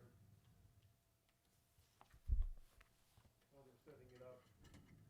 Well, there we go. Wanted to introduce Rob Nash. He's with Veneer and has helped us put together a facilities master plan for San Benito County. And he and Assistant Director for the RMA, Mike Chambliss, will be leading this discussion and presentation for you. And much like the Road Bridges program, you'll realize quickly, as you probably already know, there's a lot of unmet needs in the facilities end of our public infrastructure here. And at the end of the day, we hope to be able to focus on some of the near-term needs with the budget that we're putting together for recommendation for next fiscal year. And prior to starting, Mr. Young, yes, what we're about to see right here is I'm not calling it a fantasy, but this is a wish list. I mean, this is something that we're looking at it, but there is also a side of the dollars. And I just want to make sure we all understand that when we're reviewing this, because there is a large price tag to this. So let's make sure we understand that this is not by even close, remotely, something we're going to continue to go down the path and spend all the money on this, because the infrastructure, I can't speak for everybody, but to me, the infrastructure is much more important than a facilities building. That's my opinion. But I just wanted to say that. I think you were going to say something similar to that, Ray. Yeah. Thank you, Mr. Chair. One of the things when I first started here was, just tackling a lot of things when I first came in as a CAO. And a few years after, it was, let's look at our facilities and address this. So we went to the board during a retreat when we were discussing what are we going to do, what are we going to tackle, kind of a brainstorming session. And this came out of that, was to look at our facilities and to look at it from a point of view of, what's needed. Do we need to put money and fix them, the buildings, and also too, looking at it from a perspective of growth, and with additional housing coming in, is there going to be a need for additional staffing? So there's a lot of elements to this master plan that I want to, we're going to hear in a few minutes, and also a safety element to it as well. So there's multiple facets to this, and I think Supervisor Chair Medina is accurate. It's, there's multiple options here to look at and evaluate, and let's look at the things that we need to address immediately. But it's also a good plan to look at how we can, looking at it from afar, and what can we shoot for down the road, and what. So I think that's, with that, I just wanted to add those comments there. So we have Mike Chambliss. I'll go ahead and pass it on to you. You can start this. Thank you, sir. Thank you, Chairman Medina. You took some words out of my mouth, too. Sorry. But can you just let us know how long you've been here and what you've done prior to this? Because I know No somewhat problem. new. I think most of you know me. I have been here about 2.5 months now. This was a project that I kind of grabbed onto when I got here. It's one of my passions is buildings and these sort of things. Actually, a little bit of history too, I also enjoy. Previous to this, I was employed by the city of Hollister for 16 years, and I did a lot of jobs over there. Began as code enforcement, transitioned to airport manager, transitioned to airport director, code enforcement director, assistant city manager, public works director, risk manager, to name a few. I got to play with a lot of buildings over at the city too, and Thank you. it was fun. So you're absolutely correct. This document was created under the direction, no limits. It's a clean slate. Come up with whatever you need. And you're right. There's a huge price tag to this. So please don't let us lose you with that, because at the end we're going to talk real achievable goals that I think are reachable and important. The other thing I'd like to challenge you to do is look at this document as a snapshot of your buildings at a moment of time. Rob and Veneer put a lot of effort in evaluating the structures that are included in this report. It's about 90% of the buildings that the county owns. And there's a lot of data here to give you a real snapshot of buildings that you've never been in and probably won't, because there's a ton of buildings in this organization. So I'm going to turn it over to Rob Nash. He was the project manager with Veneer. He's going to describe the document as it goes, and then I'll be back at the end to talk about where hopefully we can go from here. Thank you, Mike. As Mike mentioned, my name's Rob Nash. I am an architect and a planner with Vanner. I'm going to walk through a little bit of how the master plan is organized, the kind of information that we generated, and then the kinds of recommendations that we've made. Let's see. Okay. So the master plan is really organized around 4 major components. There's a functional needs assessment where we look at your existing facilities to see whether they will function for the purpose that they're intended, or how well they function. But we also look at demographics in the county. We use primarily the Department of Finance projections for the next, actually 40 years they project out. Those are updated every year. So we look at projected growth in the county. We look at the number of county employees over time, and we compare to some other counties, just sort of, again, as that snapshot in time. How do you compare to similar sized counties throughout the state? We did facility condition assessments where we analyzed each of your facilities, both county-owned and leased facilities, to understand what things they do well, where there are deficiencies. We developed a cost model for the county, and then we developed what's called a facility condition index, which is really a sort of an industry standard means to be able to evaluate your existing facilities in an objective manner, sort of in a quantitative approach, where it's essentially a formula that gives you an idea of the needed investment versus the value of the facility. Third, we conducted security assessments of each facility, and we identified deficiencies, again, put costs to resolving those deficiencies, and made certain recommendations about improvements that can be made. And then finally, we take all this information, sort of synthesize it, bring it together, and develop options that respond to the condition of the facilities, whether there's growth in the county, and a number of other issues to look at how to resolve those situations best, and then ultimately what that might end up costing. So if we start looking at the functional needs assessment, demographic projections for the county, looking historically, there's a fairly moderate, steady growth within the county. And you can see in the chart in the middle of the page. The table on the right indicates, again, steady growth, averaging a point and a half or so on average per year. Interestingly, a little over 1% growth doesn't sound like much, but after 20 years, that's 25% growth in the population. So even relatively moderate growth ultimately can lead to some fairly large numbers. So one of the key takeaways of the demographic projections is that the county population will continue to grow. The county should plan on that growth.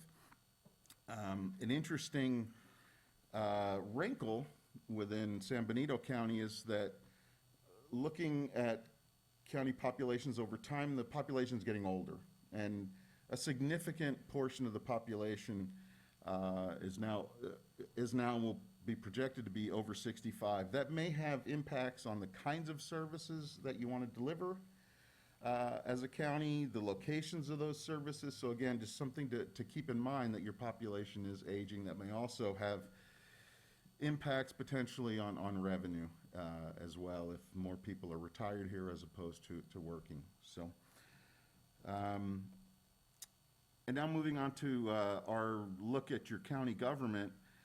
The chart here is really graphing two separate things on the same graph. So the bars going up and down are county staffing levels from 1999 through 2017. And you can see there's quite a bit of variation, but there's a real big drop off from 2018 to from 2008 to 2013. So the Great Recession factoring in there, and then a sustained period of growth in the number of employees since then. The tan sort of wavy line going across at the top is what your county population was doing at that same time. So one of the encouraging things is that really since 2013, you've been able to add staff at a little bit greater rate than what the population's been growing. So in some ways, you're sort of taking little bites at getting back to previous staffing levels. Let me interrupt real quick, Ray. Sure. These numbers, the employees, are those actual employees or are they budgeted employees? I'm actually not sure. I didn't actually discuss that with them. It could be part-time employees. It could be temporary LTP employees. So you got to go back one more slide, Edgar. Go back one more. Go back one more slide. They are FTEs. They're from your county auditor report. Okay. So year. then. Yeah. All right. Sure. And again, that information is available on the county website as well. It's actually the slide I was looking at. This slide, it was hard for me to actually even look at the exact total. Yeah. I believe that number is 466, but that was back in 2017. Yeah. Okay. So, go ahead. Okay. So looking a little bit more at county employees, size of county government. The table on the left, we looked at the 4 closest counties size-wise in population to San Benito, just to see how you compare number of employees-wise. Now, I'm going to preface this at the beginning by saying there's no formula for what the right county staffing level is. That's your job and your decision. It's a terrific balancing act, and I don't envy you. But it can still be helpful to at least look at how you compare to other similar-sized counties. There's tremendous differences in all kinds of things. You know, the kind of amenities you may have as a county and things like that. But what we're able to see, so we compared San Benito to Lake, Tehama, Tuolumne, and Calaveras. Lake to us looks like a real outlier. They're way higher staffing levels than any of the other 4 counties. So we really sort of considered them to be an outlier. Something's going on there that's a little bit different than what seems to be going on in other places.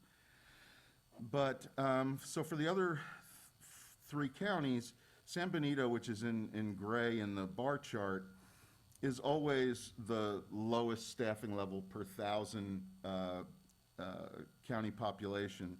And this dotted black line represents the average of the other 3 counties. So Lake, not Lake, I'm sorry, Tehama, Tuolumne, and Calaveras. That black line is the average. And just to sort of put a little order of magnitude to that, if San Benito County were to get up to the average level of those other 3 counties, you'd have to add 200 employees. So what seems like a relatively small difference in number per 1,000 gets magnified by your overall county population. So, you know, relatively speaking, you have fewer county staff per 1,000 residents than other counties of your similar size. So the third component to looking at facility functional needs is a needs assessment. We analyzed all your facilities based on 4 primary criteria: the size. In other words, is it large enough to support the department? Is it large enough to support future growth? Context, is it in the right place? Is it close to other facilities that they may work closely with? Efficiency, is the floor plan, is it a reasonable layout that can be used efficiently, or is there something about it that just is structurally inefficient? And then finally, technology and the facility's ability to accommodate current and future technologies. So we also developed a rating scale from good to very poor. And then we assessed each of your facilities. You can see in the overall chart that a couple of facilities are rated good, and they're primarily your newest facilities, essentially, new behavioral health and the jail and jail expansion. You have a number of facilities in fair condition, but you have more than half of your facilities, functionally speaking, are in poor or very poor condition. So then moving on to the facility condition assessments, where we're actually just looking at the buildings themselves. We use a standard worksheet to capture this information, physically walking each building. We looked at 8 primary building systems and components, such as the structure and the envelope of the building, utilities, site improvements. And we also developed a priority ranking for deficiencies, whether they're critical, all the way down to recommended. You can see the definitions on the right there. One of the things I do want to make sure you understand is that these assessments were visual in nature. They were not destructive. So there will be a number of recommendations for facilities to have some additional review done. The big one that sort of comes to mind is looking at the DA probation building for whether there are structural issues there that are contributing to the cracking in the exterior walls. This assessment didn't cover that in-depth review, but a follow-on project would be to have a structural engineer come in and do a full assessment of that to advise you on whether that needs some sort of upgrades or whether it's another issue that's causing that cracking. For the cost estimating component for the deficiencies, we developed a cost model for each building type. And you can see on the screen there's 7 or 8 of them. We originally started with a range of costs, but we were able to hone in on, unfortunately, really the higher end of the range based on our internal cost data that we have, as well as our experience and your local experience with recent bidding, that you really are influenced very heavily by construction costs in the Bay Area. And while you are a relatively rural county, you don't enjoy the benefit of that on the construction end. You're really paying big city prices, even though you're not a big city kind of place. So, that will obviously factor into everything. Every cost in this report will be affected by that influence from the Bay Area. But once we establish these costs per square foot based on real information and real projects, the 8 components that we analyze for building systems, for instance, on the psychiatric health facility, $893 a square foot, we have a percentage that each system makes up of that cost. So we then, if, for instance, it is determined that the structure of a facility is deficient, then we would know if that were a psychiatric health facility, about 14.95% of the cost of replacing that facility can be attributed to the structure. That then helps us apply a factor to that. The deficiency cost factor is upper left. If it's a very minor work that needs to be done to that system, we apply that factor all the way up to replacement, where we use the full factor. So there's a pretty robust cost estimating effort that went in here. We're confident that the numbers reflect real conditions, and they are high numbers, but they're realistic. Continuing with cost estimating, so in the lower right corner here, each facility has a summary of the worksheets that were developed in the field that breaks down by system, cost by system. In this case, we're using the administration building that we're in here today as an example. But you can see where no issues were noted, there's no cost, and then other systems have a cost applied. We then took that cost and assigned it by priorities. So this other table that you can see, from critical through recommended, where the costs sort out in there. In this particular case, you've got some costs potentially in urgent and required, and then big numbers in the recommended category.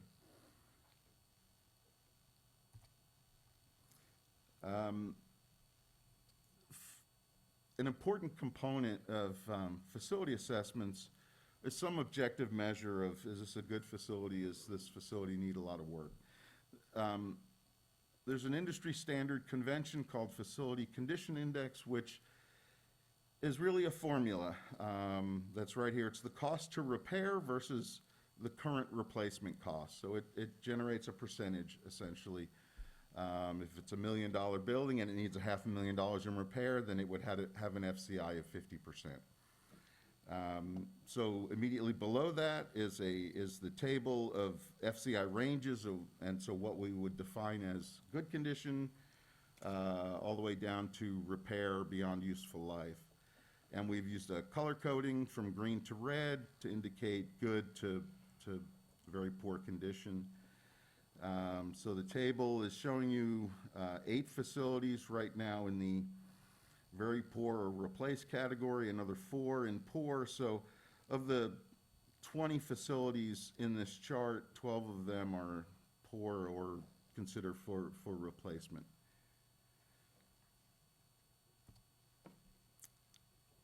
So moving on to the security assessments, again, we used a standard worksheet that you can see on the right to identify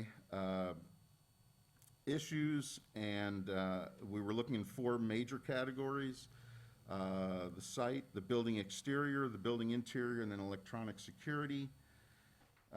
One of the interesting takeaways for us on this was that many of the security issues could be resolved as you're resolving building deficiencies. So just by the nature of addressing an issue, you can, a facility issue, you can also improve the security of the building. So we haven't included those costs here if they've been covered in another part of the report so that we're not double counting. And I think, you know, one of our big overarching recommendations from a security perspective would be a consideration of a county-wide security system, a cloud-based system that established some standards across facilities, standard protocols for entry and exit visitors and things like that. So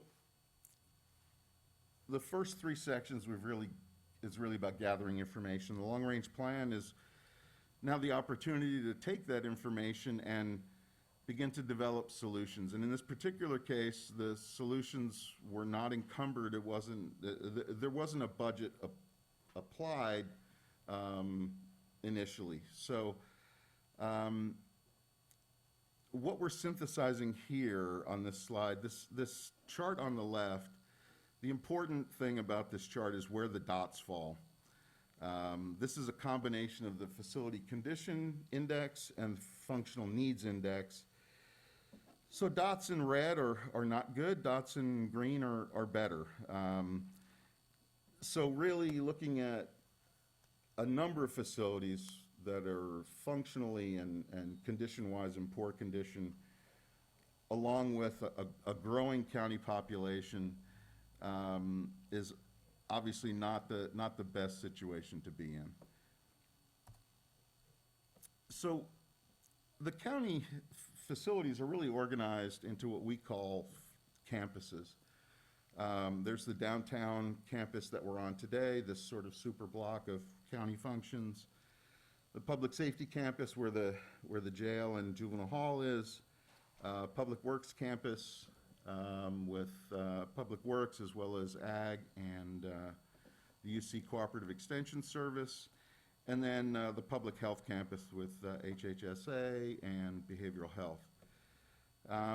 So the options that I'll be presenting to you shortly are really organized around these different campuses, and we'll just go ahead and jump into it. So one of the ways that we determined whether a facility was large enough or not was to develop a space list for each department. How many people are in it? Does that person have an office? Okay, is that a 120 square foot office? Okay, that person can be in a open cubicle. Okay, that's 64 square feet. We pull together all of these requirements, and ultimately we'll end up with a number of square feet that department should have in an ideal world to accommodate the number of employees and functions that it has. And then we take these space lists for each department, add them together, and we can create a building, essentially, at least from a planning perspective. So option A is downtown on this block, and it would really consist of two new large buildings that would house all the county functions that are down here, a renovated administration building that would house County Office of Education and the IT department, some new parking here, and then all the downtown options would need some sort of a supporting parking structure because there just is not enough parking available on the ground. The cost estimate that you see on the right-hand side includes the parking structure, but not the land that the county would need to purchase to put that structure on. But again, that is so this option addresses all the deficiencies of the facilities downtown here, but it is the most expensive option. And let me just back up for just 1 second. These drawings that you see are really proof of concept. Don't love them or hate them based on the design. They're really just to show, okay, a building of that size will fit here. You know, it's really just to show it works. If you elected to move forward with any of these projects, you'll get into design at that point and have much more input into what it may look like or how it's planned. At this point, it's just, would it work? could it work? So option B is a little bit, it's a sort of a combination of reusing some existing facilities and then doing one new building. In this case, we do a new building and then renovate the Hall of Records and renovate the existing library and also add an addition to the library to get it up to a more appropriate size. In this case, we would be showing demolition of the old Hall of Records building. So this option addresses most deficiencies, not all, but most, and is about $36 or $37 million less expensive than option A. The other thing that I will tell you is that these construction costs or project costs have been escalated into the future based on when the projects are planned. So they're not current dollars, they are total dollars, in this case, up through the end of our third quarter of 2025. We've assumed a 5% per year escalation, which historically is fairly close.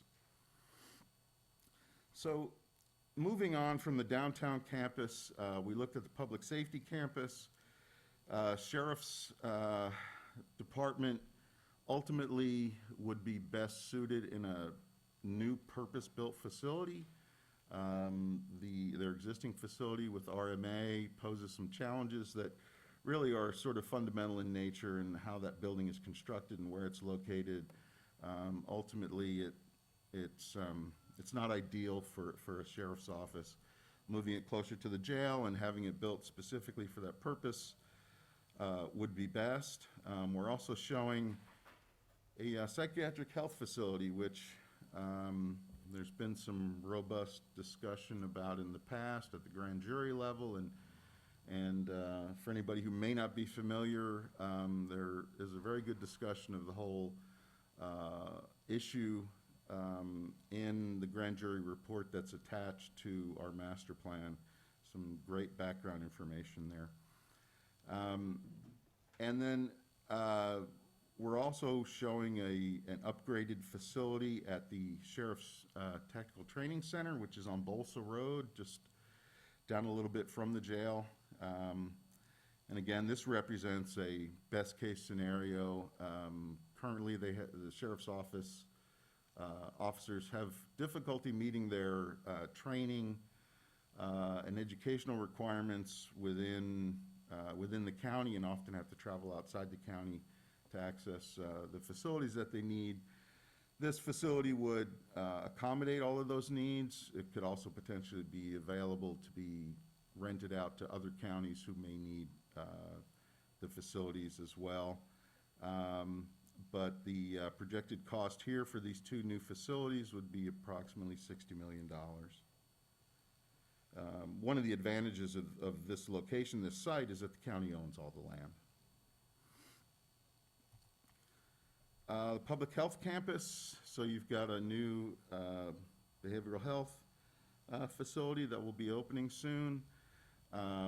Another consideration would be to locate the psychiatric health facility, which is known in the industry as a PUF, locate the PUF here as opposed to at the jail site. There's an opportunity to create what's called a therapeutic community with behavioral health and homeless services and things right there, HHSA as well. But there are some drawbacks here, particularly in that the county would have to purchase additional property north of the behavioral health to make a situation like this work. How many of the counties have a PUF?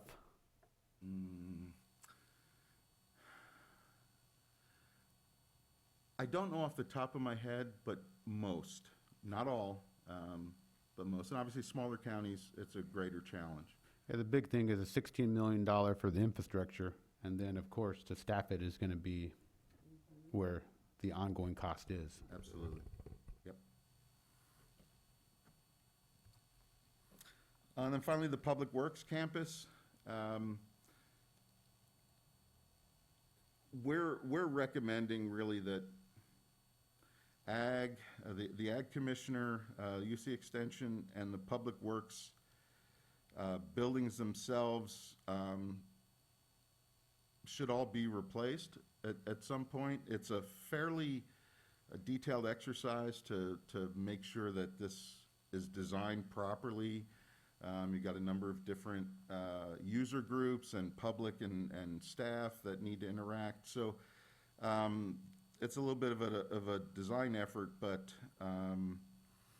this would be a little bit less than $14 million to address all the deficiencies at the Public Works campus. Yeah, so those previous options are all the sort of budget-free, let's say. Really just to look at, if in the ideal world, what would you do? What might it look like?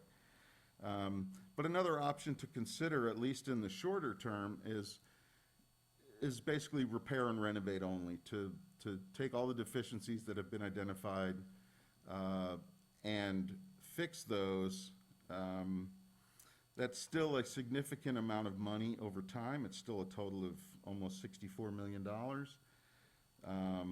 And it's front-loaded because the way that things are prioritized right now, you'd have to chew through about $55 million worth of repair work over the course of the first 5 years to at least meet the priority recommendations that are in the report. And the other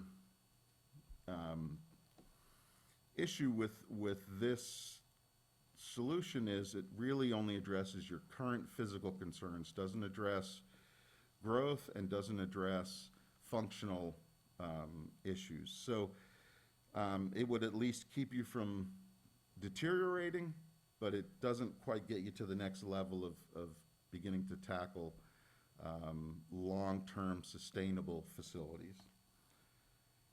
And so with that, I'm going to turn it over to Mike. Thank you, sir. So I'm going to make a few recommendations.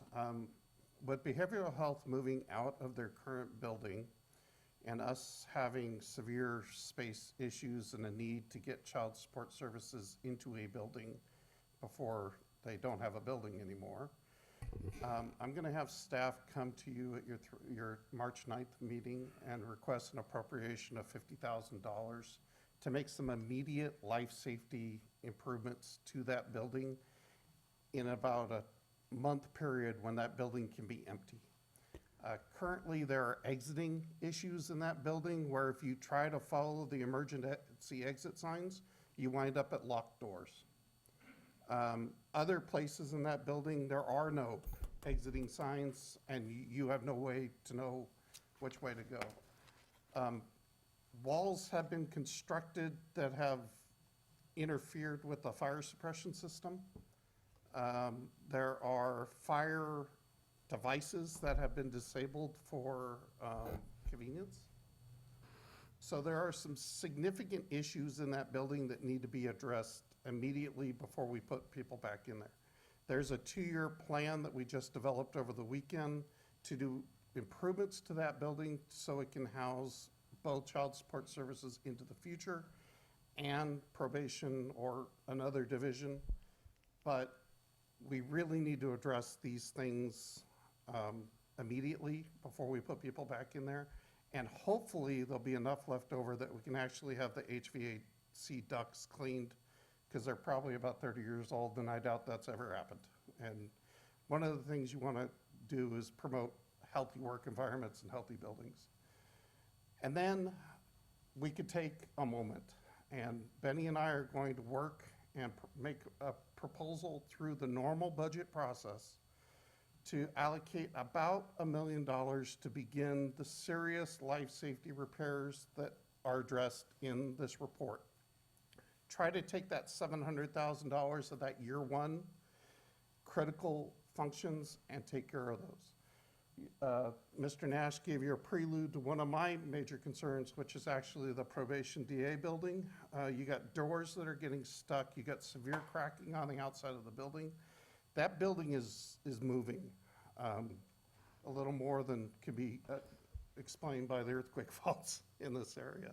So we do need to get a structural engineer out there and figure out if we need to pump some grout underneath that building to get it level and stabilized before we lose it, because that's actually one of our more newer buildings in our portfolio. We have some that are 100 years old, like the one right behind us, like the stuff up on Southside Road that Mr. Nash was almost speechless when he was describing. And then we have others that are relatively new or have been renovated recently, like the RMA building. But I think there's time that we can go through the normal budget process. There's no real urgency that we need to demand money immediately to rush and to do it, and we can give you a well-thought-out plan in the budget. But I am going to have staff come to the next meeting and request some funds so we can take care of that one need quickly. Mr. Chair, if I may? Sure. And just to enlighten the board, the facility ad hoc committee did meet this last week. We did talk a little bit about this, and in particular talked about CSS actually moving from their existing building to our other behavioral health building. The state does have funding available for revamping that building with some of these measures, so that's going to be some money that we're going to use for this. There may be some other, obviously needs through maybe the general fund, but most likely we'll get it covered through the state for the move.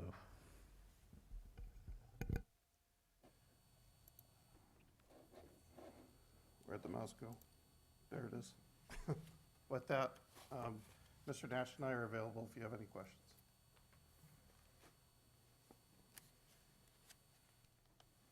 Start off with Supervisor Hernandez. It's a big another element of why we need to strategize. I mean, this is obviously evidence of what needs to be done, and we from maintenance from the roads now to facilities we're falling behind. That's kind of my only take on it, Mr. Chair. Thank you. Supervisor Kosmicki. Thank you, Mr. Chair. So first off, I appreciate the presentation, and Veneer, Mr. Nash, that was just a really impressive presentation and thorough, and just it's very clear that this is a very professional job that you did, so I appreciate that. To start off, I guess, the numbers are just eye-popping, obviously, and I just wonder, this is all ideal world sort of stuff, so where would this money even come from? I can't imagine our public would support bonding for this, and so I don't see it as realistic. The 200 million, I don't see the 100 million as realistic. I think we'd have to chip away at the repairs, unfortunately, and maybe pick some projects potentially that could work. If we get some revenue, I also think we have to probably get creative with some of this stuff. And so I think first off, about the library issue, the new library has been a hot topic, I guess, in our community for a year or two, or maybe longer now, and we certainly need a new library. On the other hand, it's, I didn't see a cost, is there a potential cost, first off, for, let's just say we just did a library renovation at the current location, because that was in option B, I think. There was a library renovation. Is there an estimated cost just for that renovation if it was done at that location? Bear with me just one Okay, second. got it. We'll see if I can pull Yes, it. there was It's in the report, I just don't know if I can access it quickly. Okay, and then I'll while you're doing that, I'll ask another question. Can we look at the library? I know we talked about having some impact fees available, CAO Espinosa, and potentially looking at least getting that process kick-started. Correct me if I'm being ignorant here with the master plan or that sort of initial stage, because there are some impact fee dollars to at least get that going. If I may, Mr. Chair, Supervisor Kozmicki is absolutely right. We do have library impact fees, which I will actually discuss in a few minutes here. With my presentation, I'm going to go through all the impact fees and share that with you. But those funds can be used for architectural work, for work, and kind of going through the next phase. They actually have done a study as well. Obviously, we have to find a site. So if we keep the existing site, which we'll probably have to seriously consider. We can, look at addressing, space needs and other things, but that's what we can do is actually move forward with that. So I definitely can bring this back to the board. It is impact fees, and we can, just bring it back to you for discussion. Appreciate that. And then, of course, we don't want to put a plan together and then have no ability to fund it. Right. So that's why I asked about the cost potentially. Did you find that yet by chance? Yeah, it's in the neighborhood of $6 million in current dollars. That's not terrible. Right. And so one of the things that we have been working with is with Assemblyman Rivas and the state. Assemblyman Rivas is contemplating carrying a bill to actually support libraries. It'd be great for us to have, we have some general fund money. We could probably leverage it if it's one-to-one kind of money. So just makes our dollar go a lot farther if that's possible. So more to be had. I know Nora, our librarian's been in communication with their office. So it's something that we can advocate this year for him to probably care. Right now, COVID's taken precedence in most of the legislature's hands right now. But I think, probably the following year for sure, that might be something that they might be able to carry for us. And this for CAO, I know we've talked with the city about some things, but, we have negotiations on all these different areas where we're trying to work with the city on negotiations on tax sharing and all this stuff. But I do wonder whether, the city is getting a huge benefit out of the library. Yeah. I think the city particularly probably gets the most benefit than anybody out of the library. So that really should be another point of discussion for the city as far as maybe potentially cost sharing on a new library, especially if we're talking $6 million. That makes it a really, I think, much more affordable project for the community. And considering that we as a county staff the library, which over the long term is really the larger cost, it would certainly be reasonable for the city to consider maybe partnering with us on that. So that said, the behavioral health building, we have to find a use to fill the current building out, not the new one. I know we're finding divisions to put in the new one, but it would be great to, CSS moving in there is good.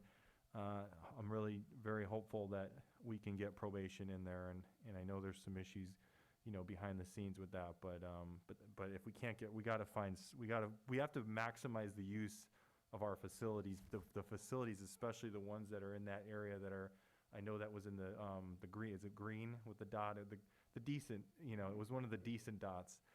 So if we have one of these decent dotted buildings, we got to make sure that we are absolutely maximizing the use of those buildings. And then the option with the library, so back to the library, I noticed that the historical museum was on one of those properties. Was there consideration of demolishing that? Moving it to the historical site. No, what are you asking? What would happen to the historical museum under this? Yeah, that's one of them, was possibly moving that building to the historical site, to the historical location, park. Okay, and then are there any other alternatives for the sheriff's facilities? I didn't realize the RMA was such a big problem. This is maybe, so it was mentioned that RMA is not ideal for our sheriff's office. So, assuming that we have to keep them, that we don't get to build a mega campus for them, what's going on there? Yeah, so just maybe a little background information on that. Some years back, there was a plan or potential plan to build the courthouse, bring the sheriff's organization, SO, corrections, to the correction location. So there's acreage out there where we have the solar panels and actually building that out there. So there was an original plan some years back to move the courthouse over there. But I think when the state and the judges decided to move forward with this, they reached out to the community, and the community wanted to have the facility here in this area. So there was kind of some concerns about moving it out to that site. So so with that being said, that this occurred, but we had this old SO here, this the old jail SO, and so a few years back, the county decided to purchase was it Rossetti Seeds, I believe it is, that building. Rossetti, yeah, Seeds, and house the sheriff's organization and RMA there. I don't think it's necessarily a bad fit. It's definitely a much better fit than what they had before. I think what it is it's probably more conducive to have all of law enforcement in one area to deal with all the goings on within law enforcement. And I do know that building that they exist in right now, there's a lot of open space as well that could be utilized. So, adding another floor and doing some work in that area. So there's definitely some work. Again, this is all kind of theoretical. It's not something hard, set in stone or anything, but just wanted to give you a little bit more background. You may have or may not be aware of that. But I think, I think it'd probably be more conducive to have a campus at the existing corrections facility area for safety. I think that's what was discussed. There's also some systems in their processes that need to be built into the building that do not exist at the RMA building because it wasn't purpose-built for that function. But for example, in your evidence room, it has to have a whole separate HVAC system. It has to have fume hoods and other things to prevent the spoilage of evidence, to prevent staff from getting sick or other things. So I'm sure those were some of the other factors that were in consideration when they said it would be better for a purpose-built sheriff's department for them to be in. Yeah, no, I understand that. Are there any other alternative ideas, any other I know we're kind of running out of buildings here, it looks like. Maybe ideas for the sheriff's organization, you're saying? Yeah. I'm not really sure. I don't think so. We haven't really discussed it. I mean, I think at this point, I think it's like Supervisor, the Chair Medina said earlier, this is something, we have to look at planning. We have to look at future growth.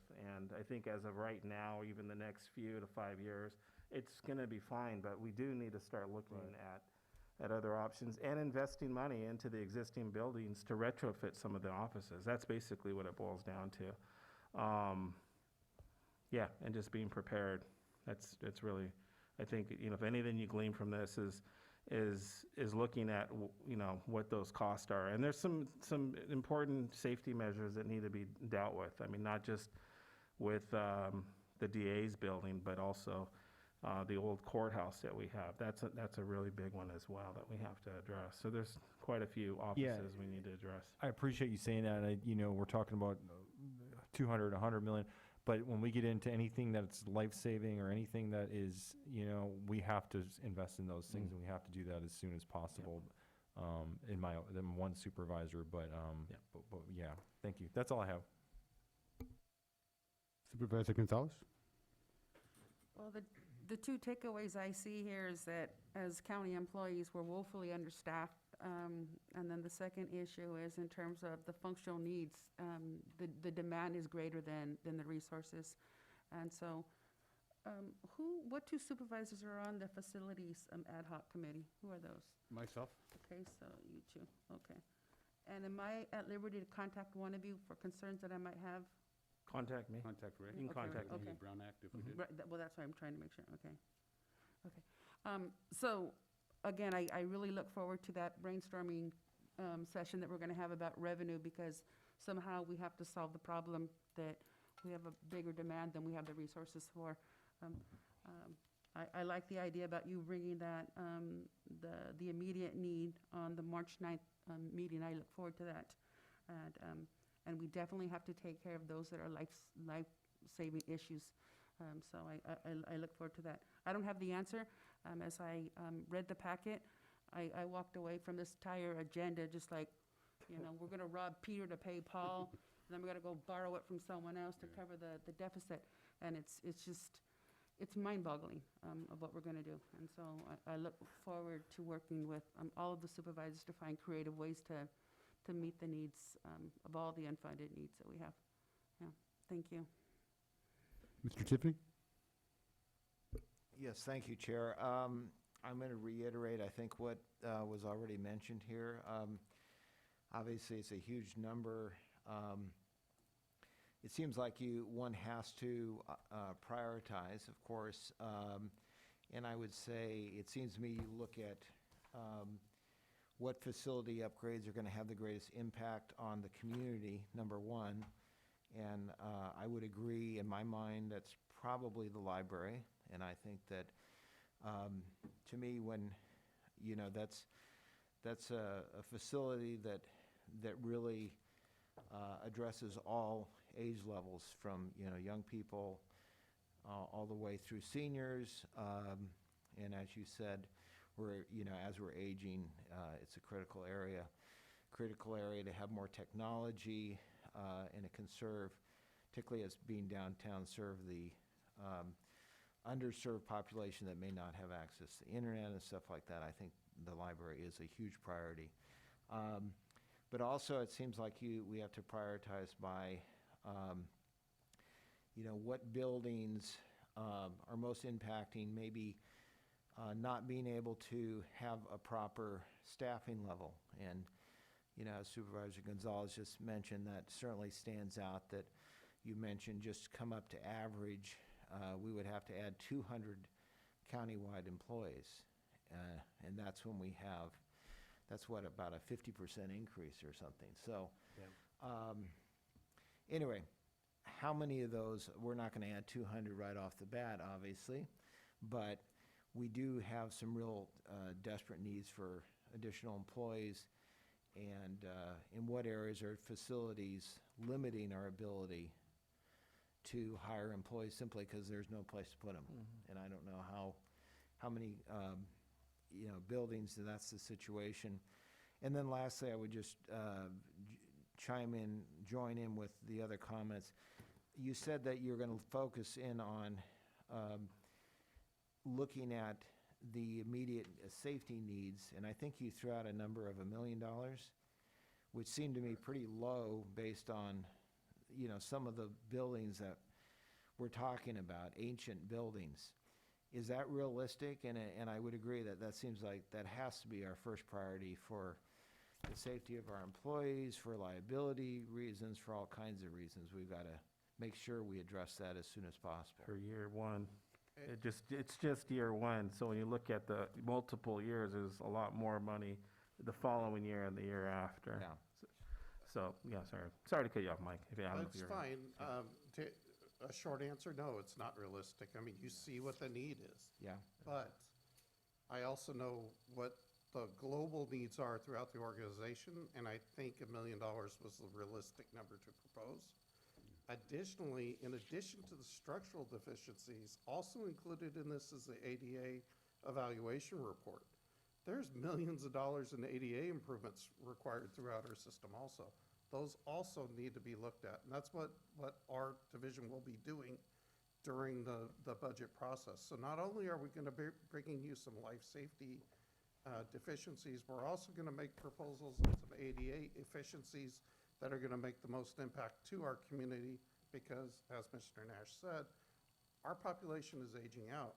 So, a half-inch lip in concrete really isn't a big deal to a 20-year-old, but somebody who's 80, that could be a serious impediment.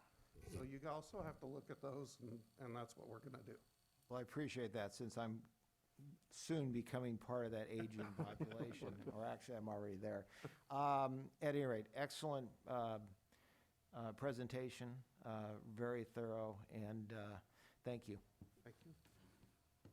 Well, that concludes with me to say something. We have to live within our means. We have to live and operate within our means, and we all know we don't have it. So, once again, it's a fantasy, it's a dream. This is something that I would love to participate in, but we have to be real. Well, there's no way we can do something like this.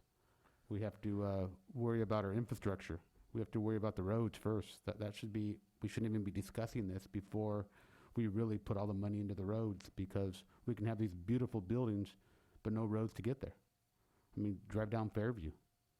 It's almost like a horse and buggy. Drive down Union, improved, but once you hit the new improvements, it's back to the horse and buggy days. So, I'm looking at it completely different. We definitely need to fix fire, life, safety, and accessibility. That's without a doubt. We have to do that not tomorrow. We need to do that now. And that's extremely important when it comes to the safety of our employees.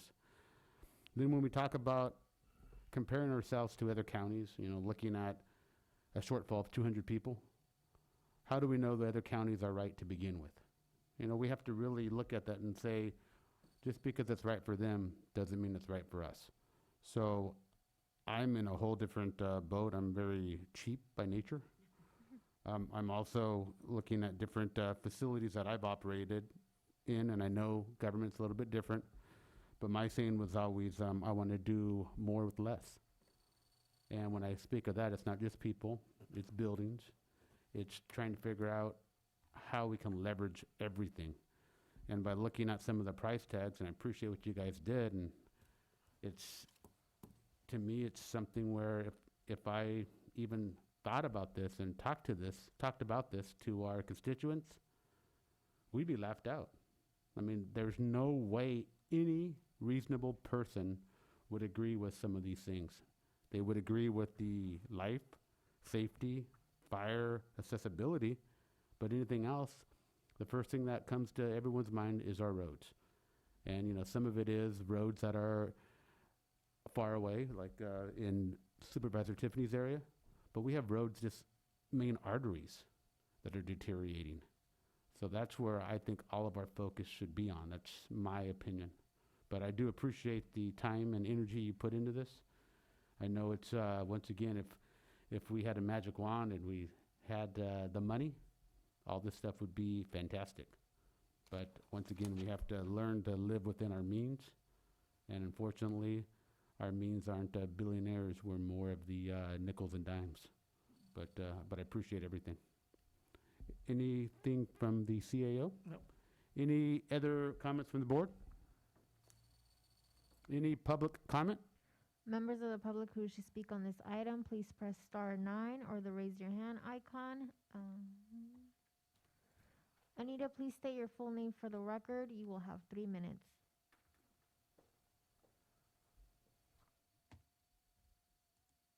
Anita, you've been unmuted. Please unmute yourself.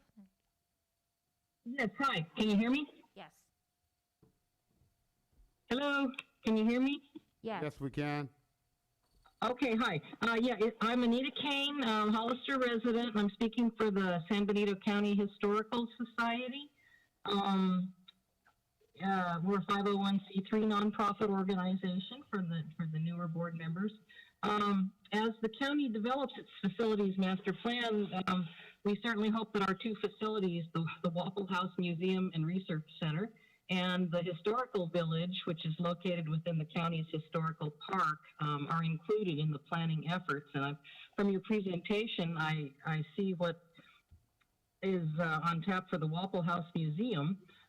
So we're encouraged to hear that the county is embracing the greater use of public-private partnerships, as such partnerships can provide greater benefit to the community than either entity can accomplish by itself. So, that's a good thing.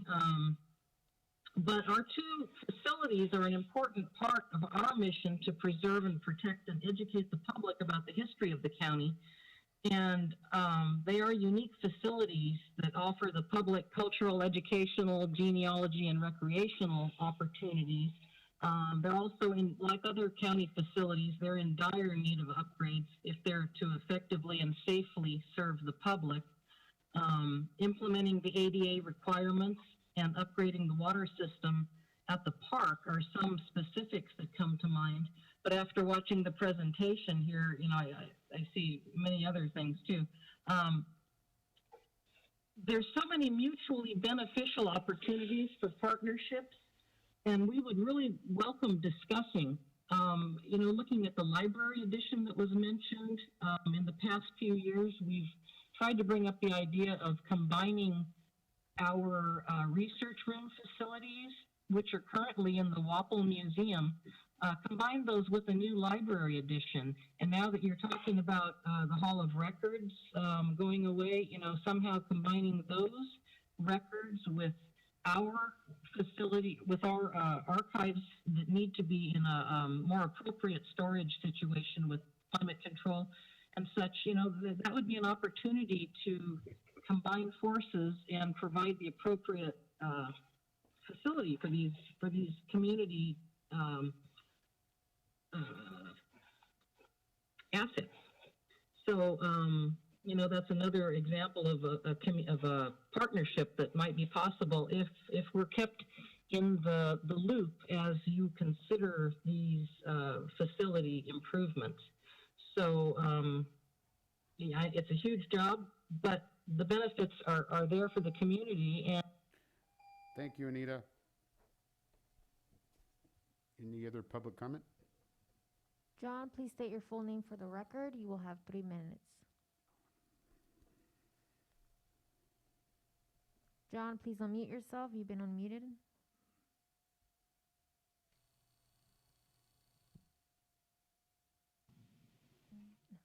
Hi, my name is John Roble, and I'm also with the Historical Society. I was noticing several different things as you guys went through the presentations, and I wanted to say that it was a good presentation with quite a bit of thought into how to go about utilizing the existing ground that the county actually owns. I was kind of curious why the county's wanting to build new parking lots, though, so close to the parking garage. It's very close to the county facilities. I don't understand why they think they need more parking there. Referring to the Wapple House, it was really good to see that the county has considered the possibility of moving the Wapple House to the historic park. That would be fantastic if it could be done. In the meantime, if the Historical Society is asked to vacate the Wapple House, we're just simply going to become homeless. Finding a facility with enough square feet to fit the holdings of the Historical Society would be a huge challenge. Would be something that we would, again, as Anita mentioned, really like to join up with the library and or the records people and see how we can work together with those organizations. And it was also interesting to note that none of the historic societies facilities, the Ferrando House and barn, or the restroom at the historic park were included in those facilities that need to be upgraded. And certainly those things should be on the county's list as well, along with the Wapple House. Little comment on the library. The library that we have today, I appreciate the folks that work there and what they do with what facilities they have, but unfortunately our San Benito County Library is pathetic. When you go to view the facilities in Monterey, Castroville, Watsonville, our little library is really sad. Discussing roads, I think that we really need to put a lot more focus on improving employment in our own county, reducing the amount of traffic that needs to leave the county, and that those additional jobs that would provide a huge tax base, which would help resolve some of the financial difficulties that we have. And I think that pretty much is the end of what I had to say. Thank you, sir. Appreciate it. Thank you. We have no more speakers at this time. Mr. Gibson? Robert Gibson, unincorporated county. I just wanted to share my concerns with comparing us to counties just because we have a similar population size. They're not next to Silicon Valley. I would imagine that they're paying their employees less than we do, so that, you know, if we added 200 employees at 65,000 a pop, that's another 13 million. I mean, our roads are falling apart. I don't think we could afford to hire 200 more people just because we want to keep up with the Joneses. That was my only comment. Thank you, sir. Any additional public comment? No speakers at this time. Bring it back to the board. Any parting words? No, just thanks. There's a lot of work that was involved with this, and we definitely heard from the board, and we will be coming back to your board with some, you know, life-saving matters. And, you know, we'll look at the library. We'll look at the utilizing some impact fees for plans and other things. So we'll work with RMA on that and bring it back to your board, as well as working with the senator and assemblyman on possible legislation with our library, and also in communication with the city manager and city staff, addressing, you know, helping us fund the library, and in particular funding the operational side of things as well. I think it'd be really important. I know we've had multiple discussions with the city.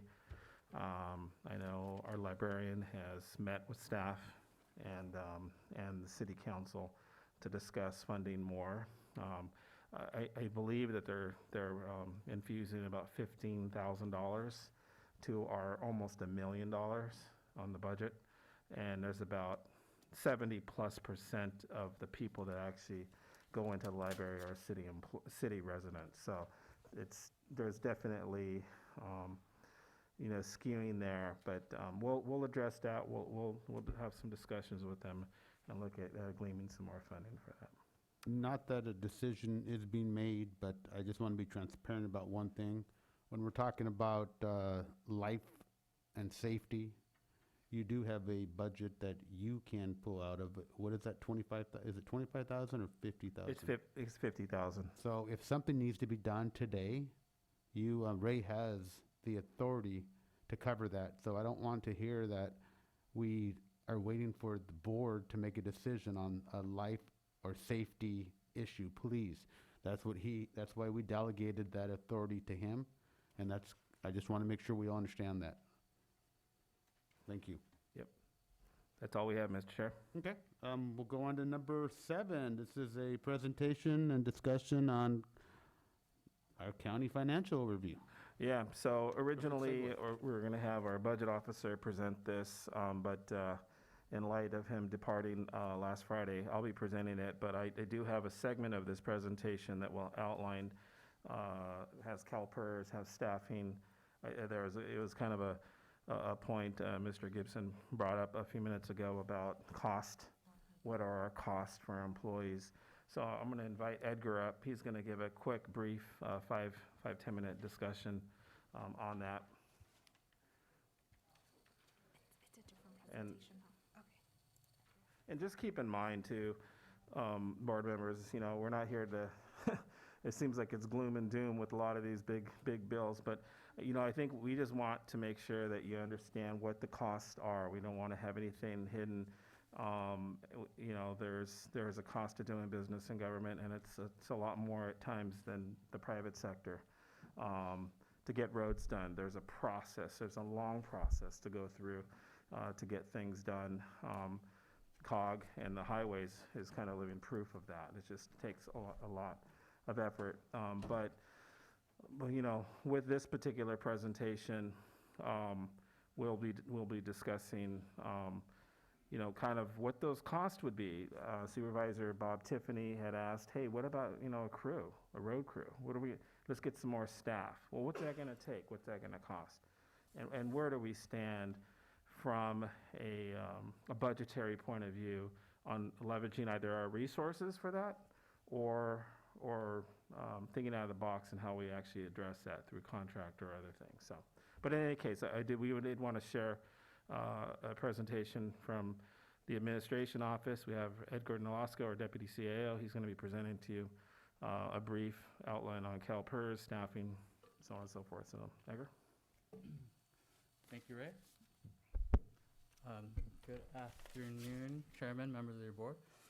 Glad you're with us today and the public. So today we're going to do a brief presentation or overview, more of information of our current labor costs and CalPERS.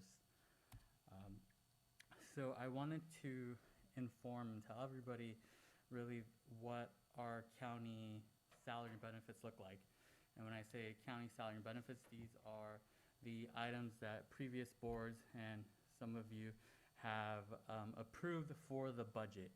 So if you see the line item, if we follow the trend, it's going up and it's skyrocketing at an ever increasing rate. So if we look at since 2015 for the adopted budgets, we have an average growth rate among that span of 5% a year. So we go back to maybe 2015, post-recession, we're looking pretty good. We're looking at total salary and benefits of $45 million, and that is for everybody. Fast forward to actuals for fiscal year 21, we're looking at $59 million. And then we start projecting things forward in the future, and mind you, this is not adding staff as well. These are just growth rates that we're using to move forward on this. We're looking at 2024 of close to $70 million. Now this is taking consideration normal growth, not anticipating any abnormal MOU increases, any abnormal, which we already did, and we'll talk more about that later. CalPERS return on investments. Just a quick note, CalPERS return on investments right now, which return on investment and discount rate mean the same thing, are set at 7. For this year, their return on investment was 4.6, which is under. Every time CalPERS does not hit their return on investment, it goes back to the employer. CalPERS has no skin in the game. It is upon us to make up the difference through the UAL. They kick the can down the bus. I'm sorry to interrupt, but on the one-time adjustments, are you going to be speaking about what we did in December? Yes. Okay, thank you. So, whoa. I had data here. Get an update.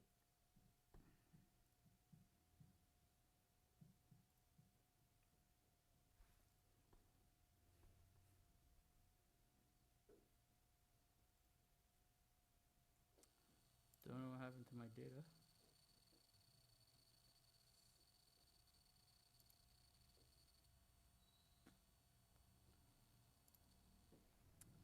Let me go get my laptop. Sorry about that.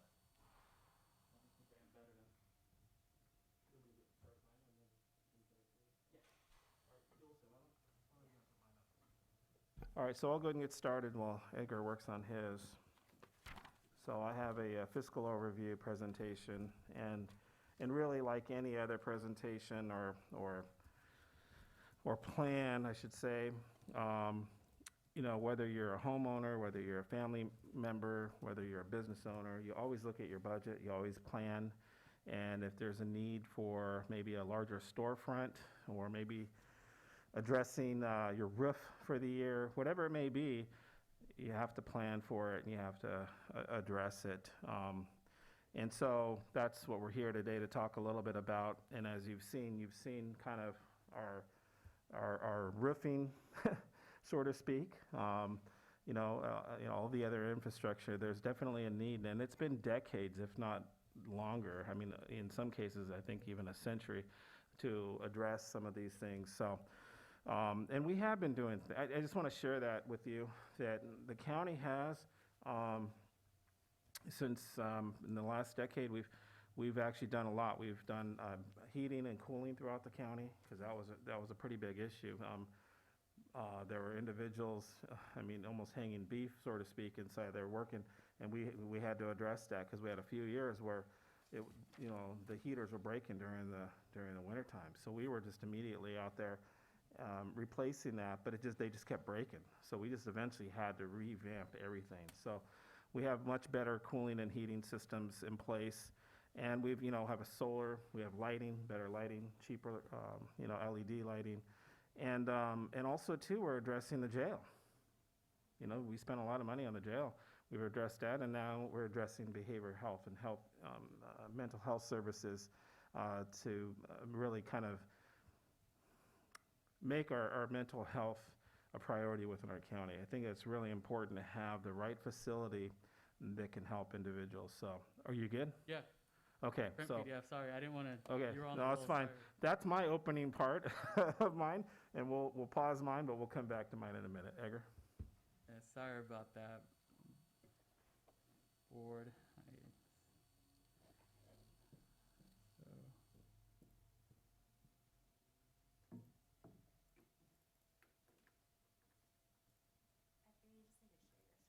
Mm-hmm.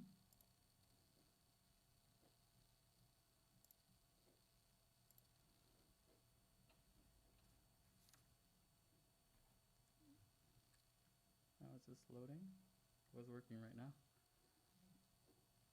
We're working on our technology as part of our strategic plan. We're actually about to update this computer here. It's having a hard time reading my drive. Come on.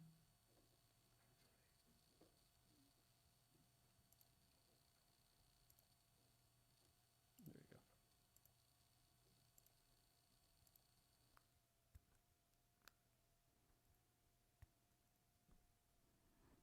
Okay, you can see that okay?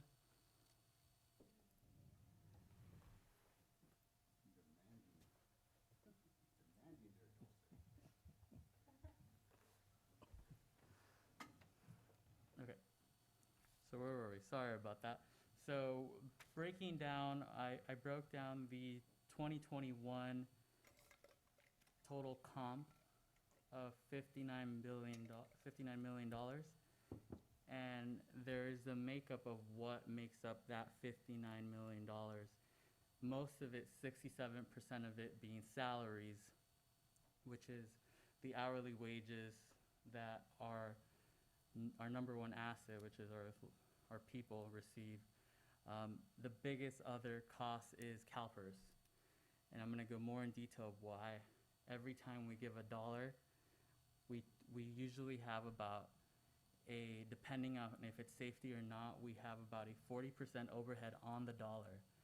Because right now, as it is, for miscellaneous employees, we're paying about 25% in PERS for every dollar. On top of that, we got FICA 765 and usually other medical benefits. So we usually have an overhead of about 40% for the dollar. The biggest one being CalPERS because it is growing out of control. And what is CalPERS? CalPERS is our pension system that was created in 1932 by the state. And in 1937, the legislature passed the ability for cities and counties to contract with CalPERS for pensions. It is the largest public pension fund in the world, I believe. It is a nation, I believe it is the world, at $392 billion. That is a lot of money. It currently has 2 million members, active and retirees, and our county joined the CalPERS in 1946. What kind of retirement systems do we have? So currently, the county participates in 2 CalPERS systems, one of them being the miscellaneous, which I describe as a non-safety, and the other one being safety. Part of those 2 plans that we have, within that, we have what is called PEPRA. PEPRA are employees that were hired or were not part of CalPERS agency prior to 1/1/13 as of the passing of AB 340.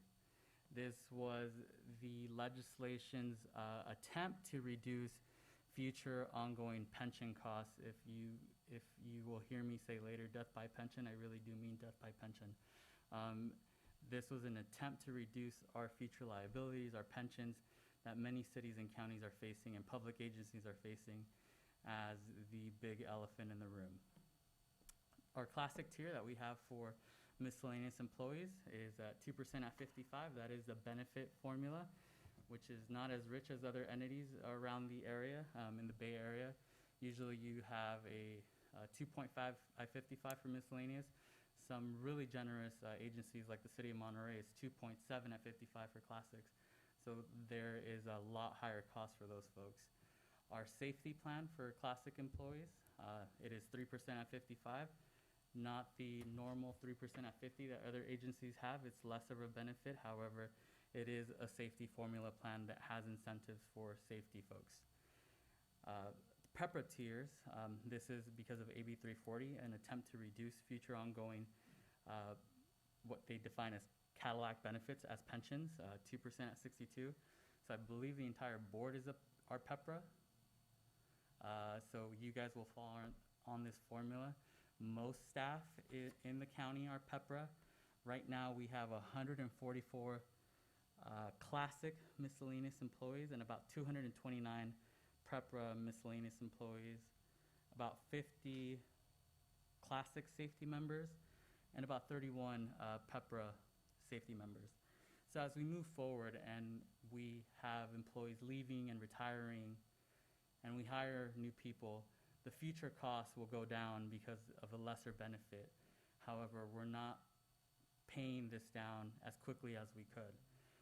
One of the mechanisms that CalPERS does is the funding mechanism. So going forward, CalPERS does a funding mechanism that is broken down, which is the normal cost, and the normal cost is what would it take right now as a percentage to pay all future costs for current employees. And that's what CalPERS attempts to do as an actuarial. For instance, for 21-22, they say for all current employees, that means us currently working, the county must put away $9.98, and then they do a expectancy of when you're going to retire, how long you're going to live, and their rate of return right now is 7%, and they think 9.98 on the dollar will pay that. However, they typically miss that and they never get it right, so that's why we have the UIL. The unfunded liability is the oopsie that CalPERS came up. Well, it's sort of like forecasting the weather. They never get it right, but they still get a job. So they're now asking, for instance, in this example, for miscellaneous classic employee, or actually we have a blended plan for miscellaneous. They're asking, so we need 8.98 for all employees for $1. And then county, please pay us $4.2 million and we're going to invest that. And hopefully that will be enough for in the future that people will live till then when they live, and we're going to hit our return on investments, and their the demographics happen to be what they expect to be. So as you see, UAL payments is usually the biggest cost for us right now with CalPERS. We end up paying for 21-22, 25% on the dollar. I've been in government long enough where 25% was the safety plan maybe 12 years ago, which was a lot. So now what we 12 years ago used to see, well, that's a lot for safety. Now it is not the norm for miscellaneous employees. So why we're here? Because there's more cash going out than it's coming in and they're losing it. This is the return on investment that CalPERS has done since 2008. If we all remember the Great Recession, that's probably the most scariest time to be in government. They had a negative 24. What that really means, that is a negative 31. Why? Because they said they were going to get a 7% return on investment. So they actually hit a 24 minus a discount rate of 7, the return on investment. They're looking at a negative 31% return. And how they're going to fund that, they're going to ask public entities to make up the difference. And we'll have to figure it out.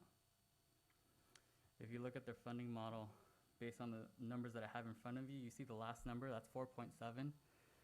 I was really happy as of February, administration was talking about what was going to happen in CalPERS, because they were looking at I think, -2 or -1 as of February, but they rallied back till the end of the fiscal year, and they were able to come up with a 4.61 return on investment, which is still lower than the 7, but better than a negative. So again, we make up the difference. And if you look at the pattern that they have here, they have some good years, they have some bad years. But all in all, on this chart here, we're looking at a 5.5 return on investment or discount rate. That means a 2.5 difference that's made up by public entities. So why is this issue important? So right now, as we project going forward, we're always trying to come up with an attempt to really capture costs and be more preventative rather than reactive. And we're doing costing models. As the chairman pointed out, your board authorized county administration to do a salary and comp study. That salary and comp study, we were only able to afford to bring those identified positions to a 90% to equity ratio. That means if folks were 70% out of market, we brought them to 90, and that's all we could afford at this time because we don't have revenues. To get those individuals that were more than 90 to 90% to market cost $224,000 fully loaded, almost at $1 million. If we were trying to be a bit more generous, and what I mean generous is probably bring those folks that are out of market to 95%, which is not, you would want to get to 100% because what we're saying is you're underpaid, let's get you up to market compared to your peers. To bring them to 95, it would be $500,000. And this is just to bring them whole, fully loaded. That's not doing anything. That's not doing COLAs or doing equities. Just to do a COLA right now at 2%, which is reasonable and low, you're looking at $1 million off the bat. You want to be a little bit more generous, 3%, we're looking at 1.5. And that's what current costs right now. Not taking consideration future PERS costs, which we'll probably end up paying more in the future. Another reason why it's important, as it is right now, so we broke down the cost of general funded positions versus subvented. Just the pension costs out of general fund are $5.9 million that we're giving to CalPERS for retirement costs for our employees. That's probably around 11% of the total general fund revenue for 21-22, which is $53 million. So 11% of all general fund revenue is made up by CalPERS, nothing else, and that number is going to rise, probably next year. And this is a key component because, as I mentioned before, for every dollar that we give, we need to take in consideration how much we're going to pay for PERS and other attributes.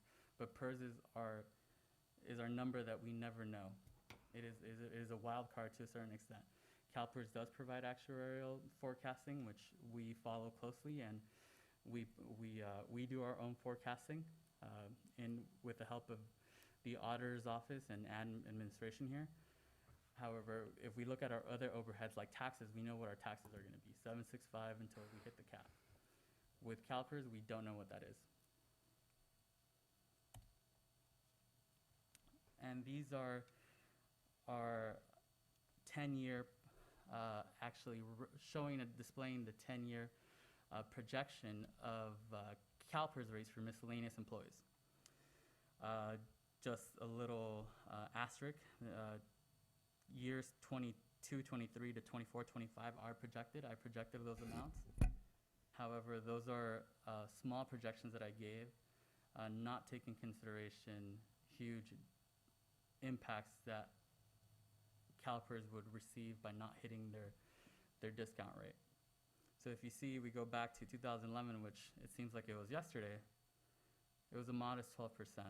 Now we're looking at known 21-22 of 25. It doubled within 10 years. And it will continue to skyrocket. It eventually will get better, and I don't mind I always say death by pension. It will get eventually better as we have more younger employees come in, work longer, pay into the system, and unfortunately, it sounds very horrible, the old timers to go into the sunset. So those liabilities come off the books. The scarier one is safety. Safety, the benefits are much greater, are much richer. because they're line of employment, and we're grateful for our folks in the safety realm.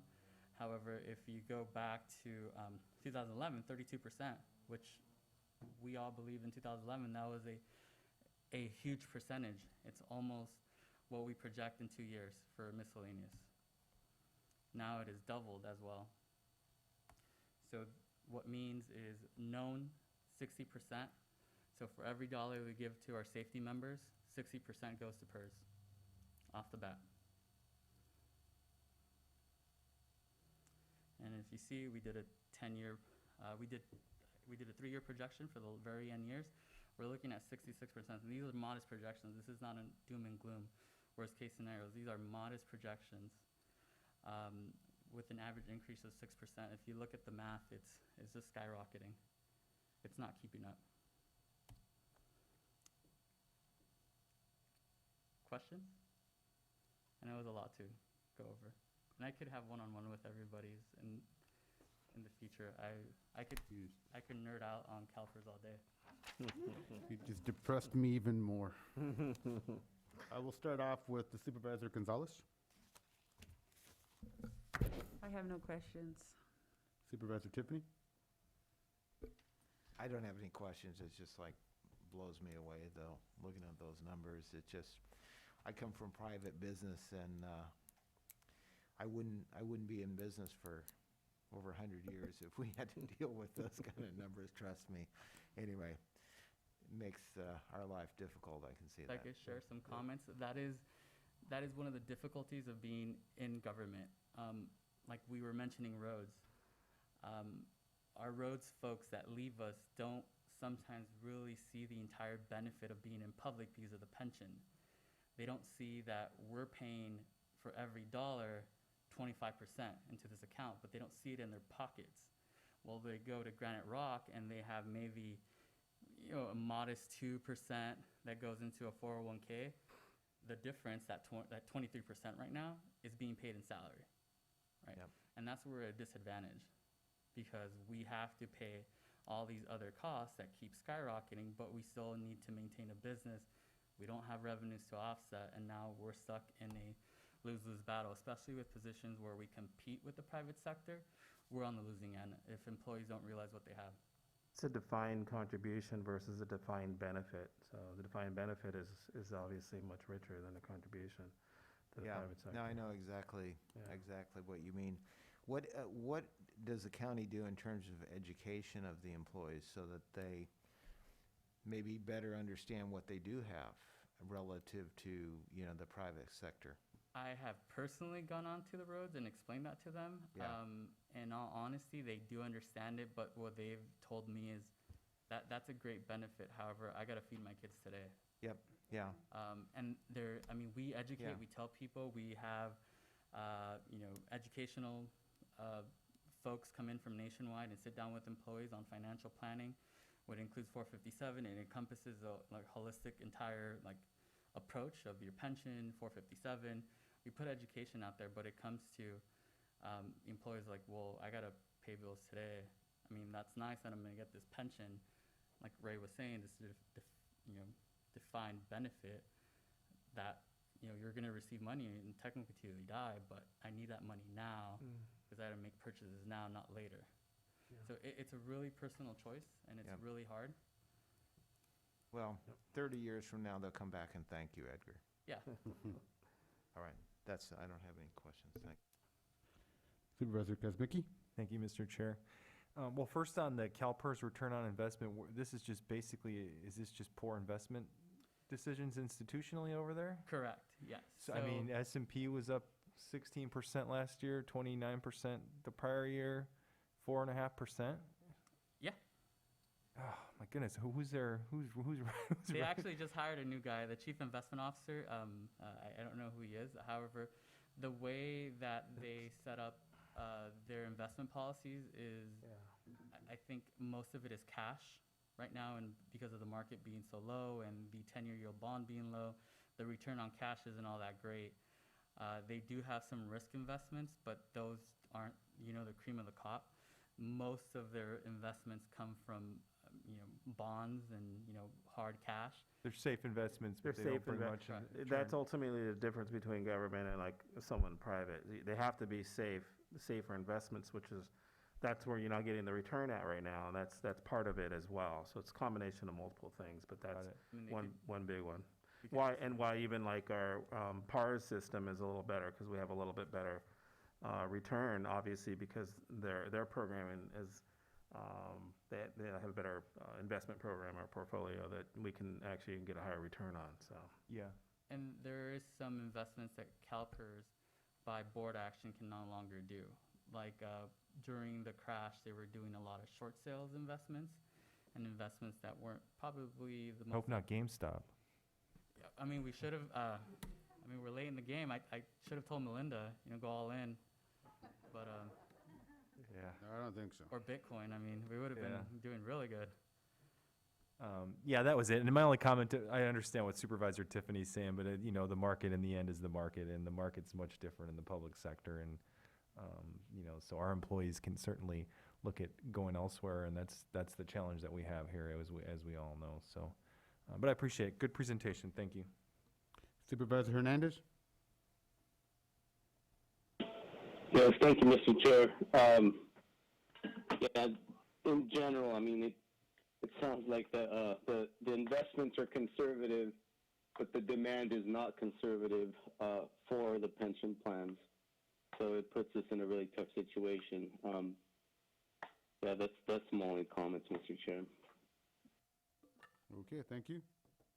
Any public comment? I'm going to go ahead and cover my portion, and then we'll open up to public comment. Okay. Yeah, thank you, Edgar. Pilsen, can you? Thank you, Board. One other thing to add is that we will bring back more detailed, an actuarial to the board during our budget hearings. Actually, it's prior to that. We go through the budget process, and we go through budget items, and one of them is to teeter programming. One's going to be the CalPERS pension, OPEB, and as well as actuarials as well that we'll share with you. We'll go over that. So it's pretty complex, and there's a lot of information there as well. But we wanted to give you a high level. Thank you, Edgar, for that. Just to share with you kind of those obligations that we have as well with staffing salary. So we'll go ahead and get started on mine. The first slide that I have here, and I'll be brief on this, I know time's getting away from us, is governmental fund 5-year revenues and expenditures. I just wanted to share with you, this is an actual county-wide fiscal information, not necessarily budgeted information. So this is actual. So when you look at these numbers, the net revenue and expenditures, for the most part, we're pretty much on target total from a budget, what we budgeted and outlooked for and what our actuals are. So we're pretty close to being on target. We have obviously some numbers there, $11 million, that's our COPs, jail data, and behavioral health building on our COPs. We have, capital lease equipment, its own equipment that we have. And really, at the end of the day, our budget's a lot higher, estimated, because of our salaries, which we've actually allocated more positions to be opened, and there's just been a turnover. So there's that high vacancy budgeting, or the high vacancy, which allows us, really gives us some ability to hire people, even though we don't necessarily have the funding there. So our actuals are a little bit different on the budgeting, but this is our actual. So the next slide, you'll see the governmental fund expenditure by function, and you'll look at the lion's share there. You have public protection, that's about $35 million. And that consists of the SO, corrections, juvenile hall, and so on. So those are fairly big numbers there. We have our capital projects. You'll notice a pretty big number there go up. That's obviously what I just mentioned, the jail, and some other programs that we actually had as well. Let's see here, and then you'll see our general government as well. That includes the assessor's office, administration, auditing, and so on and so forth. So those are the numbers there. So that's by function. The next slide. And then we have the general fund 5-year.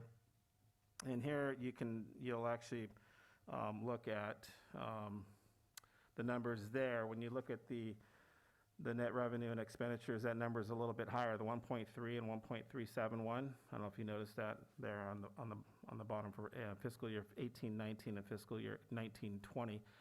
So that's where we're short. And historically, we've been in the black, even though we've been budgeting with more staff than we can technically afford. We're allowing the department heads to be able to hire people. So that's been kind of our saving grace with that, because it's been so hard to hire people, but we didn't want to not have the ability for somebody to hire. And so that was we've been, budgeting, and we've been in the black for the most. But the last few years we haven't, and we've kind of taken that, your thought, Supervisor Kosmicki, about let's start spending some money, right? And so that's, those funds there are fixed assets, some trucks. We're starting to just, we need to deal with some of these old things that we have, right?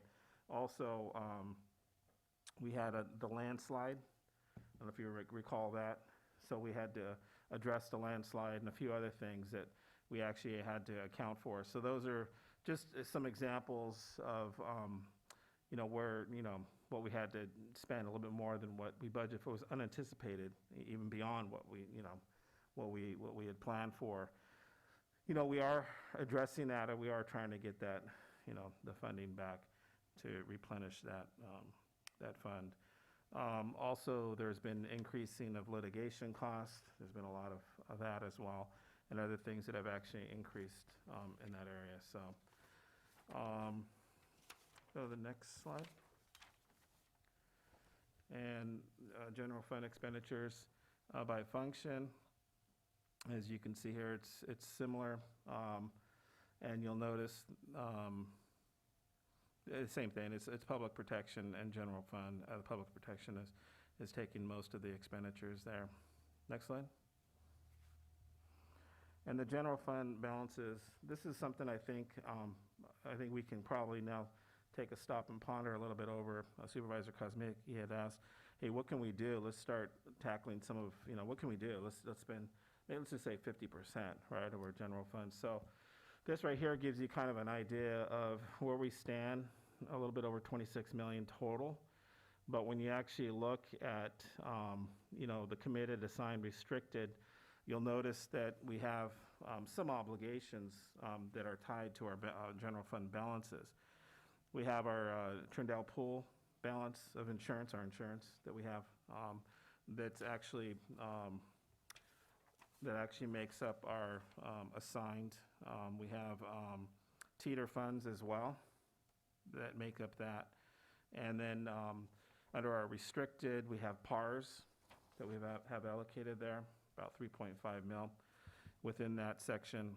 And so there's some things that we have that we are committed to, or that have assignment to, where we really can't do anything. But the unassigned, I think that's really kind of the area that we could address when we create that policy. We can look at 50% of that number, I think would be safe to say, and to address some of these needs that we've been talking about. There's a lot of needs. It's not just the roads, there's quite a few other things, but we could definitely address the roads and leverage money to address some of those. And that's what we've been doing with the Measure G, SB1, and then we can probably even do that with this if the board so chooses. This is just an option for the board for consideration through the budget process.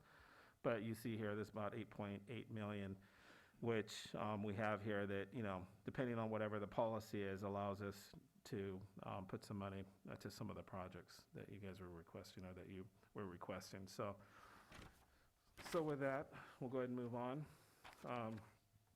So we have the capital revenue sources. So we have the major road funding. We've already heard most of this. I don't want to really repeat it, but there is probably some good things to highlight here. We have the HUDA that was talked about, the Measure G, the SB1. as well as the landfill depletion fees. That's something we didn't really talk about too much. There's some funding there.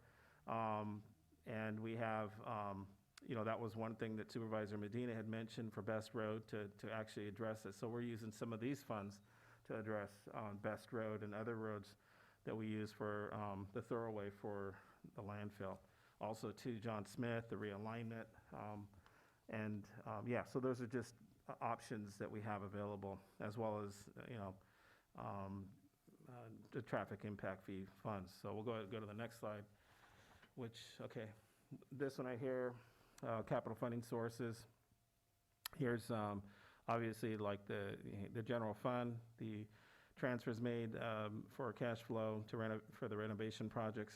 So there's obviously an obligation that we have to have for some of these, for projects, renovation projects and other things, that we actually have to put up money up front, and then we eventually get reimbursed. The capital leases, we have some debt there with regards to the energy conservation project, solar project, lighting, HVAC I just mentioned earlier. So that project went underway. But there's a total savings of the life of that project. There's millions of dollars of savings ultimately to the county for just money being spent for PG&E over the life of the project. So it's definitely worth it, and we have been realizing that savings and augmenting the PG&E bills, or what our obligation was to subsidize the actual, or to actually address the payments for this. So that's been a good thing. So go ahead and go on to the next slide. Here's the COPs. As you can see here, we have the participation of certificate of participation of bonds. So we've actually spent a lot of time going to S&P to go ahead and get rated. We've done really a good job with that. We've been rated with the AA rating, and been very good for our county, because we've had some really low rates within our COPs. So with the jail expansion and the behavioral health building, I believe it was I think 2.4% on the behavioral health building on that 10.5 million, which is incredible. It showed a huge savings to our community, because obviously taxpayer money, and as well as the jail expansion as well. So the jail expansion was about $26 million. The state was putting in about 15 million, and the county is basically paying the difference for that. So there's about $3.5 million of funding that was it's in-kind funds or payments out of the general fund up front, and then the difference there is 7.5 million. That's within the COP, which is also, just so the board is aware, is also being paid through the AB 109. So AB 109 through the CCP. Yeah, I forgot the acronym there, but yeah, they actually that committee, that board, actually is committed funding to go ahead and service this particular COP, a portion of it, a good portion of it. And so that's a good thing. So it's a really good thing. All right, so we'll continue on. And here we go. So the impact fee. So I wanted to share this with you. As you can see here, here's a list of the the impact fees and the balances associated with it. We have a county fire, 1.1 mil. Just as an FYI, we have Rosa Murata property that I know was discussed prior to COVID about moving forward with a fire station there, and actually utilizing these funds to build that fire station. But obviously with COVID, a lot of things have been put on ice, and it's been kind of tough to get to a lot of these projects. But that is definitely one item that we probably need to revisit, Mr. Chair, and possibly kind of spin up the ad hoc again and discuss that again. with your board and move forward with it if the board so chooses.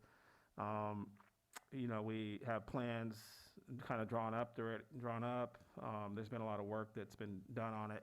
I know that there were some concerns with the floodplain, so they were going to raise the facility.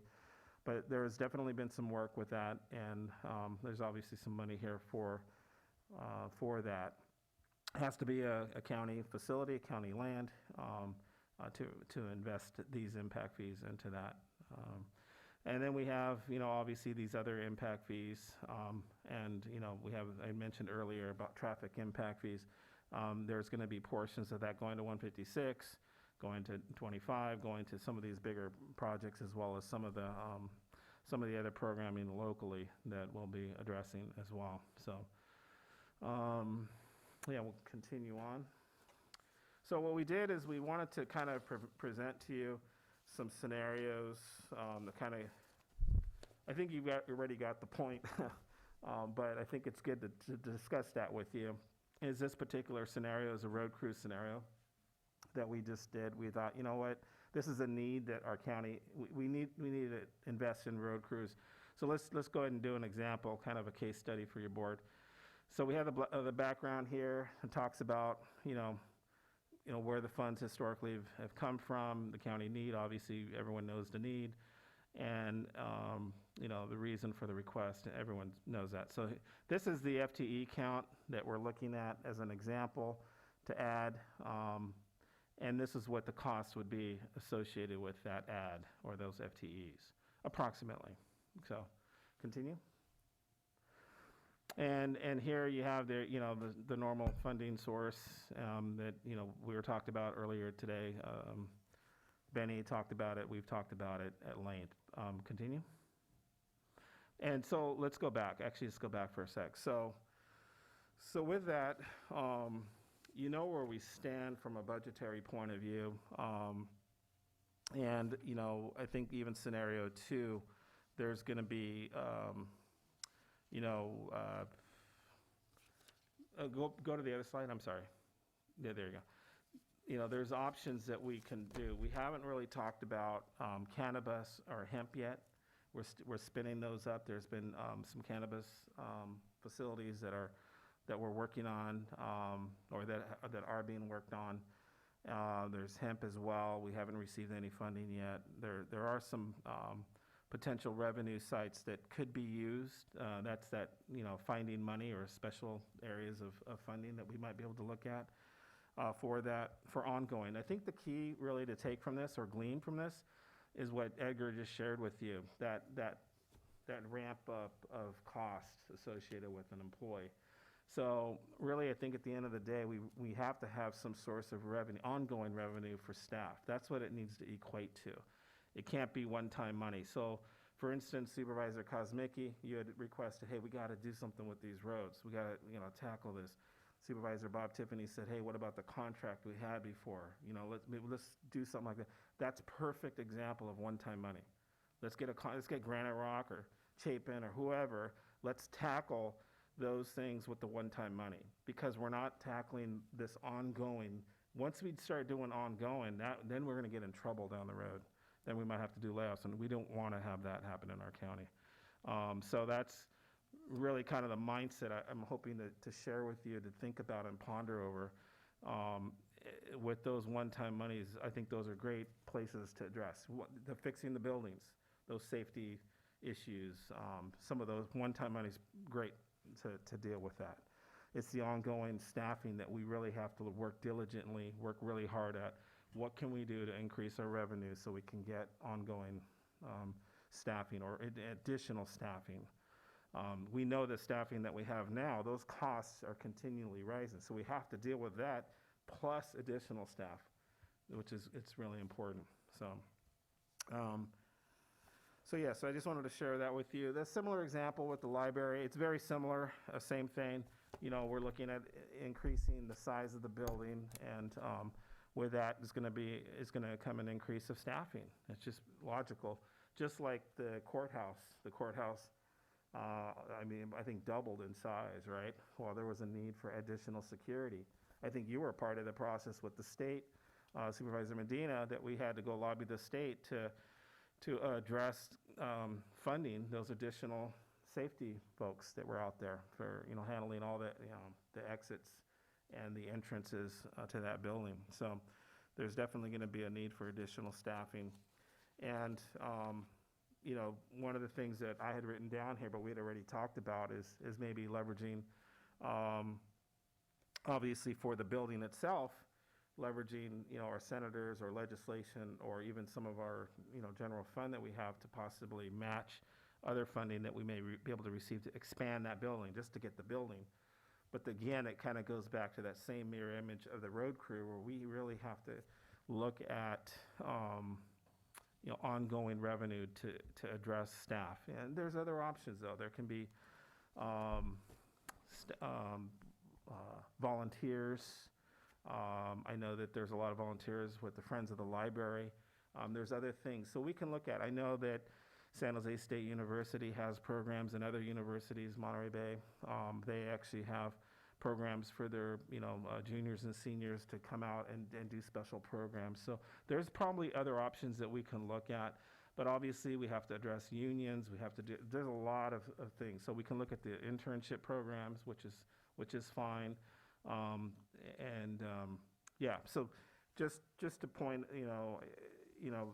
if we decide to go that direction, which I'm hoping that we do, and I think the board, has been wants to do that, to expand the library. It's how are we going to do it strategically? And I think that's really going to be a conversation for later, not today, but we definitely have to address staffing with that.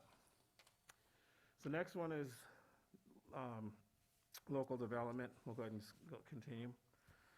And, this is kind of a nexus to kind of some of the, the needs that we have, and how do we address revenue. This is just one form of potential revenue, not all forms, but this just kind of gives you, obviously, that, increased home supply. But to be quite honest with you, or increased market values, you just heard today that, those values may go down, with Prop 19. We don't know. Not necessarily the market, the home value, but the revenue that we receive might go down. That's kind of more of the key point there. And then, obviously the increased home supply, that's obviously a burden on general services, on county government.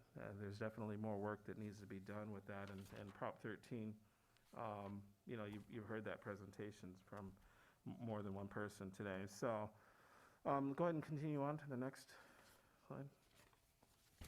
So here's some scenarios that we drafted for you.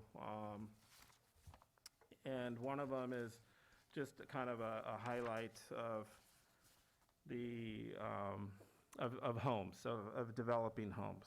So we have 200 family homes in this particular case study or example. Sunnyside Estates, and the assessed value is about $118 million, and the average home is about $600K. It's just a kind of a rough number there. When you look at the property tax amount, it's about $1.1 million total. But when we look at the county and what the county receives, they receive in this particular case about $260K. Next slide actually highlights and breaks it down through the TRA that was discussed today. That TRA really defines that 1%. So when you go through this and you start looking at it, you look at, potential districts or potential, different agencies that receive funding from that. This is that $1 bill, so to speak, that was shared with us from our assessor, Tom Slavich, and discussed with our auditor. This right here is the TRA breakdown, which when you look at it, it's 0.21, not 11%. So this particular TRA, there's 380 plus in our county that have a complete breakout of the 1%. And they're all going to vary. Some have, you may live in Sunny Slope Water District versus maybe you live in the Aromas Water District. So you're going to have different obligations within your within your taxes that you owe. So in this particular case, the general fund actually receives a little bit more based on this being not really in the city area, right? If you go to the next slide, under normal conditions, if it were in the city limits, you're going to probably have a 0.11% or 11%. Now it's 130,000 as an example. It's just rude, just a kind of a brief example. Not necessarily that same one, but it just gives you an idea based on the value, based on the home value, the assessed value, and then the percentage offset depending on the TRA. And that's really kind of what I wanted to share with you. It just depends on the TRA and what location that you're at and what that money is going to be. So in our case, that can be cut almost in half. And if you have 1,000 homes that are maybe in that 11% bracket, it's definitely a lot less money that the county would be receiving. But guess what?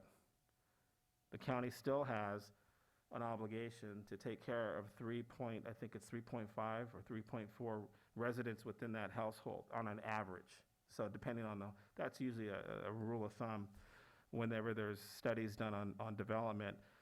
And that is a lot of residents. If there's 1,000 residents times 3.5, let's just do a roundabout figure. There's, over 3,000. So there's more opportunity for individuals to, that we may have to deal with probation. It can be, the DA may have to do more work. Whatever it may be, there's going to be potentially more work and assessed values. There's going to be, Tom's going to be, Ray, there's more homes. I need more people to address the assessments and so on and so forth. So, one person covers that, and then it's not a lot of, if that. With Edgar just shared with you, those costs are rising for each employee, and those costs are rising for today's employees versus maybe employees that were employed here 15 years ago or 10 years ago. So, go ahead and go to that scenario 3. So scenario 3, again, this is just something that was presented really to the county some time back on a commercial development project. It's just a straight example of it. It's about 8.7 million square feet. Just just kind of a vague, high level point of view here with this versus housing. The generation of sales tax and property tax, about 47 million. The demand on services are going to be much lower because there's not that many people within the housing and within this area. And so that's going to be about 9 million, and then the net, a revenue surplus about 38.3 million. So that's just an idea. Obviously, whatever commercial development or whatever industrial development, whatever it may be, it can vary by size. It can vary by a lot of different things. But what I would probably am encouraging to glean from this is just the cost or the demand for county services is much less when it's compared to housing. That's just what I wanted to share with you and to share. This particular study was from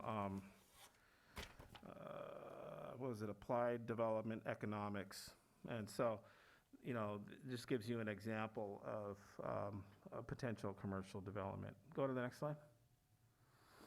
So, what to ponder over, in the future. We've talked about this already. There's, the JCC. There's discussions of, obviously the state is doing the same thing that they did with the jail and or the prison, with kind of handing that down to the county. The same thing with the youth now, and so there can be potentially millions of dollars per year, depending on the situation that may occur, or situations that may occur within our community with youth per year that may rise. CalPERS, we just talked a little bit about that. These are just rough figures. The fire contract is definitely $100,000 a year. That's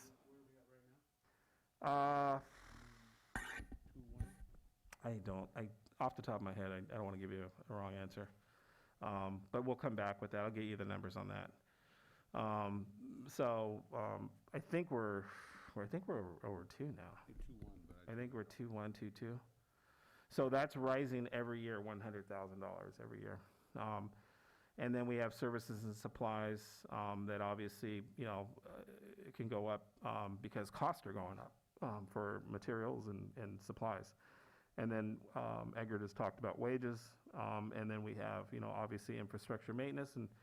And I'll tell you, I think historically, for decades, we really haven't been investing. I think that's something we really need to start addressing and putting a program together with RMA to start really just being focused on putting money to our infrastructure and our needs.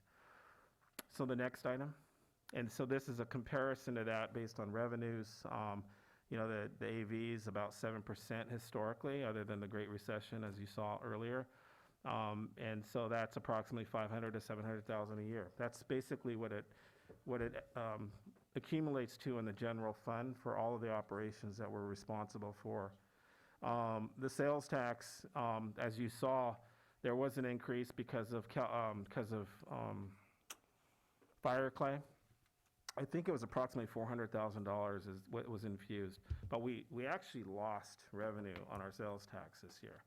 But that number was pretty big, and which really kind of helped us kind of get a little bit more than what we got last year, which is about $150,000 more from last year. So, but just to keep in mind that sales tax, there's options with that, as we talked about earlier, either raising the tax or addressing some sort of commercial kind of something that deals with sales tax, where we'll raise that sales tax number up. And then that we just talked about that, the potential reduction of the property tax revenue. It just really depends on how things go at Prop 19. So when you look at these numbers as a whole, and then you look at the numbers that we need to put out, they're far different. And right now, we're kind of at the nexus right now from an operational point of view. We're right there at that kind of even with what we have.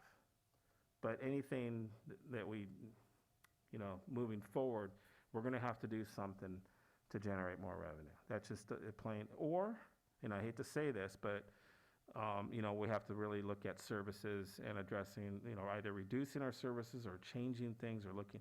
And we've done a lot of things to cut cost. We've looked at a lot of things. But, I think at this point, we've vetted a lot of that out. And I think, really we need to probably spend some more time in a study session with, I think what was mentioned earlier, to kind of review this and maybe getting the community involved as well, I think would be a really good thing for them to understand. Because I don't think they understand the situation and the services that they use and what those costs are.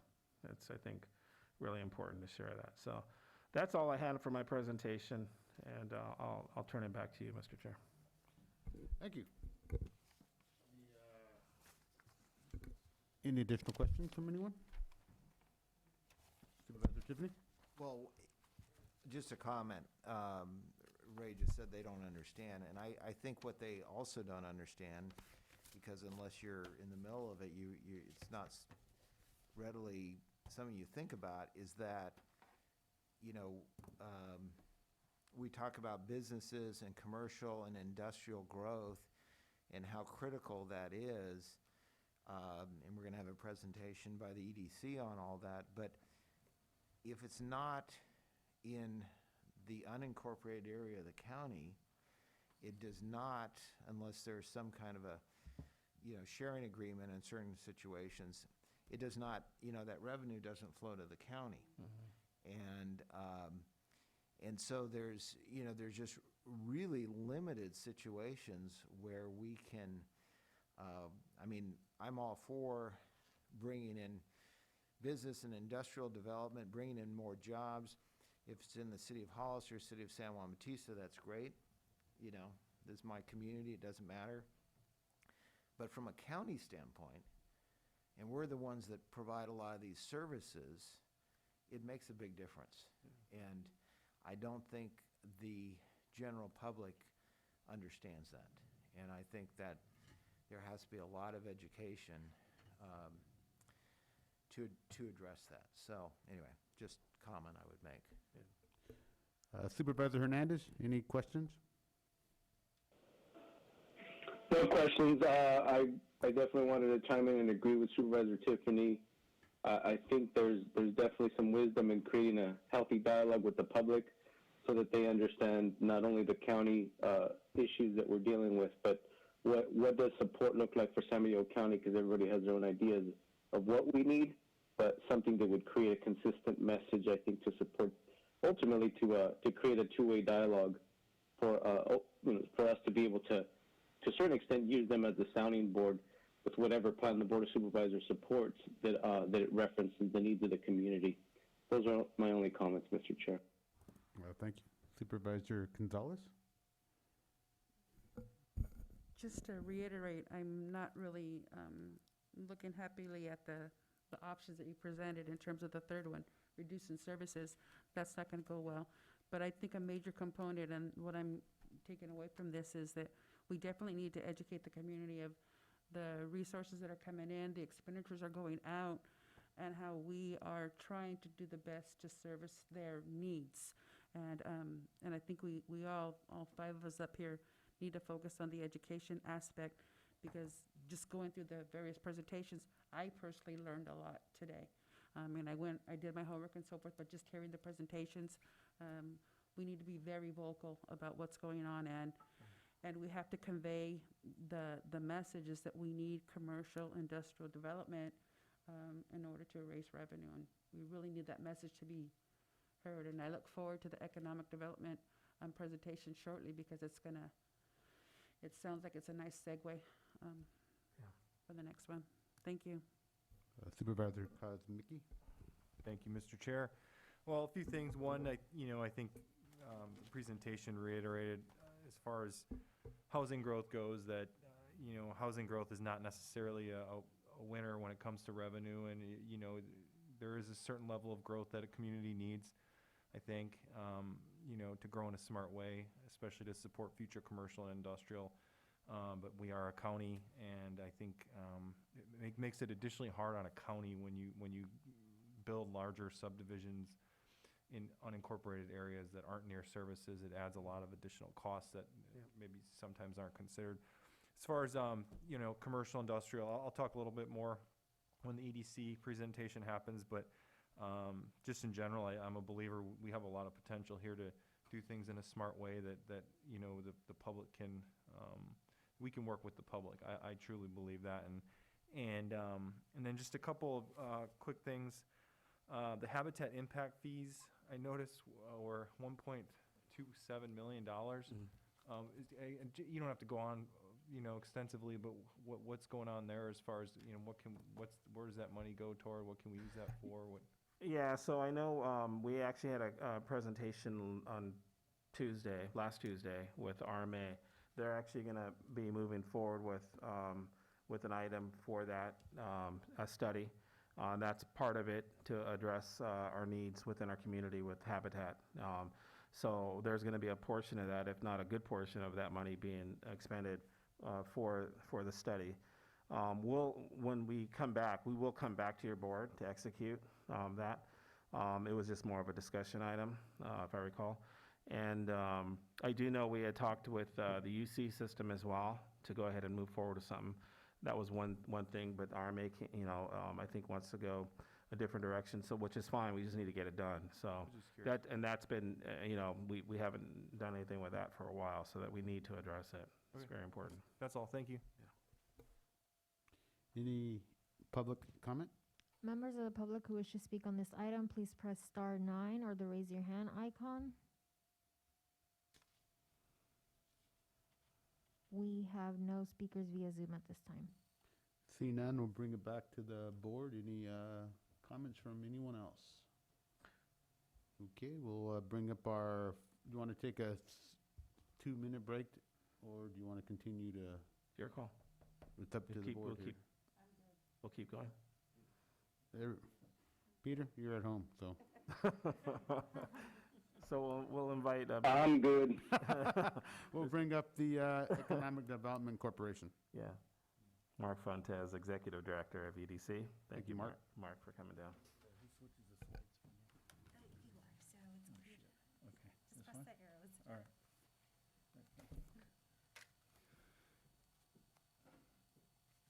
Well, good afternoon, and to the chair and to the board, thank you for the opportunity to be here today and talk to you folks a little bit. I just want to start off by telling you I am not going to read every word on every slide. So we'll go through them and hit the highlights and hopefully make the points and have the discussion that we need to have. Again, just for the record, I'm the Executive Director of the EDC here for this presentation. Just as kind of a way of a background, frame of reference, if you will, these are the primary documents, policy documents that guide the EDC. Primarily, it's the Comprehensive Economic Development Strategy, lovingly referred to as the CEDS, along with the Memorandum of Agreement, the MOUs, with both the county and the city of Hollister. This slide we put in because I think it does a good job of sort of identifying truly the big picture, if you will, and how economic development efforts fit in with the county as a whole, as well as the county and the two cities as our local government partners. Just a couple of things to highlight. In this particular slide, you can see for economic development, they talk about resources, overcoming barriers, and strategic mindset. And that is something that Kathy and I pretty much do on a daily basis. I think it's good that it's highlighted here. In terms of the successful businesses, I just want to highlight, based on the long discussion and I think important discussion you've had today, taxes. When we look at businesses and business development, that's what we're all about, but we also understand the importance of one of the results, which is revenue to our governmental partners. Excuse me. This is our mission statement. The EDC had a retreat in early December that was attended by Supervisor Hernandez, and I appreciate his input. And one of the results of that is we had a slight change to our mission statement, and so we wanted to show that to you here today. Also, just wanted to highlight that the board of the EDC has 11 members. Aaron Johnston is president, and Gillian Entz is vice president. We were asked to talk about the last 2 years. 2019 we can talk about fairly quickly. You can see listed here some of the activities that the EDC was involved with in 2019, but really the main task that was completed all the way at the bottom was the recruitment and hiring of the EDC director, which is myself. I started working just about a year ago. I think I started February 2nd of last year.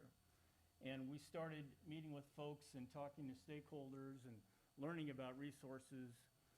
And then, like everyone else, our world was turned upside down with COVID-19, and specifically with the very first shelter-in-place order.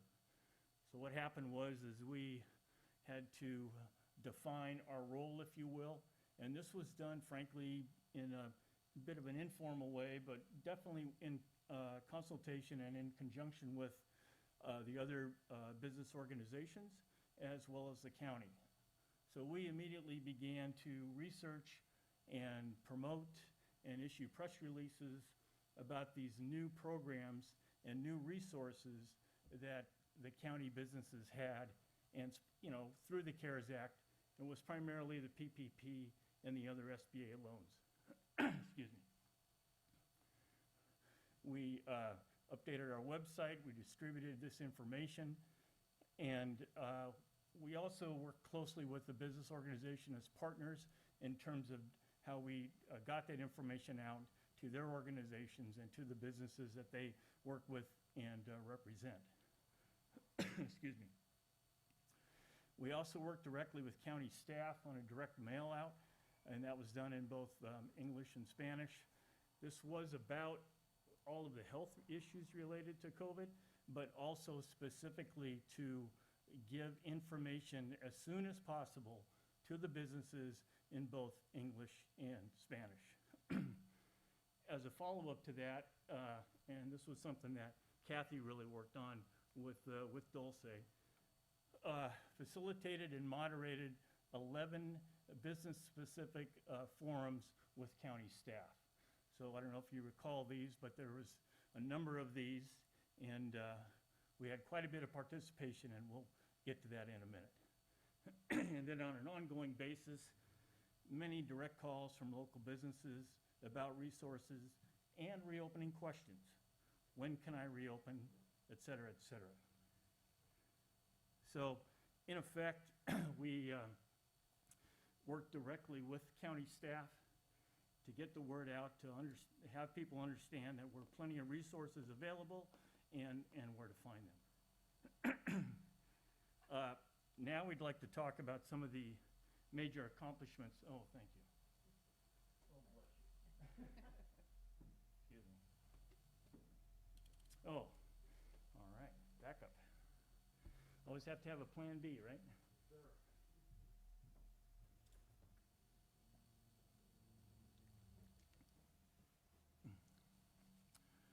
So you just heard a mention of fire clay. Let's talk about that for a minute, because frankly an amazing and wonderful story. If you're not familiar with fire clay tile, I encourage you to go to their website and take a look at this local business. When I first came to the EDC, and I believe there had already been a couple of meetings with the county, but there was some concern that fire clay might actually move. I can tell you that they were being courted by other states actively, but they have been in the county and Aromas for a long time. The company has sort of grown organically, if you will, over the years. And they knew that they really needed and wanted to expand. And so they began working with county staff on that and what their expansion plans would be. And in the meantime, in doing our research and talking to Eric, that's the CEO there, Fire Clay Tile is not your ordinary tile company. Much to my surprise, I soon found out that they are an extremely high-end product. They have product that costs $20 a square foot, $25 a square foot, $28 a square foot. And it occurred to me immediately, going back to the previous slide and obviously on the lookout for revenue, that they were also generating sales tax. And when I talked to the county, I found out that they were not listed on the county's top 25 sales tax generators, which made no sense to me until I soon realized what the alternative was. Fire Clay Tile, in addition to, they sell direct, they sell direct, you order online, but they have also had for many years, I don't believe it's open now, they have had a showroom in San Francisco, in San Francisco's design district. They do a lot of projects in Northern California. Again, if you go online, you'll see some of the restaurants in San Francisco that have used fire clay tile, et cetera, et cetera. So it occurred to me that what had transpired was, fire clay tile, they're just in business. They don't know the rules and regulations of sales tax in California. They've got a major showroom in San Francisco. They probably hired a software company to set up their sales software, et cetera, et cetera. And I'm pretty sure that they made the point of sale in San Francisco.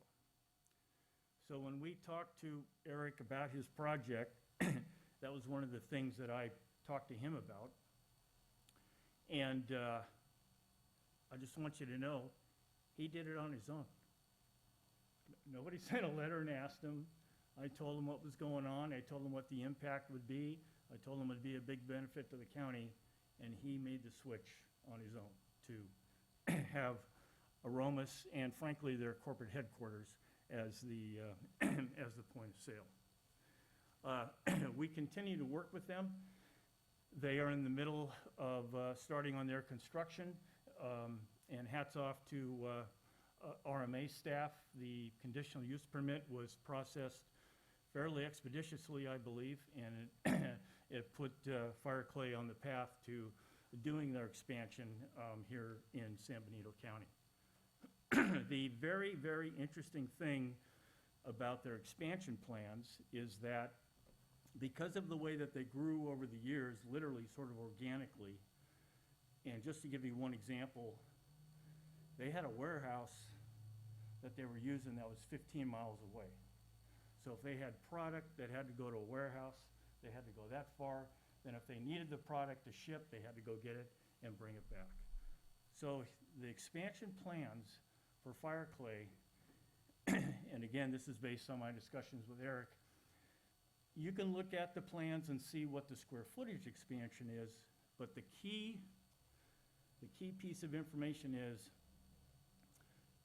Eric believes that this expansion is going to enable them to produce 3 times what they produce now. And I think it's likely that that's going to happen within a 5-year period. So, as you may know, sales tax is confidential information, particularly for an individual company. So I do not know, I can kind of guess, but I do not know what their current sales tax is to the county. But I think it's a very, very, very reasonable expectation that whatever that number is, it's going to double or triple in the next 5 years as they grow into the expansion that they're doing right now. So it's a wonderful company. Eric has plans in the works to make the company 40% employee-owned. He's also, all of the processes that they do are very quote-unquote green with how they recycle and reuse, et cetera, et cetera. So it's an amazing company, and I've really enjoyed the opportunity to work with them. And like I said, we continue to work with them. And the point is that if we're working with a company and they go to planning and they get their approval, that's not the end of the story. We continue to work with them until the day the doors are open or the expansion is completed. Right now, we're looking at helping them to try to find funding for the railroad crossing improvements that they need to do. It turns out that there is some federal funding available, but because it's railroad, it goes through the PUC and that whole process. And right now, one of my tasks right now is to get a handle on what that whole process works so we can help Fire Clay try to get funding for those improvements. So I would just say that unlike CalPERS, I believe you're getting a very good return on your investment in the EDC just based on Fire Clay alone.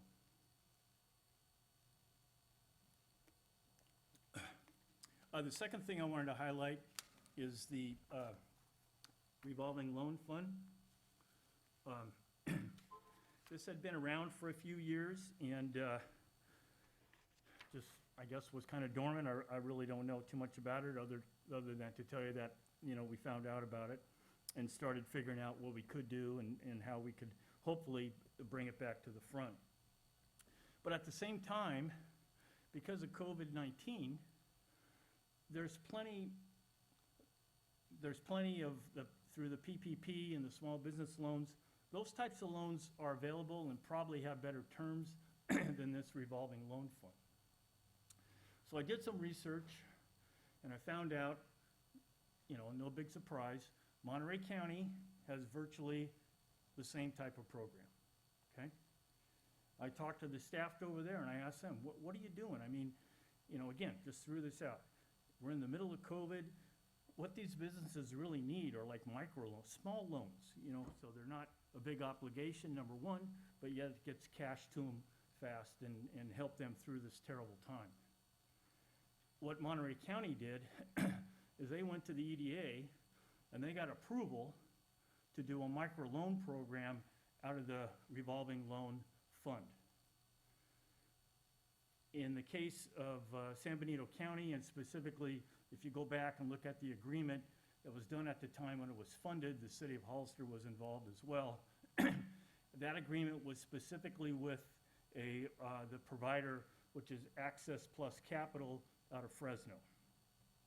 Access Plus Capital has the agreement to administer these funds.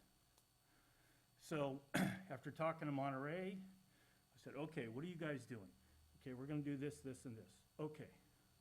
Call the guy at the EDA office in Seattle, Washington. Yep, that's what Monterey County's doing. I said, well, what about, how long is that going to take? He said, they sent me an email. I responded to an email the next day, and it was done. I talked to Access Plus Capital, basically gave them the entire model.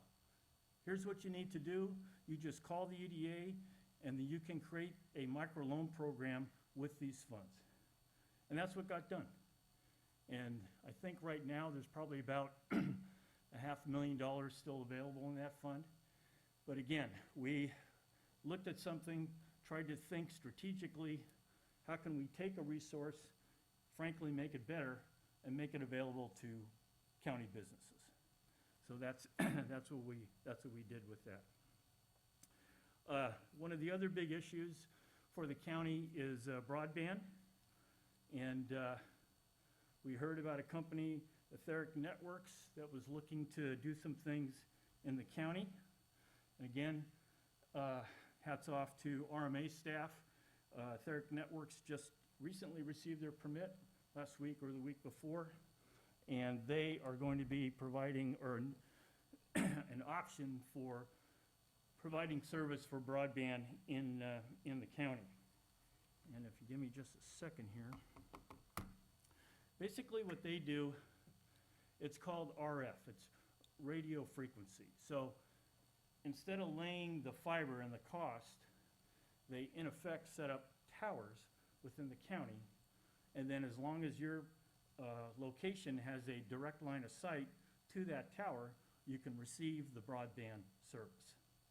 So that's kind of the gist of what they're working on. And again, after doing some of the research, one of the first things you see is that this is what's being used in rural counties because it's much more efficient, and yet the service is pretty close to the high-speed broadband as well.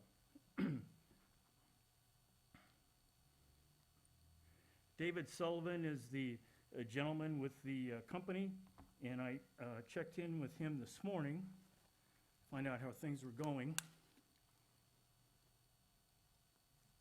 And I want to read you what he sent me because it's some interesting news. Dear Mark and Kathy, we've started marketing to San Benito County, and we are planning to deploy a tower near the water tower in San Juan Bautista in the late spring time frame that will open up that area as well. And that project will have fiber connections to the tower. This should also serve Aromas as well. So we have that second piece, and then they're also looking at a third piece and I'm sorry, I don't know the technical terms here, but basically bring LTE wireless service in summer, fall of 2021 to various neighborhoods. His comment is, this should help the school children in San Benito County. So we have a company now that not only has gotten their approval for, in effect, their first tower, they're already planning the second tower to be available to service, in effect, additional areas that the first tower wouldn't be able to reach. And there may literally be a third phase that they're working on as well. So this isn't going to solve every problem regarding broadband, but we're making big steps, and we're pretty, frankly, pretty excited about that. And then finally, this is pretty much on an ongoing basis. We have various business recruiting outreach that we do. And what we're finding is that, you know, San Benito County has some very interesting small businesses. We talked to John Reed at American Casting a few days ago. And what we're finding is that in places like San Jose and Milpitas, you've got small manufacturers and they're just getting priced out. And so they're looking, and many of them are looking in this direction. And so that's something that we continue to do, but in particular, there's one company, I'm not going to mention the name, but they're working with a local developer on a project. It's a build-to-suit. I think it's about 15,000 square feet. And that company will move from Milpitas to Hollister. So, and we have a few more of those, but they're just kind of in the works right now. One of the other really big accomplishments, I believe, was finding out about this federal new markets tax credit. I knew about this years ago. It's been around, I think, since about 2000. And the Major Tax Act in 2017 basically sort of brought it back. And it was included in the Tax Act, and it was set to expire December 31st of last year. So we talked to people about it, but we kind of, you know, we have to be honest with them. Yeah, it's available, but only if you get an application in right away. Well, with the legislation completed at the very end of the year by the Congress and the President in regards to the fiscal budget, that included extending this tax credit until 2025. And as you can see on the screen, it's a pretty simple calculation. 39% of a project's total cost repaid back over 7 years in the form of a federal tax credit. In the county, the program is identified by census tracts. And in the county, virtually every census tract is included. There are a couple of residential ones, I believe, that are not. But in terms of industrial, commercial development, we have a major tax incentive that we are able to offer when we talk to folks about building or moving to San Benito County. The next one I want to touch on, and that is the City of Hollister, as part of their general plan update, they did what they refer to as a market analysis, and it's it's pretty detailed. And because Hollister, in terms of population, is such a large piece of the county from a market standpoint, I talked to the consultants, and I flat out asked them, I said, okay, so you've got this report. If I give it to somebody, can I tell them it pretty much just, you know, what's in this report is applicable to the county? We had a bit of a discussion. I said, I'll tell you what. You do a memo for us to the EDC that basically describes how this market analysis is applicable to the entire county. So that's what we have now. So we have that information available. And I'm really, frankly, pretty excited that between some of these other things we're talking about and this market analysis, that, you know, second half of this year, we can really begin to focus on, you know, a major marketing campaign in terms of the message, because we have a lot of really good things about San Benito County, and I think actually the timing is pretty good to get the word out, if you will. And then finally, this past holiday season, I hope all of you saw the holiday wish book that was put out. I was so impressed by that effort, and started talking to the Citizens for a Brighter Future organization about it. And having been involved with some Shop Local campaigns, I could see immediately how this could be applied to a year-round Shop Local campaign. So in the past month, the EDC has agreed to, in effect, contract with these folks to do this on a quarterly basis. It's going to be tied to the seasons with some sort of a theme. When they did the first, as I like to say, the first one, the Holiday Wish Book, I think there was a mention of about over 150, maybe 175 businesses in the county in that wish book. And yet, they put that together in, I don't know, 3 weeks, maybe 4 weeks.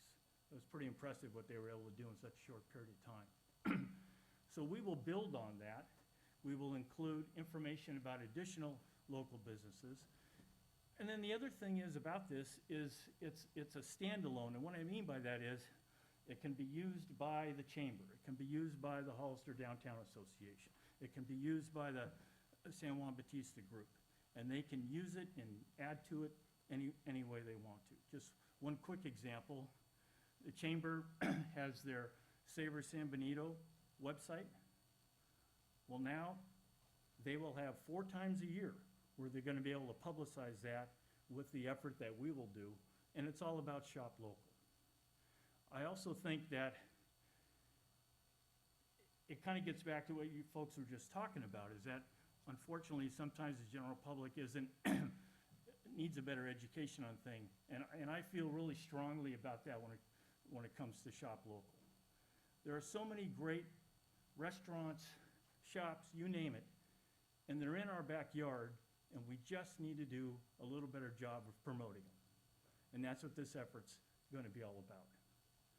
So again, it started out as just a single holiday wish book, and we now, working with them, are going to turn it into a quarterly shop local campaign.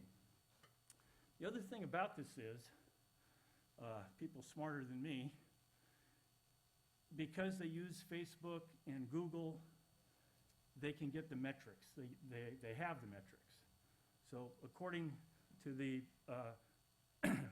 analytics that they have, the Holiday Wish Book reached 20,000, I want to say people, but literally 20,000 computers, if you will, throughout the county. And that's roughly 1/3 of the entire population. So my hope is we can do even better going forward with this Shop Local campaign.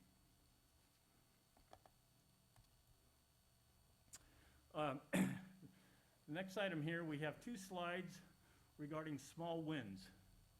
Now, I'm not going to go through all these, but I just want to make a couple of comments. First of all, I want to thank Supervisor Hernandez because he came up with this term last year. We were having a discussion, and everybody loves to talk about big projects, and he made the point, you do a lot of small things too, and you need to track those and keep track of those. And the second thing he said that, frankly, we think about every day, small wins can lead to big wins. And so we work with companies, and again, it may sound like a small thing, but they can turn out to be big. I'll just talk about one, which actually happens to be number 1 on the list. When the shelter in place occurred and there was, confusion about essential, non-essential, do I have to close, why can't I stay open? Corbin basically makes seats for motorcycles. Sure doesn't sound like an essential business until you find out that they had a contract with the U.S. Army. So, Kathy, they were closed, what, 2 days, 4 days? We helped them with the concurrence and compliance of the health order, confirmed that they were indeed a supplier to an essential business, and they went back to work and back to production literally a couple of days later. So that just gives you an idea of some of the smaller things we work on and how they can lead to bigger results. This is the same thing continued. Okay, metrics. Metrics are very important, so we thought we would bundle those and go through those with you. The COVID Business Resource Mailer, again, working in conjunction with county staff, That went out as a direct mail out to 1,400 plus businesses. The 11 business sector webinars were viewed by over 1,500, and again, based on Facebook and Google metrics. The revolving loan program converted to the microloan program. Fire Clay Tile retained 150 jobs, expanded their capacity by 300%, and we've talked about that. Our distribution of information regarding COVID business resources is ongoing. We actually issued a press release today. We wanted to highlight the county's business, the grant program, and that people still have, where's Dulce? A week, right? Still have a week to apply. We just wanted to get that word out. And at the same time, we also added the second round of the PPP and the small business loans. So those resources are still available too. They really are. And in addition to that, we still have the microloan program with Access Plus Capital. Significant new broadband service provided by Etheric Networks. We talked about that. The new market tax credit, we talked about that. And then we also talked about how we're utilizing the market analysis. And we have one more to add to that list today. And let's get my note out here. And unfortunately, this is in the city of Hollister, but I think it's still good news for the county as a whole. We have been working with the city of Hollister and Panatone Development Company on a new project next to the airport that will be somewhere between a $45 to $50 million investment and will create nearly 400 jobs. In addition to that, Panatone is very well known for getting their projects done quickly, and we expect construction of the project to be completed by the end of the year. So for next fiscal year, and I realize, Ray, from your presentation, the county may not get a direct huge piece of the property tax, but the county will have an additional, I think, $45 to $50 million on the property tax rolls as a result of that one project. And there's probably going to be some announcements in the next couple of months with more detail, but I just wanted to highlight that for you folks today, because it was just sort of confirmed for us that we could go ahead and tell you that much today. So, good news. The other thing about this type of project too, again, playing back into what we're talking about, how do you market the county? Whew. Panatone is one of the best-known industrial developers on the entire planet. I believe they've done already over 400 million square feet of development as a company. And so this is a big plus, I believe, for not just the city, but for the county, particularly when we begin to look at how we're going to market the county.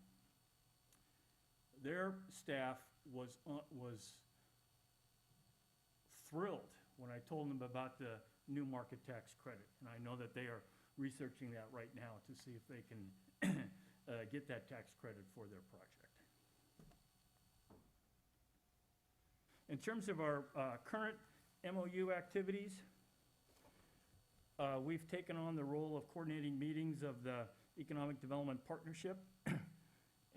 And basically what that is, if you're not aware, it's representatives of all 5 of the business organizations getting together on a monthly basis and working together on key things. Our efforts revolve around key committee activities. The ones that we're actively working on right now are airport and permitting, and both of those are going extremely well. We've had wonderful meetings and discussions with RMA staff as well as the City of Hollister planning staff. The airport committee, as you may know, the COG, as well as the City of Hollister, they have airport commissions, advisory commissions. This committee is looking just at how can we do a better job of marketing the airport? How can we make sure we understand what that resource really is and make sure that we're that we're getting the word out that this is an amazing resource that companies need to be aware of. In terms of broadband and tourism, I've got future in parentheses because we will be working on those. We do not have active committees right now. Looking forward, we're going to look at how we can link all of our efforts, such as tourism promotion, shop local, and business attraction. And the key thing here is a consistent message. We need to keep informed of trends, obviously, particularly as it relates to how much working from home are we going to have when the pandemic's over. This is something I'm personally really interested in. I don't have any scientific evidence, but I would not be shocked if the commute traffic gets decreased by 50%. And what that means to me is all those people are working from home. They're still going to want to go out to lunch. They're still going to want to go out to dinner, but they'll be here in the community, in the county, doing those activities rather than likely doing it much of the time after working in another county. One of the specific questions we got, excuse me, was how do we attract large projects or large businesses? And what I have here is just basically some of the things that we do. You've probably heard the the phrase "red team." We need a red team if we get a hot lead, and I believe we pretty much already have that in place because of the fact that the county staff, as well as the city, does what's referred to as a pre-application meeting.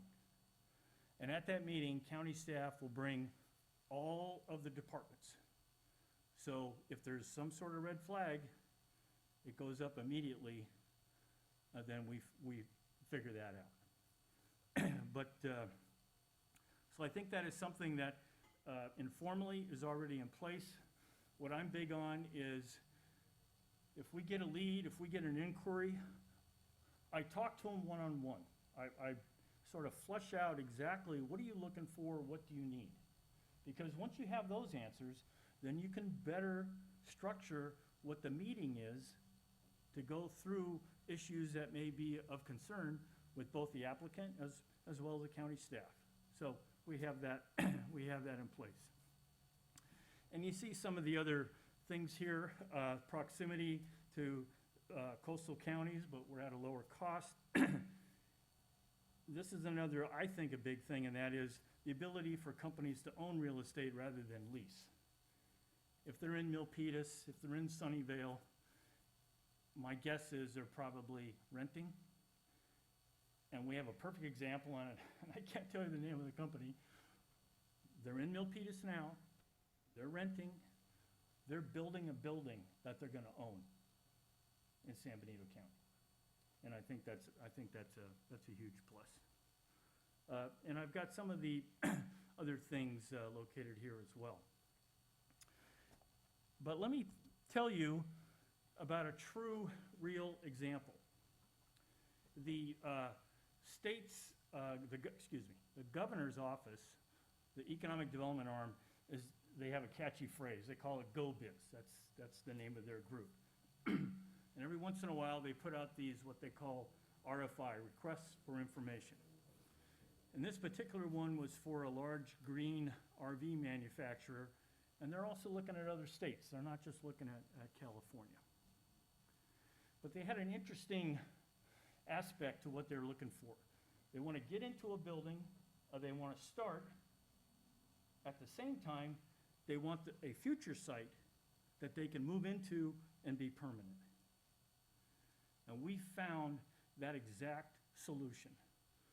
Available space near the airport, and then we identified property near the airport that they could build their facility on. They wanted somewhere between 100 to 150 acres. We found that. They wanted an existing building somewhere between 100,000 square feet to 150,000 square feet. We found that. So we put the whole package together, and we worked with Jeff Barnes, who is the Senior Vice President with Colliers International, and he helped us a little bit with some of the information because he represented the building.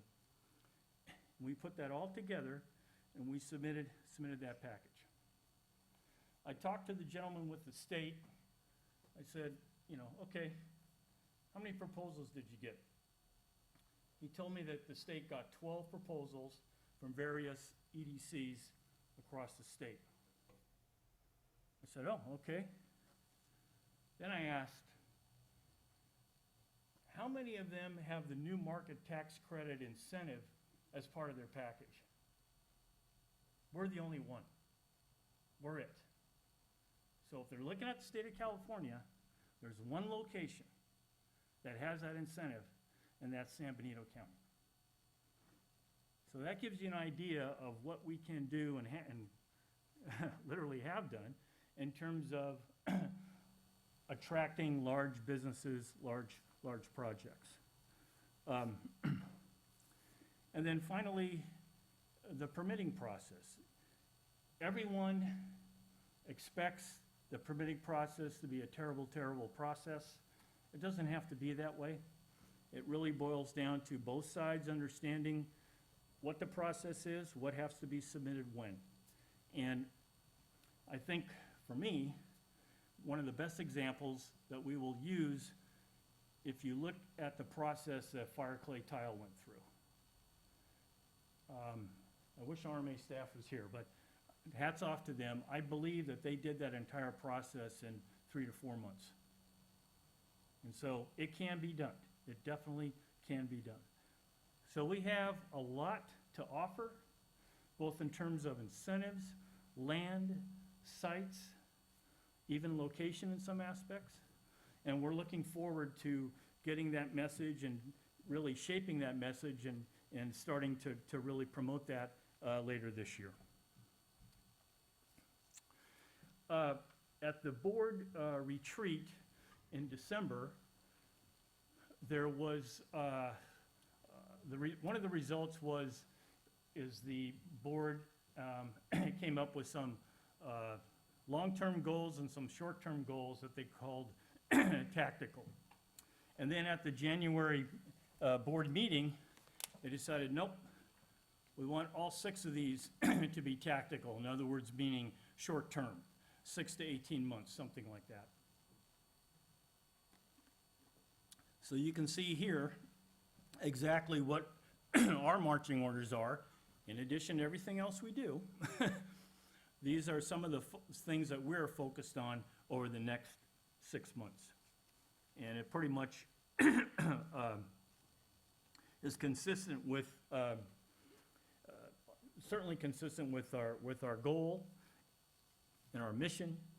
But at the same time, I just want to highlight this is what the board has given us direction to work on short term.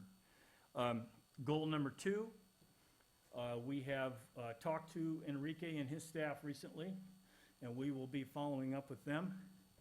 I have to admit, I knew they had a couple of training programs, but I had no idea the wide variety of programs that they have.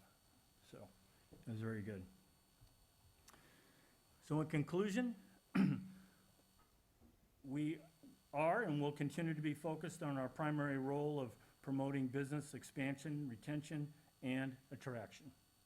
And as we do this in conjunction with our business organization partners and our governmental partners as well. And I'd be happy to answer any questions. Start off with Supervisor Tiffany. Well, thank you, Mark, for that very thorough presentation. As most of you probably know, I was for a long time president of the Business Council, so I worked very closely with Mark and Kathy, and was very much involved in the Economic Development Partnership, which I think is great because the whole idea is try to bring all the business groups together within the community and make sure we're working together on the same page. At any rate, I think it's very interesting, some of the successes you've had. I'm anxious to hear more about some of these unnamed businesses when we find out about them. So that's great. But anyway, I don't really have any questions. Thank you, Mark. Thank you. Supervisor Gonzalez? Last year, sitting from home and observing and listening to the meetings, I know that the previous board had questioned the ability of what the Economic Development Corporation was doing and progress.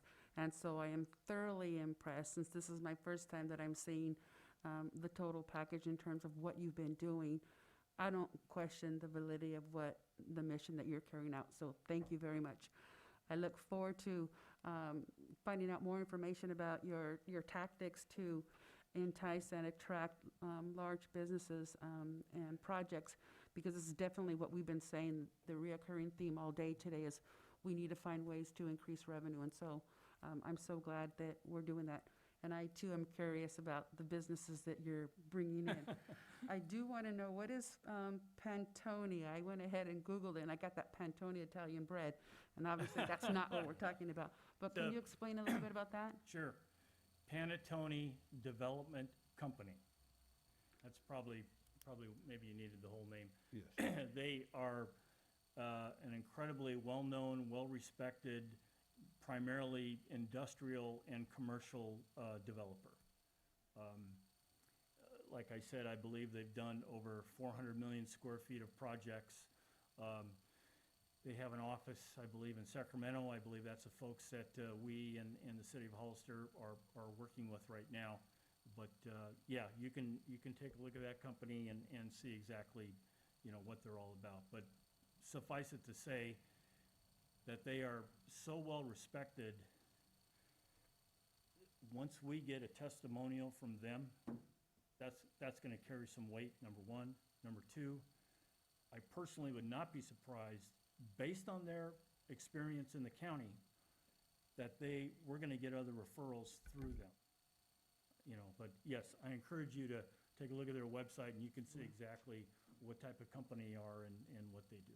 Okay, thank you. Supervisor Hernandez? Thank you, Mr. Chair. I appreciate what Mark shared. I know that it's, when you think about it, it's basically a startup company.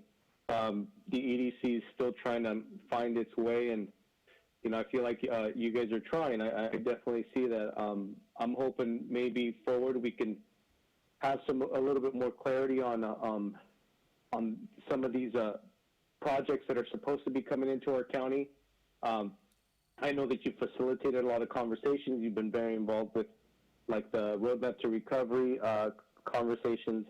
To a certain extent, I feel like you're a little stretched. I wish there was maybe a little bit of more of a simplified role as far as the EDC. And I know that you're trying to engage with the other business partnerships, the organizations, to come up with ultimately figure out the strengths of each and figure out how to apply their strengths to, for the purposes that, whatever you have set out in front of you. So long and short, I'm still kind of a question mark as far as the implementation practices. I know there's a lot of things that you mentioned, but I think a lot of that stuff was either in the works, or to a certain extent, there was things that already were in the process of happening. So long and short, I appreciate what you've done so far. I'm hoping, for all things considered, we're at a place in time right now where we really need to figure out what's going to get things generating revenue like yesterday, because we don't have time to lose. I feel like inflation is catching up with us and other issues that we're starting to see coming at us. So that's all I had to share, but thank you, Mark, for the time you put in, and I'm hoping we can have a more involved conversation going forward for sure. Thank you. Thank you. Supervisor Kosmicki? Thank you, Mr. Chair. Thank you, Mr. Fontes or Fonts? How do you pronounce it? Okay, since you brought it up, my mother pronounced it Fontes, so we have always pronounced it Fontes with a T. I once was told by an elderly Portuguese woman, the correct pronunciation is Fonts. You are Phones, correct. all right. I'll call you Phones, Mr. Phones. So Panettone, just to be clear, they have a client, I'm assuming, that? That's certainly the anticipation, Okay, yes. okay, so they're not the company that will be manufacturing something, or That is they're correct. bringing a client in. Supervisor Hernandez mentioned, well, a couple things. First off, Supervisor Hernandez has previously talked about having metrics and measurables, and I know when we sat down, we talked about that. I very strongly encourage that going forward, that this board and other entities work with the EDC to create measurables, metrics, not just, I appreciate the numbers and some of the, you've obviously been doing a lot of work. I appreciate the numbers and things you put up there. But for me, measurables mean goals that we're shooting for that are specific, job creation in particular. I think we have to have that on the table at some point.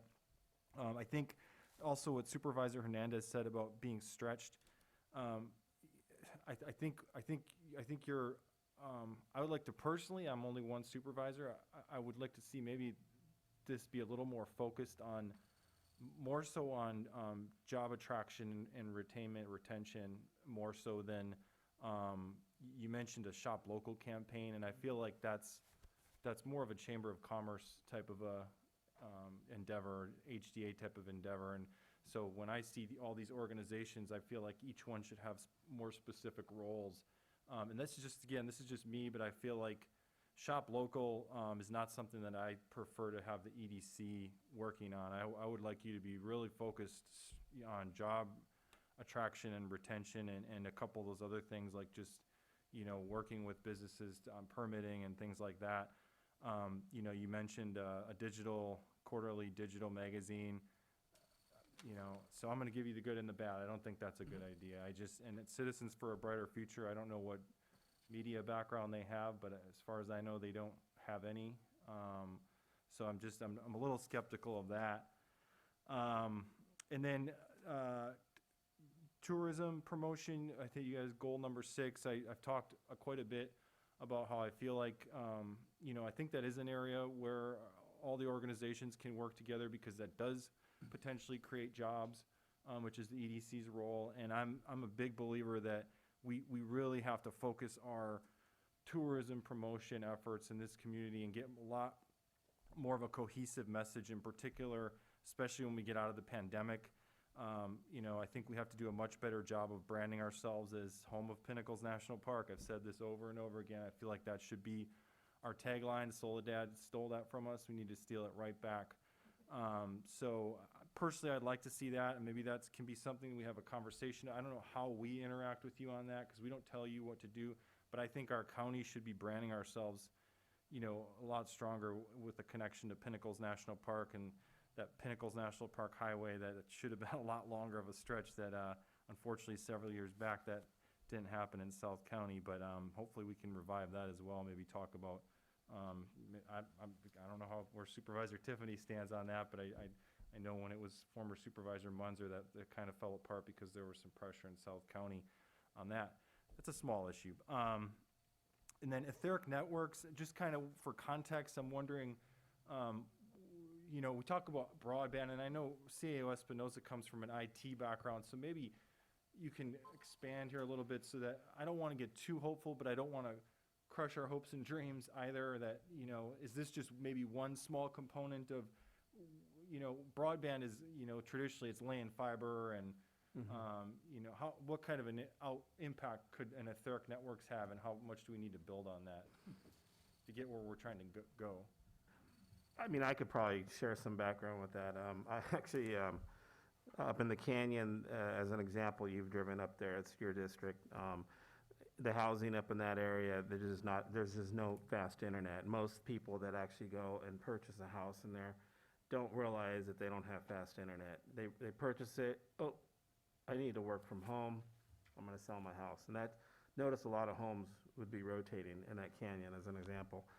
I was fortunate enough to have a house on the hill. I was able to hire etheric networks to come out, put a dish on, and I was actually able to hit a signal at Mount Madonna, and they basically were able to give me high speed. So high speed internet, it's you know, when you look at it from a satellite point of view, it's not really fast internet because you got a lot of latency.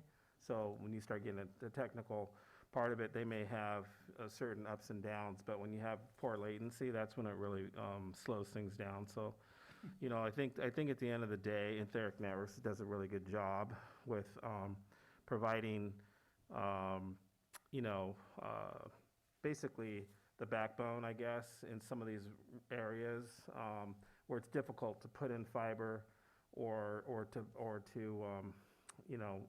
for the telephone companies to actually have something in that area.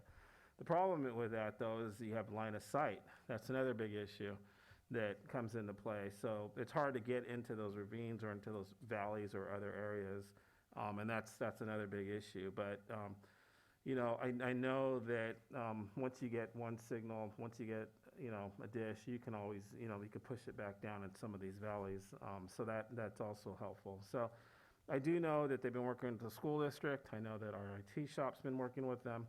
The CCBC is a community with Monterey County, Santa Cruz County, and our county. They meet regularly to deal with broadband and broadband funding from the state and going after that funding. So I know that there's definitely a lot of work that's been going on. I mean, since when I started here years and years ago, I was meeting with that group. And, you know, Etheric Networks has been kind of a part of that. I know that they've been working with our local jurisdiction, the city of Hollister, the county, on bringing in some, you know, faster internet where you don't actually have to drop in the fiber, as an example. You know, I'm old school, so I like to have the fiber. I like to have something tangible. It's unlimited if you have the ability to push the signal through the hardware itself. So I don't know if that really answers your question, but maybe a little bit more detail than you probably wanted to know. But I think, you know, and I'm not sure how much you're working with them. I know I have talked with them at length more than once in many actually a lot of conversations with them. I don't know how involved you are with them with that, but I do know that it does help to have fast internet for companies that come in. Because the same thing was holding true where individuals would come into the canyon or go wherever to live, and then they realize South County is another good example, way out there. That could be a problem, and people then would want to move out. Same with businesses. That's just a good illustration of some of the businesses in the industrial park area where they would come in and, oh, I don't have fast internet. I got to move. Yeah. And so those things kind of come up. So it is, I think, definitely an important aspect for businesses to be here is to have fast internet. Oh, no, I agree. I'm just trying to figure out how significant that is as far as solving that puzzle that we've all been talking about with broadband. Yeah. Whatever we can do to raise those 5 megabyte speeds at the industrial park, whatever it is, it doesn't matter to me. We just need to increase the speeds and reliability. So I'm pleased that it sounds like progress. Just a couple really quick things. Personally, I wouldn't necessarily count on commute traffic going down quite yet. You know, I think that's possible. We might see some level of a shift, but when I live off 156, and man, it's pretty close to where it was already. And you know, I don't do 25 as much. Maybe some others might be able to expand on that, but it doesn't seem to me that is necessarily as big of a cultural shift as maybe we thought it might be at the beginning of the pandemic. And then you kind of didn't really talk as much about. Well, first of all, the new market tax credit. I'm sorry, we're not going to break a record tonight. I promise. The new market tax credit. Is that driven by our county? Who? It's a federal tax credit. Okay. But it is only available in certain identified census tracts. Oh, we're one of them. And virtually all of the census tracts in the county are eligible for that tax credit. Okay, that answers that. And then I'll just say that on cannabis, you know, you didn't talk about it too much, but as one supervisor, I feel like we should be taking advantage of that industry more than we have in the past. And, you know, I know that maybe culturally a little bit difficult. Maybe we're a little old school here in this county a little bit. But if we're all up here talking about trying to create sales tax revenue, you know, it's hypocritical for us not to aggressively, in a responsible way, you know, being sensitive to certain things that people care about, like odors and things like that. But I think we have to take advantage of that industry. And I think we even, hate to say it, you know, at some point, you know, do we look at our ban on a dispensary? You know, how much sales tax revenue could we create there? You know, and so these are just, for me, that's an industry that I feel like we need to get over the hump a little bit on our sort of old school thinking there. That's all. Thanks. Thank you for your comments. It's got a couple things. You know, a lot of people, you know, you're talking about being around the city, the county, doing a lot of different things. I think different. I think it's excellent. It's called networking. And without networking, you have nothing. So that's how a business works. That's how businesses are attracted. It's through networking. So by doing this, you're just laying the groundwork. And, you know, perfect example is the fire clay tile. The revenue we receive is not one-time revenue. Correct. That's revenue that will pay dividends for years to come. So when you take on projects like that, you're paying for yourself, in theory. So that's much different. I think it's important that you're out and around and you're meeting people, because those people will talk to other people. Those other people talk to other people, and next thing you know, it's people are calling you, and they're calling you more frequently. So all the things you're doing, keep doing them. That's my opinion as a supervisor. Thank you. Yeah, that's particularly true of the, you know, the development community, whether it's Panettone or someone opening up a retail store. It's a pretty small world out there, if you will. And just to emphasize, or to expand on quickly what you were saying, just to let you know, one of the first things we did too is we are now members of ICSC, which is International Council of Shopping Centers, and that is the organization for retail developers, retail companies, retail brokers. And their annual Northern California meeting is in Monterey every year, usually held in mid-March. I don't think they're going to have it this year. But to emphasize your point a little bit, I continue to have retail sales on the top of my on the top of my brain, if you will, and definitely will, whether it's cannabis or something else, figure out how we can match that to the unincorporated areas of the county. Mr. Chair, Yes. Couple thoughts I want to add.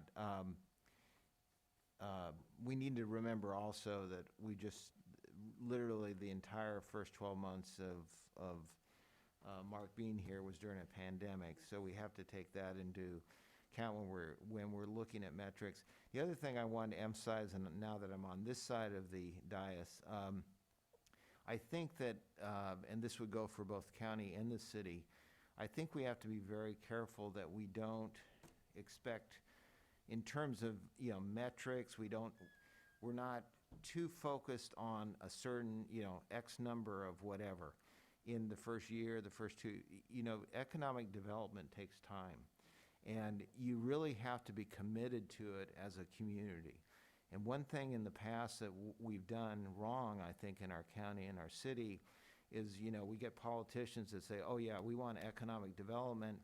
They throw a little bit of money at it for a year or two, and then they're out because they don't see any results. So anyway, I think we need to be committed to this. I think it's great that the county and the city both partnered on this, and I think it's a great start. But again, I want to caution us that we need to give it some time, and you develop it over, as you were saying, Mark, you know, you nurture relationships, and then it will build over time. I also agree with Supervisor Kosmicki about the potential opportunities with cannabis. I do think that's something that definitely we should be looking at more seriously, and it is something that maybe that would make sense for the county in particular. So I think that's a very good point you make. Thank you. And just to finish it off, to give you an idea of what Panettone has done and the synergy they have, Unilever, P&G, FedEx, Home Depot, Tesco, Pet Market, Epson, Clorox, Bridgestone, Avon, Ace, Big Five, Cardinal Health, Cody, DHL Express, Dial, GP Pacific, HealthNet, HP, Iron Mountain, and then International Paper. So they have a lot of different partners that, you know, they bring to the location they're speaking of. So it's excellent. Any other questions from board members? How about from the public? Members of the public who wish to speak on this item, please press star 9 or the raise your hand icon. We have no speakers via Zoom at this time. Bring it back to the board. Any parting questions or? I just wanted to just say one quick comment. I want to thank staff. This was a tremendous amount of time involved to create the actual material that was given today. There's a lot of hours. Obviously, it was a lot of work listening to this on your part, but there was also a lot of time and energy put into creating the material and putting things together. So I want to thank staff for that. I also will be sending out very soon here an invite to our Economic Development Ad Hoc Committee to discuss next steps of addressing our revenues within our county. So you'll be seeing an invite soon who are on that committee. So just FYI on that. Thank you, Mr. Chair. That's all the items for me. Okay, any parting statements? No, I just want to say great job, Ray, and the entire staff did a tremendous job bringing a lot of great information together. Thank you. Supervisor Gonzalez? Just as I said earlier, I learned a lot of information today, and it's quite a bundle of details and facts that we have received today. But I have hope. There's light at the end of the tunnel, and I'm going to be optimistic. Yes. Supervisor Kosmicki? Oh, thank you to the staff. Really, really awesome. I just, it really brings us up to speed as much as I think you could have brought us up to speed at this point. Very thorough and a lot went into that. And thank you to the EDC. I appreciated that presentation. I certainly don't want you to think, I think you're doing a good job. And I agree with Supervisor Tiffany's comments about measurables. I just really quickly to wrap that up, I just think over time we should shoot for something so we can have that interaction and have something, to shoot for as far as goals. But overall, just really great. Appreciate it. Thank you. Supervisor Hernandez? Yeah, thank you, Mr. Chair. Thank you, staff, and everybody who worked really hard on this. It's been a long day. But yeah, hopefully from here we can take it into some serious action items. Thank you, Mr. Chair. Thank you. Well, we will adjourn at 5:36. Is there a motion to adjourn? So moved. Is there a second? Second. All in favor? Aye. Aye. Aye. Aye. Meeting adjourned. Goodbye.